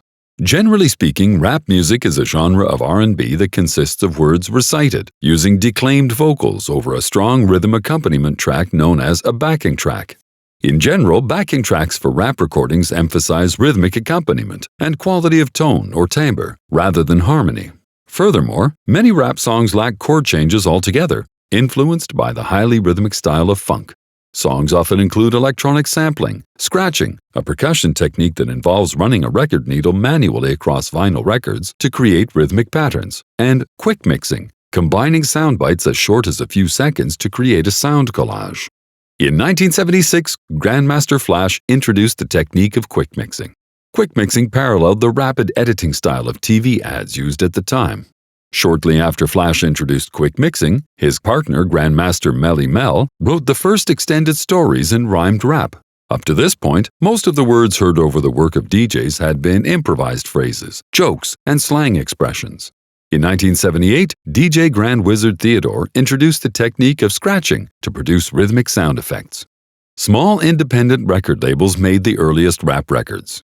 Rap finally reached the radio airwaves in 1979, when the first two rap records appeared, recorded by the Fatback Band and the Sugar Hill Gang. A series of verses recited by the three members of Sugar Hill Gang, Rapper's Delight, became a national novelty hit, cracking the top 40 on the USA pop music charts. The spoken content, mostly rhodomontade, sprinkled with fantasy, was largely derived from a collection of material used by most of the earlier rappers.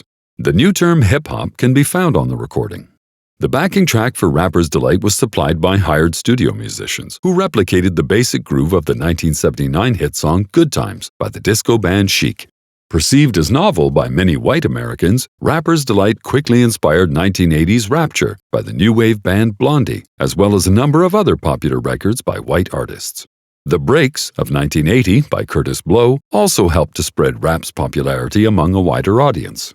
In 1982, computer-generated sound from synthesizers, including an electronic drum machine, began to be employed along with bits and pieces from pre-existing recordings. In that same year, Africa Bambaata's Planet Rock became the first rap record to use synthesizers and a programmable drum machine. With this recording, rap musicians began to create their own backing tracks. A year later, Bambaataa introduced the sampling potential of synthesizers on Looking for the Perfect Beat. With the arrival of digital technology in 1983, sampling began to replace the turntable style of cutting and mixing. Sampling eventually facilitated the layering of found sound that is captured for later use, enabling rap artists such as Public Enemy to place up to 8 samples layered on top of each other. Herc was the first to effectively deconstruct and reconstruct found sound, using the turntable as a musical instrument. In conjunction with sampling and programmed beats, rappers sometimes used live instrumentalists in creating backing tracks. During the mid-1980s, rap moved from the fringes of hip-hop culture to the mainstream of the North American music industry as white musicians began to take up the new genre. Rap grew popular and reached mainstream audiences in 1986 with hits You Gotta Fight for Your Right to Party by the Beastie Boys and Walk This Way by Run DMC, who collaborated on a cover version of the song with hard rock band Aerosmith. Known for incorporating rock music into its raps, Run DMC became one of the first rap groups to be featured regularly on MTV, creating a new audience for rap among white, suburban, middle-class rock fans. Also, during the mid-80s, the first female rap group, Salt and Peppa, scored several hit singles. By the end of the 80s, MTV had created a program dedicated fully to rap, and performers such as MC Hammer and the Beastie Boys who had achieved multi-platinum record sales to broad interracial audiences. Much early rap was primarily concerned with the dance and party spirit. However, in 1982, Grandmaster Flash and the Furious Five took a harder look at social issues in its portrayal of black inner-city life. Their groundbreaking song, The Message, opened the door for the angry, militant style of rap. Other groups followed this example and began taking advantage of the political power of the spoken word. These groups blurred the line between music and politics, using rap to speak directly of the rebellious mood of the disenfranchised. Aggressive and sometimes misogynist, militant rap in turn influenced so-called gangster or gangsta rap, which graphically attempts to depict the brutal scene of urban drug dealers and gang violence. In the late 1980s, a large segment of rap became politicized, resulting in the most overt social agenda in pop music since the urban folk music of the 60s. This kind of rap soon spread throughout the world and remains influential at present. One could argue that rap has replaced rock music as the creative force in modern popular music, but the lyrics of some rap songs have caused controversy, sometimes promoting and glorifying bigotry, racism, violence, and contempt for women. Defenders of rap lyrics argue that no matter who is listening to the music, the raps are justified because they accurately portray life's realities in urban North America. The groups Boogie Down Productions and Public Enemy best exemplified this political style of rap. Public Enemy and their lead singer Chuck D came to prominence with their 1988 landmark album It Takes a Nation of Millions to Hold Us Back and the theme song Fight the Power from the 1989 film Do the Right Thing by African-American filmmaker Spike Lee. They continued to reach a receptive audience with their 1990 follow-up album Fear of a Black Planet. Alongside the rise of political rap came the introduction of gangsta rap, which portrays an outlaw lifestyle of sex, illicit drugs, and violence in urban North America. In 1988, the first major album of gangsta rap, entitled Straight Outta Compton, was released by the rap group NWA, aka Niggas with Attitude. Tracks from the album spawned a lot of controversy and generated protests from numerous mainstream community organizations. However, attempts to censor gangsta rap only served to publicize the music and make it more attractive to teenagers. NWA launched the solo careers of some of the most important and influential rappers and rap producers in the gangsta genre. Among the earliest rap acts to make overtly political and militant statements were Ice Cube, Dr. Dre, KRS-One, and Eazy-E. They popularized a style of rap that was uncompromising, militant, radical, and emphasized gunplay and other outlaw aspects of urban life. As rap became increasingly part of the North American mainstream in the 1990s, political rap became less prominent, while gangsta rap grew in popularity. Tragically, several gangsta rappers have succumbed to the violent code of guns and death feuds vividly described in their music, including two popular artists, Tupac Shakur and the Notorious B.I.G., who were shot and killed within 6 months of each other in 1996-97. Originally confined to black neighborhoods in New York City, rap broke further into the mainstream with the popularity of such performers as LL Cool J and Will Smith. They kept the genre open and upbeat, moving toward the so-called alternative rap of De La Soul, the Fugees featuring Lauryn Hill, TLC, and others, whose work was made accessible to wide audiences through the fusion of rap, pop, and soul. In 1999, rap artists began to win the major American music awards, including the Grammy Awards. Recently, many different rap styles have gained mass popularity. Rap has developed into a significant musical and fashion force for listeners around the world, and dance became a big part of the show for many performers. Music styles encompassed hard rock, collages of record samples, and variations on older songs. The genre became increasingly eclectic, demonstrating a limitless capacity to draw samples from any musical forms. In Britain, jazz rap evolved into a genre known as trip-hop, the leading artists being Tricky and Massive Attack. A number of rap artists, including Guru and US3, borrowed from jazz, using samples as well as live music to produce popular jazz rap recordings. The group Arrested Development found a rap audience with its reggae and folk-influenced sound. Other popular rappers covering the gamut of styles have included Gang Starr, Ice-T, Coolio, Ghetto Boys, Snoop Doggy Dogg, Queen Latifah, Puff Daddy, aka P. Diddy, Mary J. Blige, Missy Elliott, Jay-Z, Ludacris, 50 Cent, and many others. Over the past 2 decades, rap music has developed and influenced both black and white culture in North America. Much of the jargon of hip-hop culture has become standard parts of the slang vocabulary of millions of teenagers and young adults of various ethnic origins. The hip-hop subculture of rap introduced words once virtually unknown outside of North American inner-city communities to the international lexicon. Rap also functions as a voice for these communities, who often do not have access to the mainstream media. In certain circles, rap serves to encourage self-pride and improvement, communicating a positive and fulfilling sense of black history. Black artist Kirk Franklin, hoping to inject an optimistic, constructive, and religious message into rap music, blends gospel influences with hip-hop.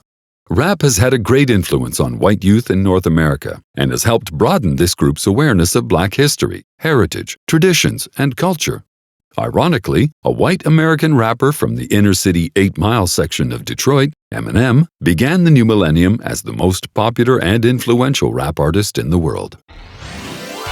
Chapter 10. Canadian Popular Music, Part 1. Historically, Canadian radio and television has provided cultural links connecting the country's distant population centres.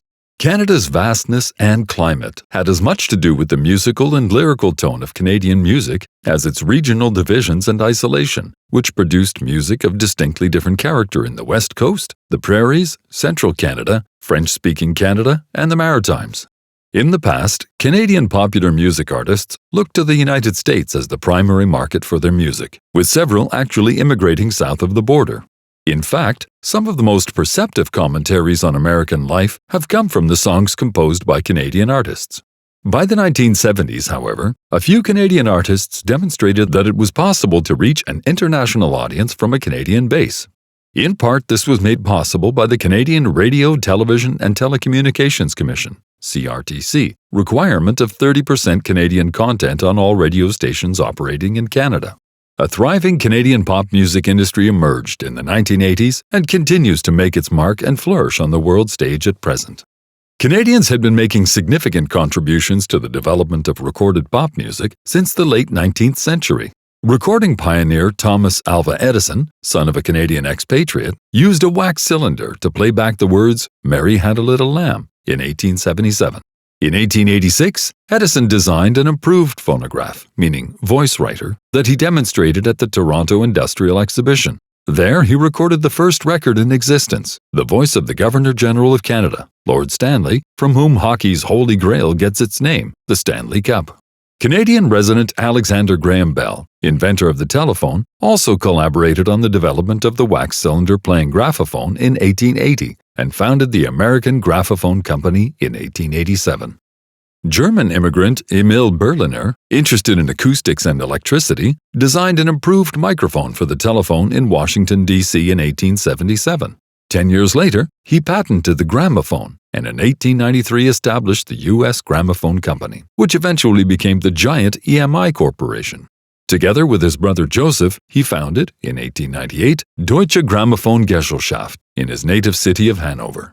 There, he built the first factory in the world for the exclusive manufacture of records. Within a decade, the company was producing several million records a year. After moving from Washington to the city of Montreal, Emil and his son Herbert set up a record company and pressing plant that recorded and manufactured their rubber gramophone discs worldwide. Berliner's company was one of the 3 most important in North America. In 1909, Herbert Berliner bought the rights to the His Master's Voice logo, later the universally recognized Nipper trademark of RCA Records, and established the Compo Company in Lachine, Quebec, the first North American independent record label. Berliner also initiated the first system for distributing records independently, and in 1925 introduced the first electronically recorded disc. The same year, Compo issued the first electronically recorded live album, a local religious service. Other Canadian recording and broadcasting pioneers include Reginald Lesend, who transmitted a radio signal to ships at sea in 1901, first broadcast AM radio, invented the wireless telephone, and in 1919 developed a forerunner of the first television. Colin W. Mackenzie of Whitehorse patented the first 2-sided gramophone disc in 1909. Montreal-based Victor Records introduced the first 2-sided disc in 1923, 14 years after Mackenzie's patent application. Working out of Montreal, Italian inventor Galileo Marconi laid claim to establishing the first radio station, XWA, in 1919. Mary Pickford, Canadian-born sweetheart of the silent pictures, became 25% founder of United Artists Motion Picture Company with Charlie Chaplin, D.W. Griffith, and Douglas Fairbanks Sr. in 1919. Along with music industry innovators and moguls, Canada also produced many pop music celebrities during the first half of the 20th century, leading up to the advent of rock and roll. Comedienne Bea Lilly was in the cast recording of Berlin's Watch Your Step and Cheap during World War I. Songwriter Shelton Brooks was responsible for the popular tunes Darktown Stutter's Ball and Sophie Tucker's Some of These Days. Bandleader Guy Lombardo's Royal Canadians Orchestra recorded the best-known rendition of Auld Lang Syne. Wilf Carter's, aka Montana Slim, country repertoire included the celebrated Love Knot in My Lariat. The success and acclaim earned for Canadian music often came at the personal expense of having to record, tour, or live outside the country. The sparse population and the regional nature of the country hindered Canadian musicians.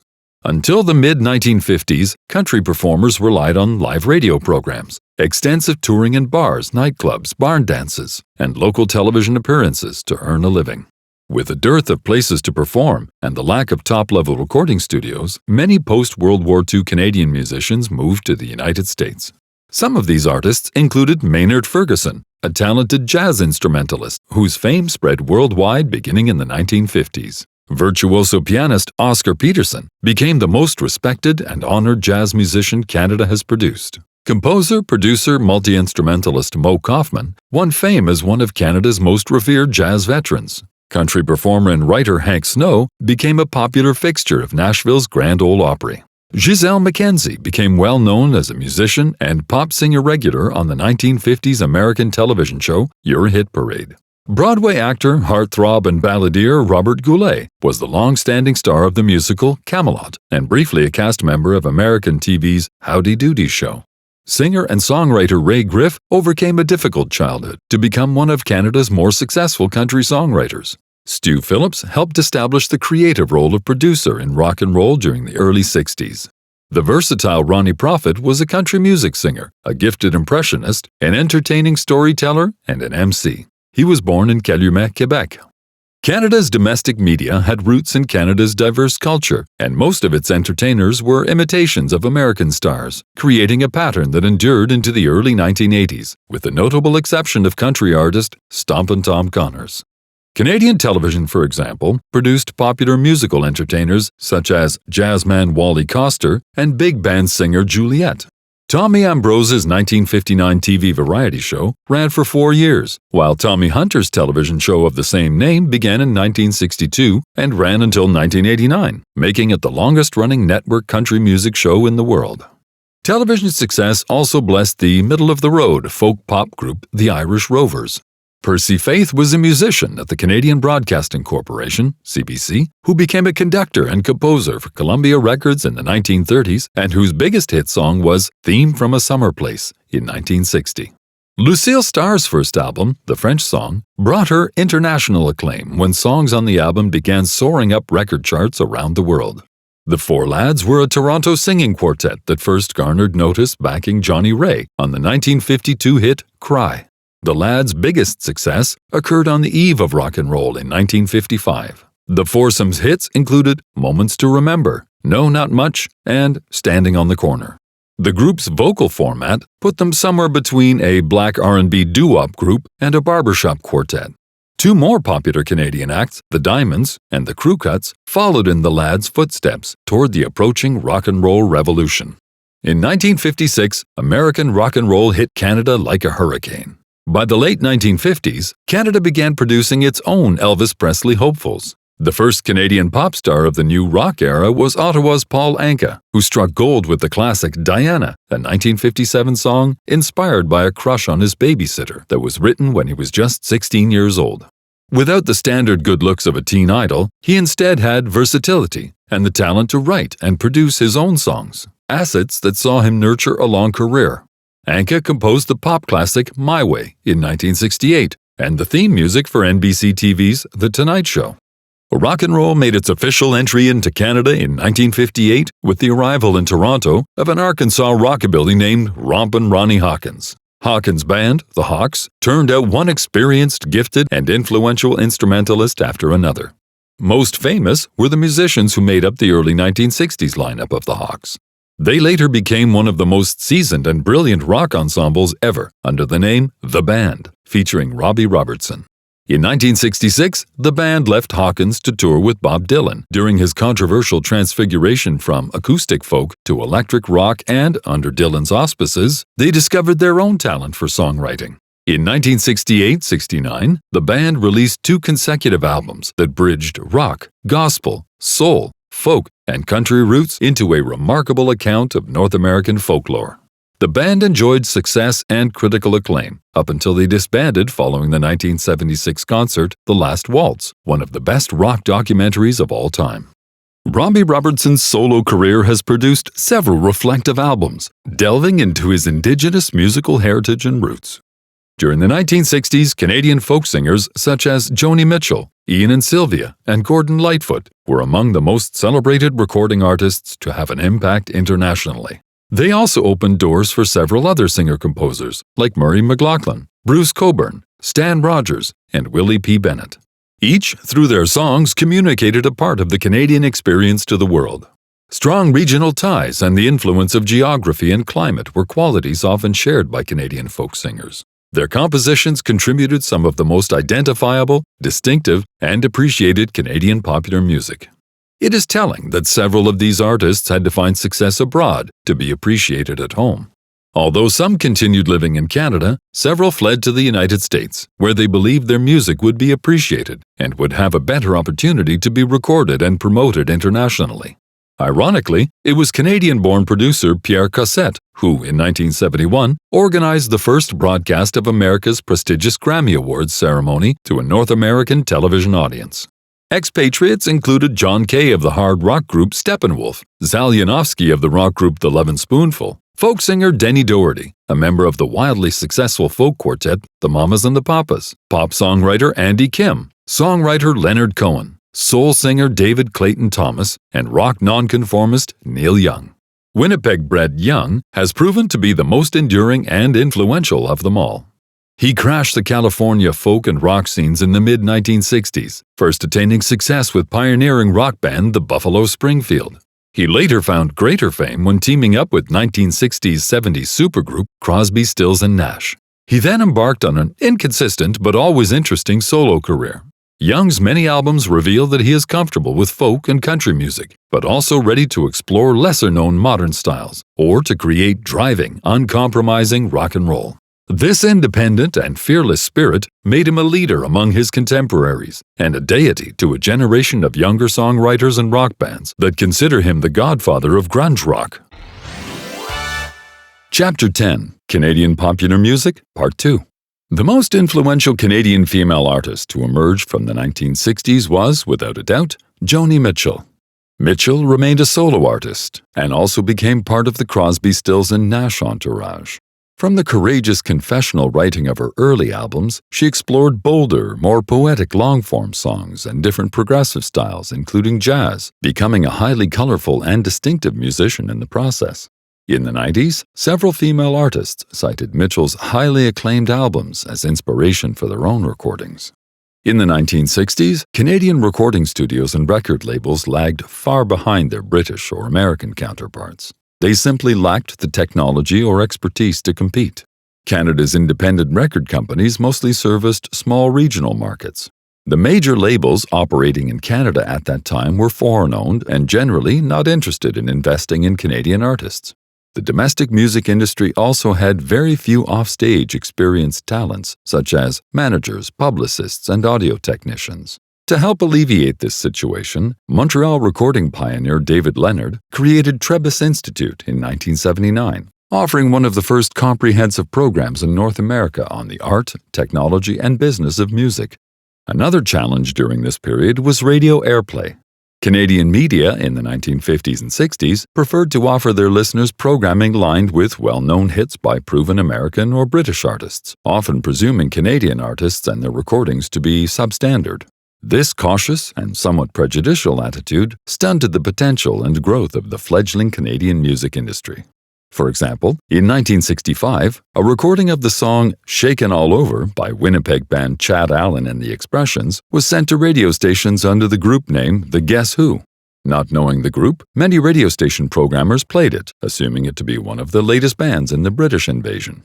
The song went on to become an international success.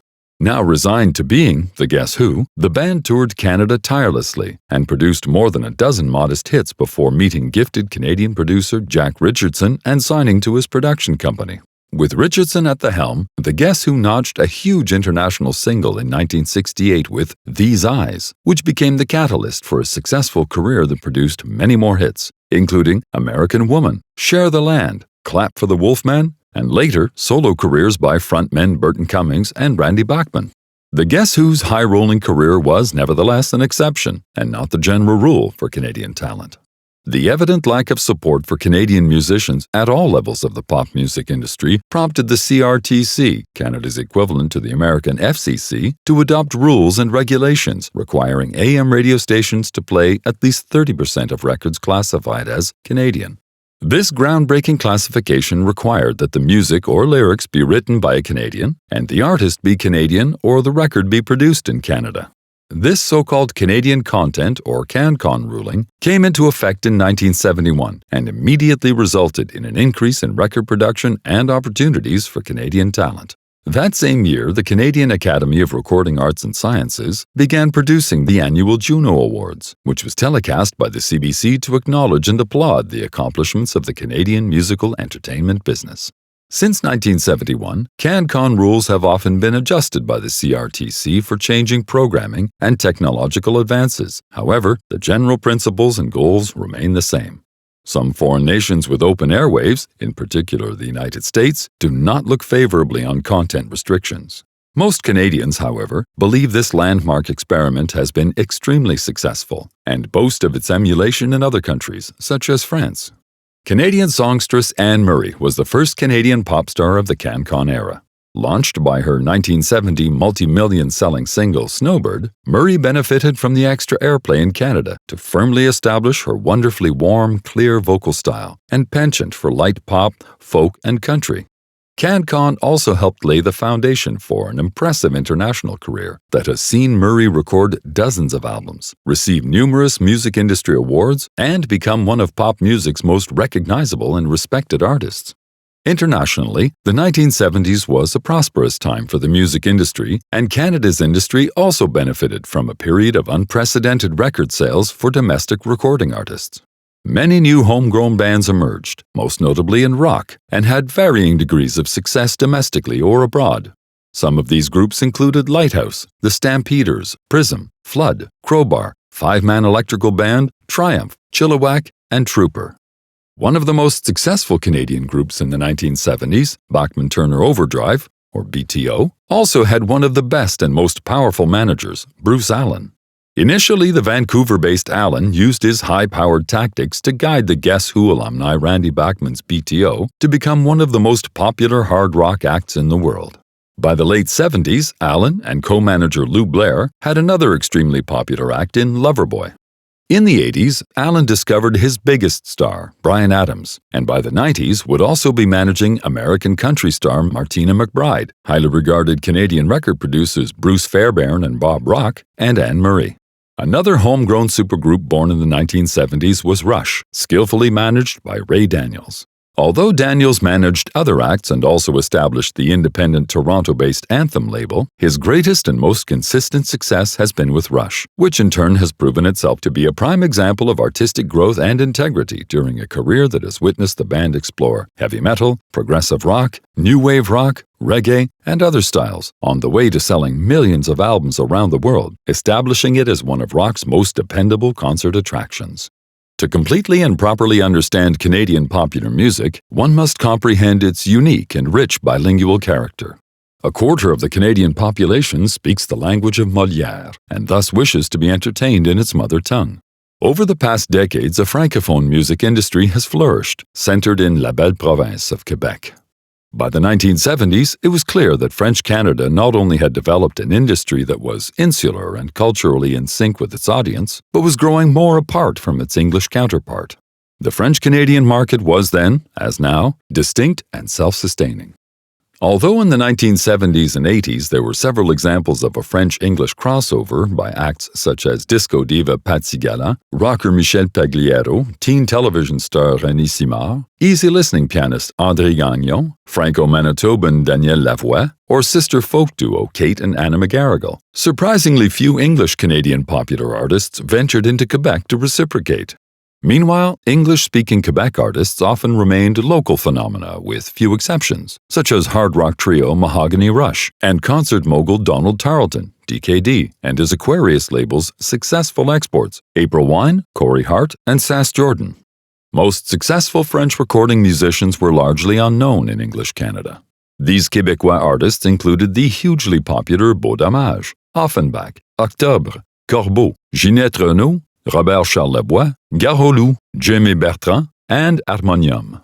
While the folk music tradition in Quebec dominated throughout the first half of the 20th century with artists such as La Bolduc, the transition to modern pop and more contemporary songwriting began in the 1950s with the Chansonniers, led by Félix Leclerc. Leclerc's emotional style blended Québécois sentiment with reflections on political and cultural frustrations.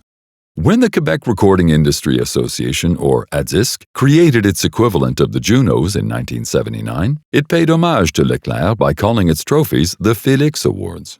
Performers who followed Leclerc's path included Jean-Pierre Ferland, Gilles Vigneault, Claude Léveillé, Claude Gauthier, Raymond Lévesque, René Claude, and lyricist Luc Plamondon. French-Canadian talent initially responded to the 1960s impact of the British invasion and Bob Dylan with their own translated versions of Anglo-American hits, as recorded by singing groups Les Classelles, César et les Romains, Les Gérolas, and Les Baronnets, featuring Céline Dion's manager and husband, René Angélil. Eventually, however, Quebec artists spread their creative wings and developed their own style through the work of such artists as Michel Louvain, Pierre Lalonde, Joël Denis, Donald Lautrec, Michel Richard, Tony Roman, René Claude, Chantal Paris, Willie Lamotte, Johnny Farago, and René and Nathalie Simard. Vocalists such as Renaud, Pagliaro, and Charles Lebois took Québécois pop to higher levels of record sales, credibility, and artistic merit. Their success helped the industry to feel secure in the strength and uniqueness of its culture, unlike the English side of the Canadian business. An avalanche of acts covering the range of pop, folk, rock, blues, jazz, disco, and rap music soon joined them.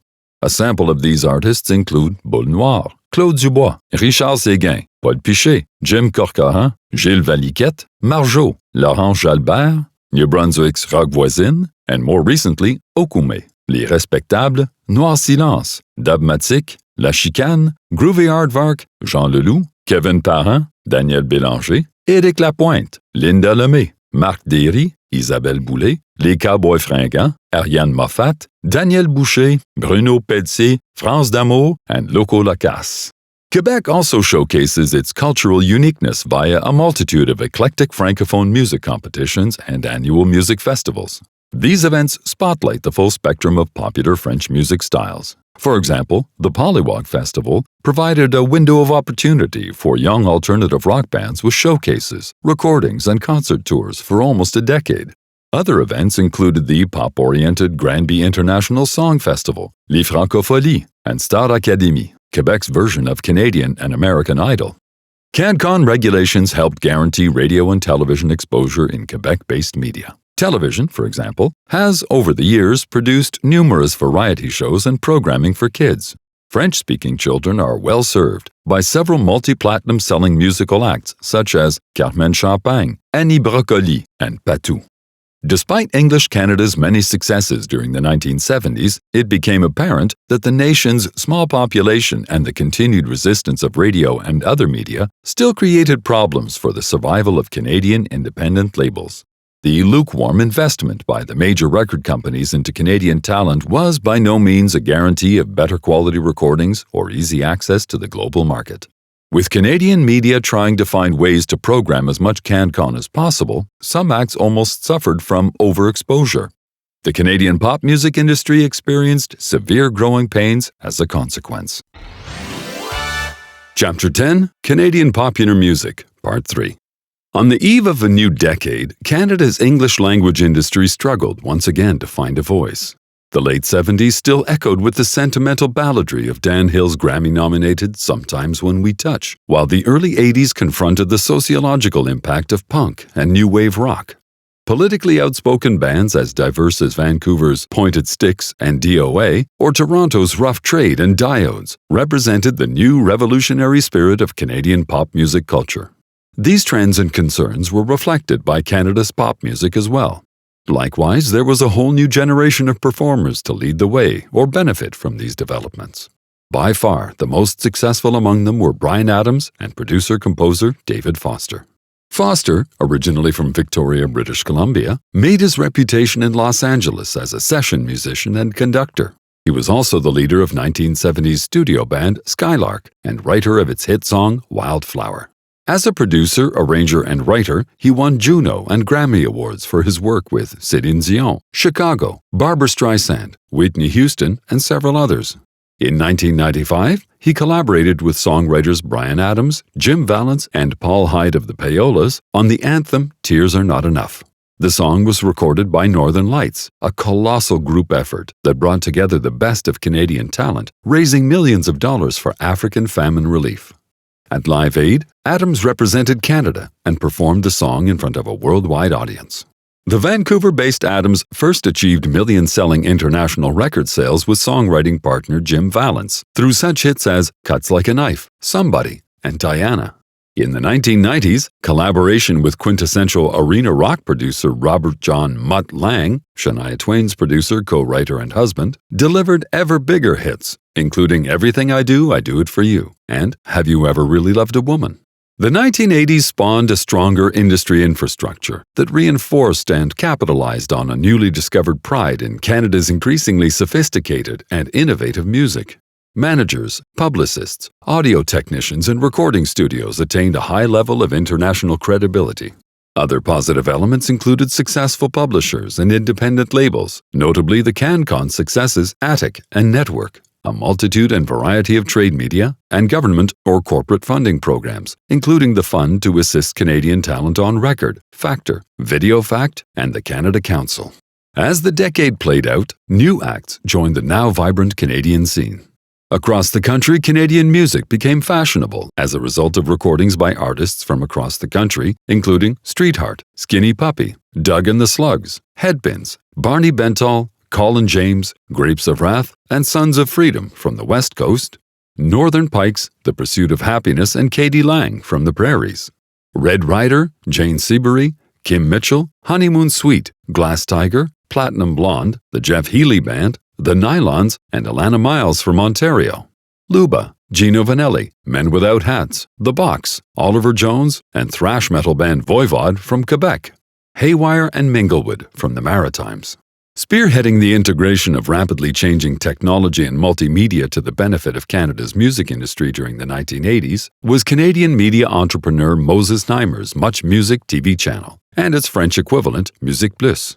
Initially relying on pop-rock video clips, Much Music's on-air birth in 1985 not only connected regional activities to the rest of the country, but also united its many diverse performers and, by focusing on new emerging acts, created many new pop stars.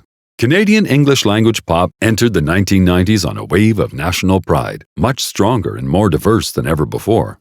The impact of acid jazz, rap, hip-hop, techno, and ever-evolving variations and mutations on dance music had been experienced mostly in the large urban centers, particularly in Vancouver, Toronto, and Montreal, each with their rapidly growing population of Asian and Black immigrants. Domestically, Bass is Bass, Maestro Fresh Wes, Kish, and other similar acts have netted hit records with these new styles. Aboriginal music from such admired Indigenous artists as Susan Aglukark, Wapistan, Jerry Alfred, and Quebec's Cashton also enriched the character of Canadian music. The French-language music industry in the 1990s continued as a reflection of Canadian politics in that it remained distinct, yet it yielded many of the nation's biggest superstars, including Celine Dion. Dion was initially a child star in Quebec, recording in her native French. Lured to CBS Records Canada in 1986 by Bill Rotary, manager René Angelil struck a deal that allowed her to quickly score several international English hits while continuing to successfully record in French. Dion's charming personality, diva-like singing, and selection of polished commercial romantic ballads and danceable pop has since sold millions of albums and earned her numerous Felix, Juno, Grammy, and Oscar awards. The 1990s also witnessed the arrival of the Maritimes music industry. Like Quebec, the provinces of New Brunswick, Nova Scotia, Prince Edward Island, and Newfoundland had developed in isolation, its biggest star of the past several decades being Spring Hill native Anne Murray. In subsequent decades, its main influence was folk songwriter Stan Rogers. More recently, the timid Rita McNeil became its most unlikely star. A shy, blues-influenced folk singer, McNeil found favor with many Canadians both with her recordings and on her weekly variety television series. Other maritime acts with strong roots in Canadian folk and traditional music included Lenny Gallant, the Barra McNeils, and the Rankin Family, whose records cleverly blended country, rock, and the region's Celtic lore. With roots of a different kind, punk-influenced bands such as Eric's Trip, Sloan, Jail, and Hardship Post awakened Canada to an untapped goldmine of new rock talent. Finally, providing a shocking link between maritime folk tradition and modern rock was kilted fiddle player Ashley McIsaac, who unexpectedly provided Canadians with the freshest and most eclectic recordings in years. In the 1990s, Canadian country music finally hit its stride, with a strong crossover feeling to such new artists as Michelle Wright, George Fox, Charlie Major, Quartet, Colleen Peterson, Blue Shadows, Paul Brandt, Cassandra Vassick, Laurie Yates, Patricia Conroy, and international megastar Shania Twain. The Canadian Country Music Association, established in 1975 as the Academy of Country Music Entertainment, has sponsored an annual Country Music Week in different cities across Canada. Country Music Week and Big Country Awards have brought performers and industry folks together and have become key events in the development of country music. The Country Music Association is also responsible for the annual Country Music Awards and Canadian Country Music Hall of Honor. At present, there are numerous new Canadian recording acts of all types traveling up, down, and across the Great White North in rusty vehicles loaded with their instruments, selling new self-released compact discs, or signed to Maverick and Street Smart independent labels, licensing their indie music to different territories around the globe, marketing themselves on the internet, and building a fan base. This vibrant indie circuit helped develop in the past such acts as I Mother Earth, Tom Cochrane, Jan Arden, Crash Test Dummies, 5440, Blue Rodeo, Tragically Hip, Moist, Grim Skunk, Hayden, Me Mom and Morgenthaler, The Watchmen, Brand Van 3000, Treble Charger, Anonymous, Merlin, and many others. As the 21st century picks up steam, the Canadian music industry must now face the various challenges presented by the dilemmas and opportunities created by rapidly changing technology. These take the form of copyright ownership in the face of digitized music carriers, the communication, dissemination, misappropriation, and illegal downloading via the internet, and the ongoing issue of whether Canada still requires content regulations. Esteemed international artists such as Bryan Adams, Celine Dion, Alanis Morissette, Avril Lavigne, Diana Krall, Sarah McLachlan, Bare Naked Ladies, and Shania Twain have collectively sold millions of records and concert tickets, garnered industry awards, and merited popular global recognition by exporting a cultural seam of the Canadian fabric. Their worldwide impact has only enhanced the commercial viability of other Canadian artists. It is, however, the domestic popularity of today's diverse Canuck talents that suggests Canadian pop music has matured and is appreciated for its own character and quality at home. These performers are speaking directly to Canadians with passion and enthusiasm about experiences that touch them and yet have universal appeal and resonance. Epilogue. Upon completion of this fascinating and stimulating musical voyage, the author cannot help but restate that this treatise was only a general overview of the topic. Many more volumes are needed to do justice to the evolution of this popular art form. It is difficult to arrive at an objective description of an evolutionary movement while it is in progress. Only a period of time can provide the necessary perspective. It can be acknowledged, however, that music has never before passed through a more turbulent phase than in the last century. The great number and diversity of stylistic distinctions has precluded a trademark designation for modern pop music. Despite the disproportionate attention often given to the most radical musical experiments, the majority of leading composers working at present continue along the moderate path established in the late 1920s and 30s, And, if one can rely on the lessons of history, the mainstream of music will continue to absorb those new techniques that contribute to expressiveness and communication, while discarding that which is merely novel and sensational, so that music history will remain an evolutionary rather than revolutionary process. The ever-changing and evolving chronicle of popular music remains the story of its creators and listeners. Future audiences should not forget or ignore this epic saga, but instead embrace the richness of its truly human character and vision. If music nourishes a person's soul and brings us together as a people, then the heritage of that music must be understood and passed on to those who will, in the future, live its history. The story of modern popular music continues to be told every day, with every new artist, song, and style warmly received by appreciative audiences. As for the future of modern pop music, let's all sit back, listen, and enjoy the sounds.